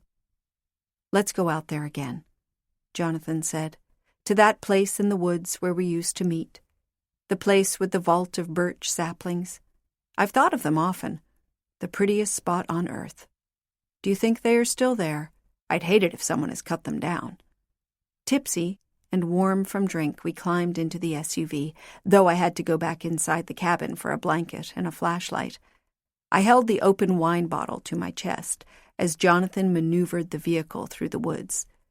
We had to leave the sport utility on the side of the logging road and travel the last half-mile on foot.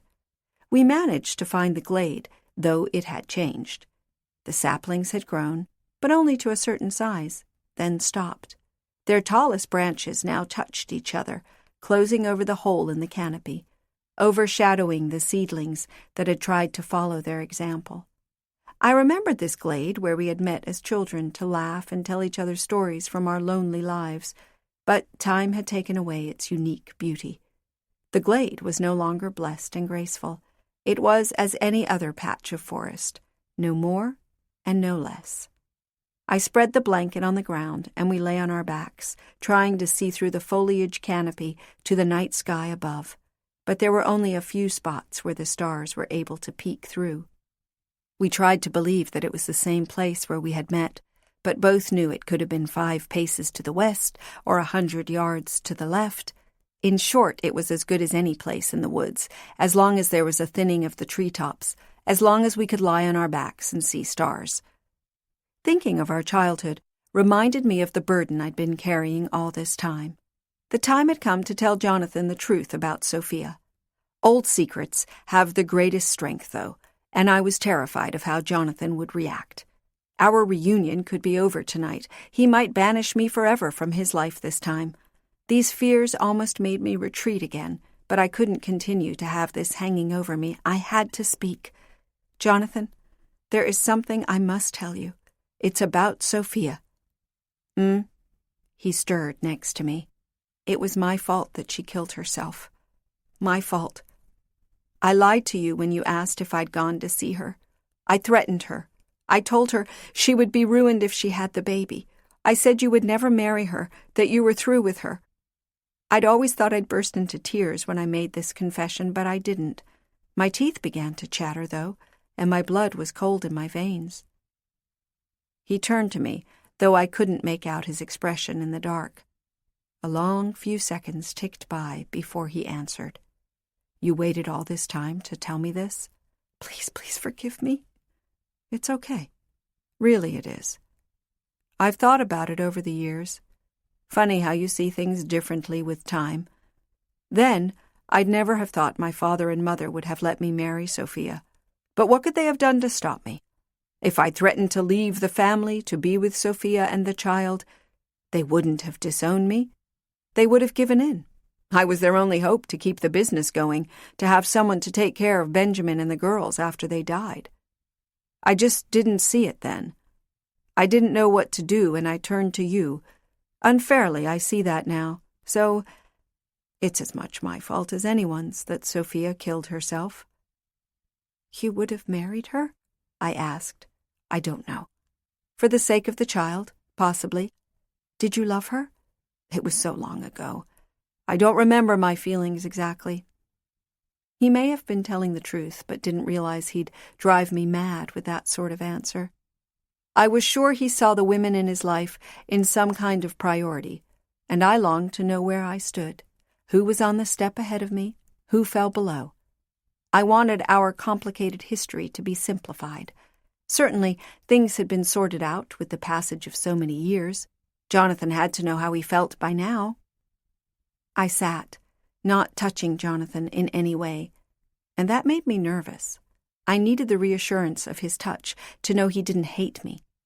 Even if he didn't blame me for Sophia's death, he might be disgusted by all the terrible things I had done.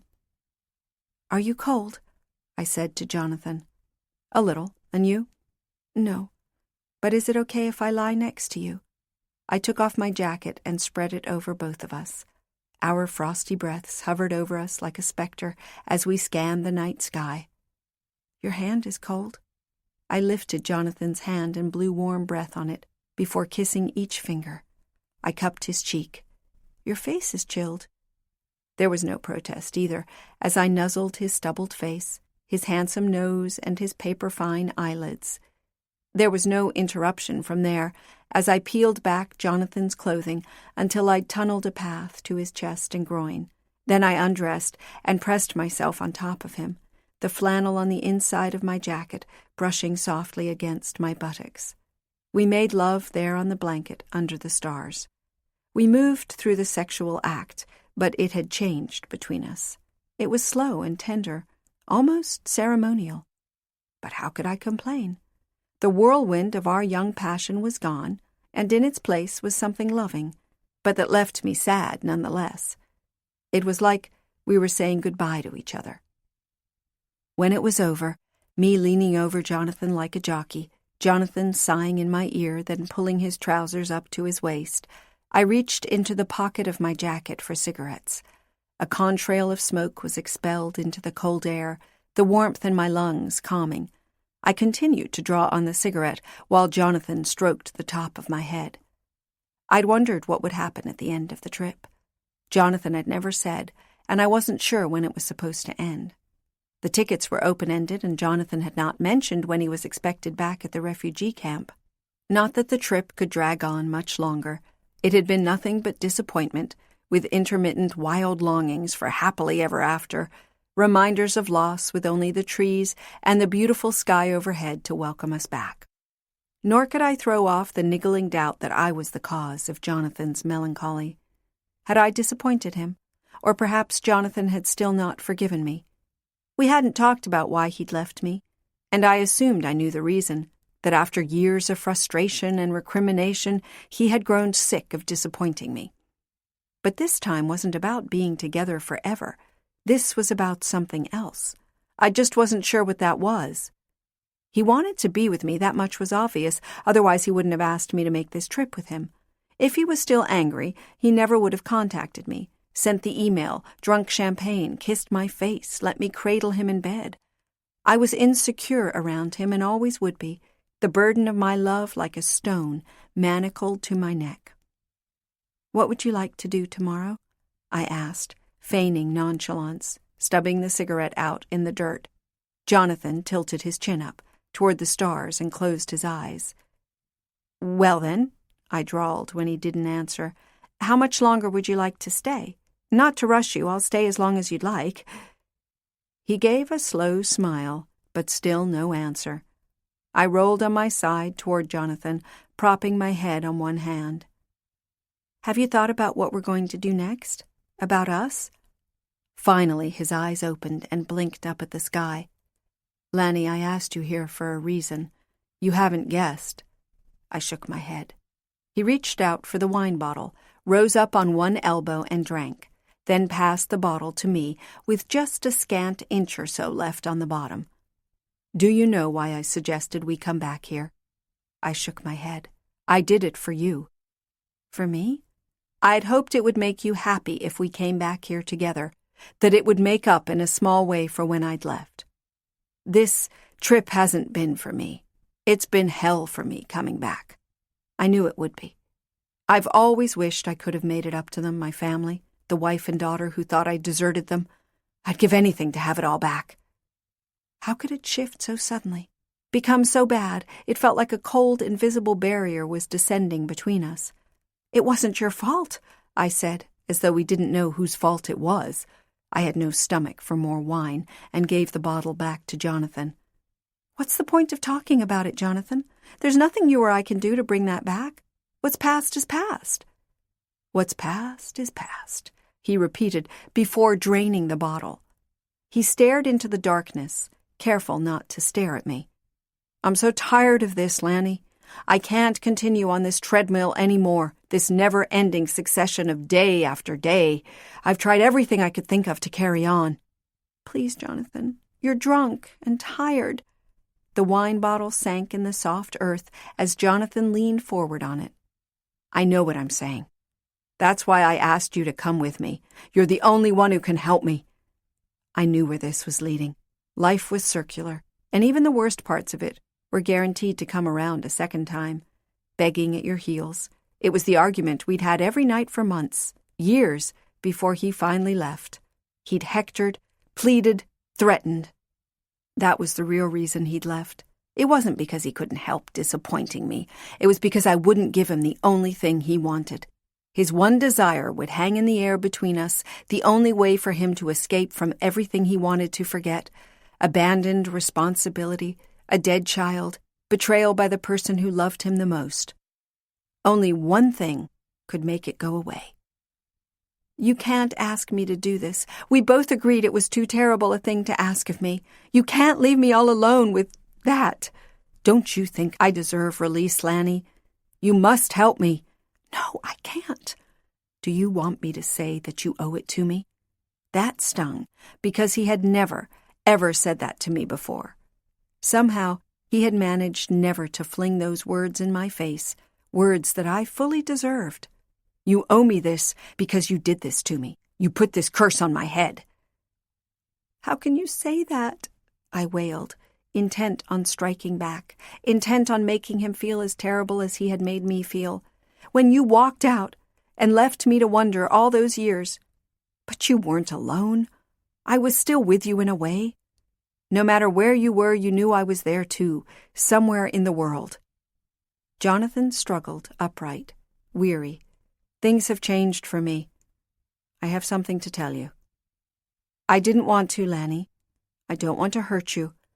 But you have to understand why I'm asking you again, why it's important to me now." He took a deep breath. "You see, I fell in love." He waited, expecting me to react badly to news of the best thing that had ever happened to him. I opened my mouth to congratulate him, but of course no words came out. A Czech woman. A nurse. We met in the camps. She worked for another aid organization. One day she was called to Nairobi by her home office for a meeting. I got the news over the radio out in the bush. that she'd been killed in a car accident in the city. It took me a day to be helicoptered out to recover her body. We'd only been together a few years. I couldn't believe the injustice. Here I'd waited so long, lifetimes, to find the one I was meant to be with, and we had just a short time together. He spoke quietly, without too much grief, to spare me, I think. Nevertheless, as I listened, my insides twisted tighter and tighter. Do you see now? I can't go on anymore. I shook my head, determined to be tough, steely in the face of his pain. I don't want to hurt you, he said, and I know you know the pain I am going through. Do you want me to tell you how wonderful she was? How I couldn't help but love her? How impossible it is to go on without her? People do it every day, I managed to say. Time passes. You forget. It gets easier. Don't. Not to me. I know better. So do you. Maybe he hated me at that moment. I can't do this anymore. I can't bear her loss. I can't accept that there is nothing I can do to make this pain stop. I will go insane and trapped forever inside this body. You can't condemn me to that. I resisted for as long as I could because I know it is a terrible thing to ask. I didn't mean to ask you like this. I didn't mean to tell you about her so abruptly, but you forced my hand, and now that I've told you, we can't go back. Here it is. You know what I need from you. You must help me. He reached out and struck the wine bottle against a rock. The cascade of notes, high and harsh, went through and around us. He clutched the neck and shoulder of the bottle in his fist, serrated peaks of green glass held in his hand like a bouquet. It was the only weapon at hand. It was crude and violent, and he wanted me to use it on him. He wanted to bleed to death. You can't leave me all alone by myself without you. I wanted to say that to him, but I couldn't. He had brought me an inarguable reason. He had lost his love and couldn't go on. The time had finally come to let him go. I couldn't speak, and only knew I was crying from the cold ignited on my cheeks by the wind, cold like biting fire. He reached up and touched my tears. Forgive me, Lanny. Forgive me that it's come to this. I'm sorry I couldn't give you what you wanted. I tried. You don't know how badly I wanted to make you happy, but I couldn't make it work. You deserve to be loved in the way you have always hoped for. I pray that you will find that love. Slowly I took the broken bottle from him. Jonathan took his shirt off and offered himself, and I looked from my hand to that pale chest, glowing blue in the moonlight. We should have had a life of great love. I couldn't look at him. I simply pushed against him, knowing the edge of the glass would do the rest. The teeth of green sank into his flesh, a perfect circle of a bite, soft and yielding. The broken bottle sank deep, and Jonathan's blood welled up to my fingers. He let the quietest gasp escape, and then a swipe of my hand, and 3 lines were drawn across the white blankness of his skin. Deep, the wound split open, letting more blood escape. Jonathan crumpled, falling on his chest, and then rolling on his back, hands held limply against the wound, blood gurgling out of him. What stood out to me was that the flesh had given way so easily. I kept expecting the edges of the wound to knit back together, but they didn't. I must have said the words, "by my hand and intent," in my head. There was no denying that deed had been done by my hand. But surely this was not my intent. I had made a mistake. This had not been my intent. "Wake up!" I heard my own voice say from far away. "I must wake up!" And then I did, waking up in the woods with the one I loved, rocking, convulsing in the dirt before me, choking and sputtering, but smiling. His chest rose and fell with deliberation, and I realized I'd seen Jonathan do this once already in Daughtery's barn. And in an instant I was next to him, pressing his shirt against the wounds, foolishly trying to hold back the flow of blood, and Jonathan shook his head and tried to push the shirt from my hands. In the end, all I could do was hold him. That was when it hit me, what I had lost. Jonathan had always been there, even during the years when we were apart, and the resonant hum had always been in the back of my mind a comfort. Now all I had was a great, sucking void. I had lost the only important thing in my life. I had nothing. I was alone, the weight of the world crushing down on me, with no one to help me. I'd made a mistake. I wanted Jonathan back. Better to be selfish, better for him to resent me to the end of time than to feel like this. To feel like this and have no way to make it right or make it go away? I held his body a very long time, until the blood had gone cold, and I was covered with a film of wet slickness. I don't remember letting go of Jonathan. I don't remember leaving the body and running through the woods, screaming to the heavens to take pity on me and let me die. Let it be over for me too. I could not go on without him. I don't remember ending up at the highway, limping along the logging road to be found by the sheriff and his deputy. It wasn't until I'd been locked in the car with my hands cuffed that it all came back to me, that I realized all I wanted was to be back in the woods with him, to die with him, so we could stay together forever. Chapter 50. Paris, present day. The narrow front hall of the townhouse is filled with crates, the wood fresh and prickled with splinters. A hammer, nails, and a pair of work gloves rest on a pedestal table along with a pile of unopened mail. Luke carries a marble bust down the stairs, his face reddening from the exertion. The bust is the second in a pair going to the Bargello in Florence, one of Italy's many museums, chosen over the Uffizi for its superior collection of Renaissance sculpture. The first piece already packed in its own crate. From the wall, watching the activity, is the one piece of artwork that will never leave the house, the charcoal sketch of Jonathan that Lanny took from Adair's house.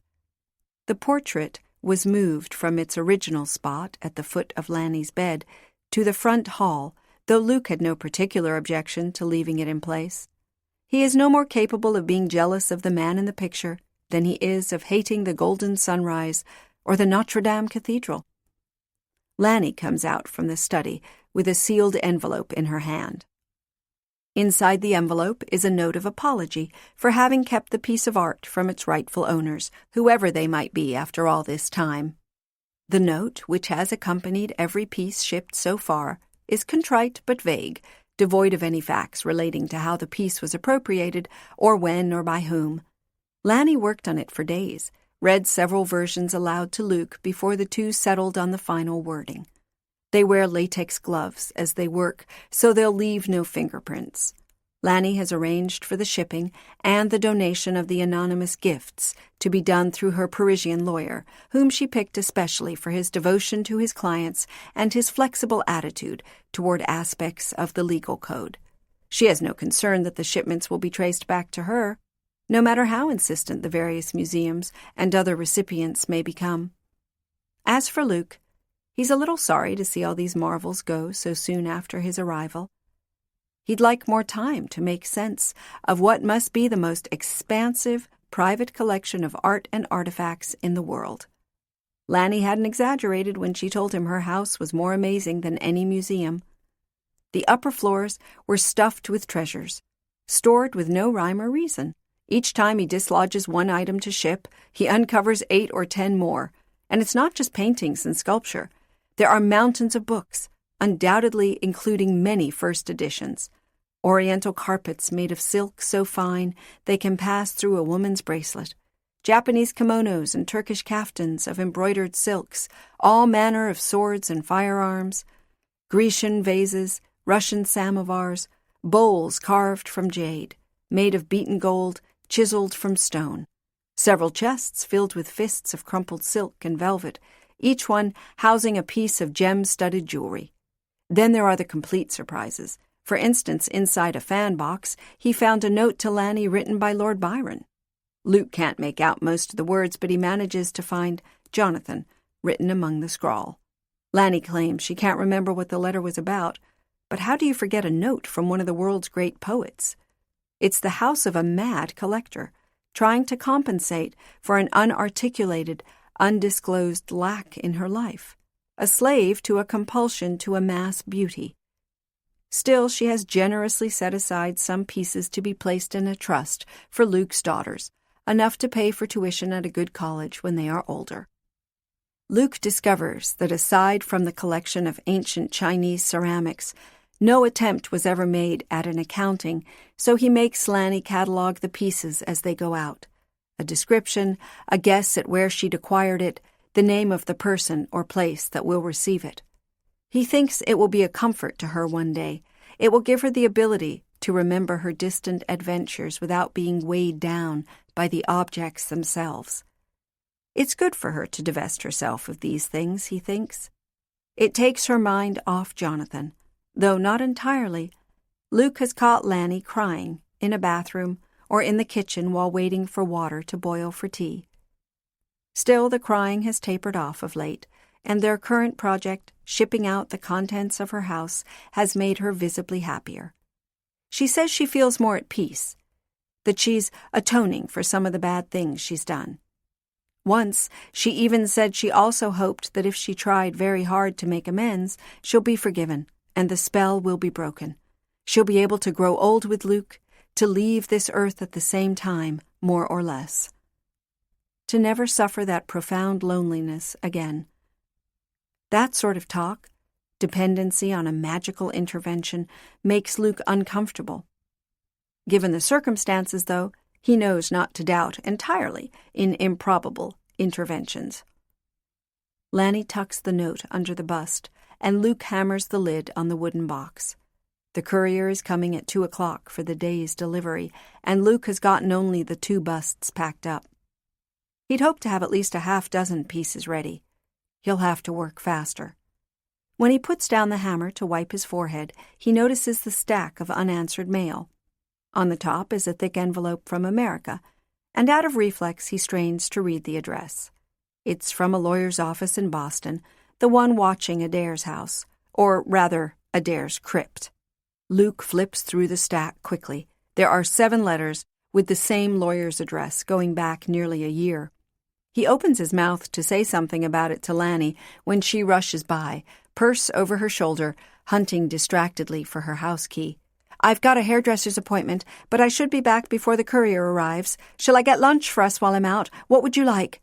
"Surprise me," he says. Luke takes delight in how she's fallen back into her routine, a sign that she hasn't been immobilized by depression, and in particular, how quickly she's incorporated him into her life. He loves that they are so comfortable together. She's given up smoking because he asked, because he can't bear the sight of it even though he knows it poses no health risk to her. She shares everything with him, her favorite bakery, her favorite afternoon walk, the old men she chats with in the park. He is happy to do things for her, to take care of her, and in return she's grateful for every consideration he shows her. Does he love her? He's skeptical. Truly skeptical that love could happen so quickly, especially given who she is and what she has told him. But at the same time, there's the giddy sensation that's overtaken him, a feeling he hasn't had since his daughters were born. Once Lanny has left, he heads back upstairs in search of the next item to be repatriated. He must remember to leave Lanny to deal with the courier because Luke has an appointment later in the afternoon. He's meeting the director of volunteer services at Mercy International, an organization that sends doctors into war zones and refugee camps, clinics for the homeless. It was the last organization that Jonathan worked for. Someone had contacted Lanny shortly after she and Luke arrived from Quebec, looking for Jonathan. He'd given the organization her address as a way to get in touch with him during his absence. Only he'd never returned, and they wanted to know if Lanny knew where he was. She was speechless momentarily, then collected her wits and said she knew another doctor who might want to donate his services as long as he could remain in Paris. Luke is glad for the interview, glad that Lanny knows he won't be happy if he can't make use of his medical training, hopes that his rusty French will be good enough to tend to immigrants from Haiti and Morocco. Luke selects the next item to be shipped, a large tapestry that will go to a textile museum in Brussels. The tapestry has been rolled like a rug. and is jammed against a barrister's bookcase that has been packed with all manner of bric-a-brac. Half the glass faces on the bookshelf had been left up, and an item falls from a shelf as Luke tries to wrestle the tapestry upright. He leans over, picks it up. It's a small bag of chamois, and he recognizes by the way the chamois is wadded up, Lanny's haphazard way of packing things, that there's something inside the dusty old cloth. He peels it back carefully. Who knows what fragile thing might be inside, to find a tiny metal object. A vial, to be precise, about the size of a child's pinky finger. Though it is mossy and dark with age, he can tell it's as delicately wrought as a piece of jewelry. Fingers trembling, he tugs off the lid and pulls out the stopper. It's dry. He sniffs the empty vial. His mind races. It may be dry, but there are ways to analyze the residue. They could send it to a lab and find out the elixir's ingredients, the proportions. They could try to make a batch, and probably after some trial and error, they would succeed. Recreating the potion means he could be with Lanny forever. She wouldn't be alone. And of course other people would be interested in immortality. They could sell it for ridiculous sums, dole it out on the tongues of their customers like communion wafers. Or they could be completely charitable. After all, how much money does anyone need? And give it to great minds to study. Who knows what impact this could have for science and medicine? An elixir that regenerates wounded tissue could revolutionize the treatment of injury and disease. This could change everything, as would revealing Lanny's condition to the world. And yet, Luke suspects that analysis of the residue would reveal nothing. Some things resist scrutiny, can't be examined in the cold light of day. A tiny fraction of a % of occurrences can't be explained or reproduced. In his time as a medical student, he'd heard of a few, offered spontaneously by a sage old professor at the end of a lecture, whispered among the students as they filed out of the operating theater after a dissection. There are some physicians and medical researchers who dismiss such stories and would have you believe that life is mechanical, the body no more than a system of systems, like a house, that you will live as long as you eat this, drink that, follow these rules, as though they were a recipe for life. If you fix the plumbing or shore up the frame when they become damaged, because your body is only a vessel for carrying your consciousness. But Luke knows it's not straightforward like that. Even if a surgeon were to search inside Lanny, and what a nightmare that would be, the body trying to close itself up, even as the hands and instruments probed inside, he wouldn't find what part of her had changed to make her eternal. Nor would blood work or biopsies or any amount of radiological scans. So, too, you could analyze the potion. Give the recipe to 1,000 chemists to have them recreate it, but Luke thinks not one would be able to duplicate the result. There is a force at work in Lanny, he can feel it, but whether it is spiritual or magical or chemical or some kind of energy, he has no idea. All he knows is that the grace that is Lanny's existence, like faith and prayer, works better in solitude, protected from skepticism and the brute force of reason, and that if the facts of her circumstances were made public, she might disintegrate into dust or evaporate like dew in sunlight. That's probably why none of these others Lanny told him of, Alejandro, Donna, and the diabolical Tilda, have gone public, Luke thinks. He rolls the vial between his fingers, like a cigarette, and then, quickly, places it under his heel and brings all his weight down on it. It folds as easily as if it were made of paper, squashed flat. He goes to the window, opens it, and throws the chip of metal as far as he can, over the rooftops of his neighbors, deliberately not following its trajectory with his eyes. Immediately he feels relieved. Perhaps he should have spoken to Lanny before he destroyed the vial. But no. He knows what she would have said. It's done.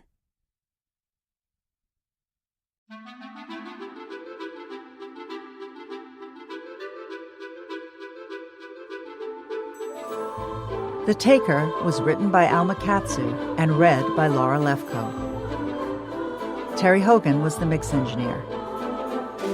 The associate producer was Jenna Weiss-Berman. The Taker was produced by Veronica Gardner. This has been a presentation of Simon & Schuster Audio.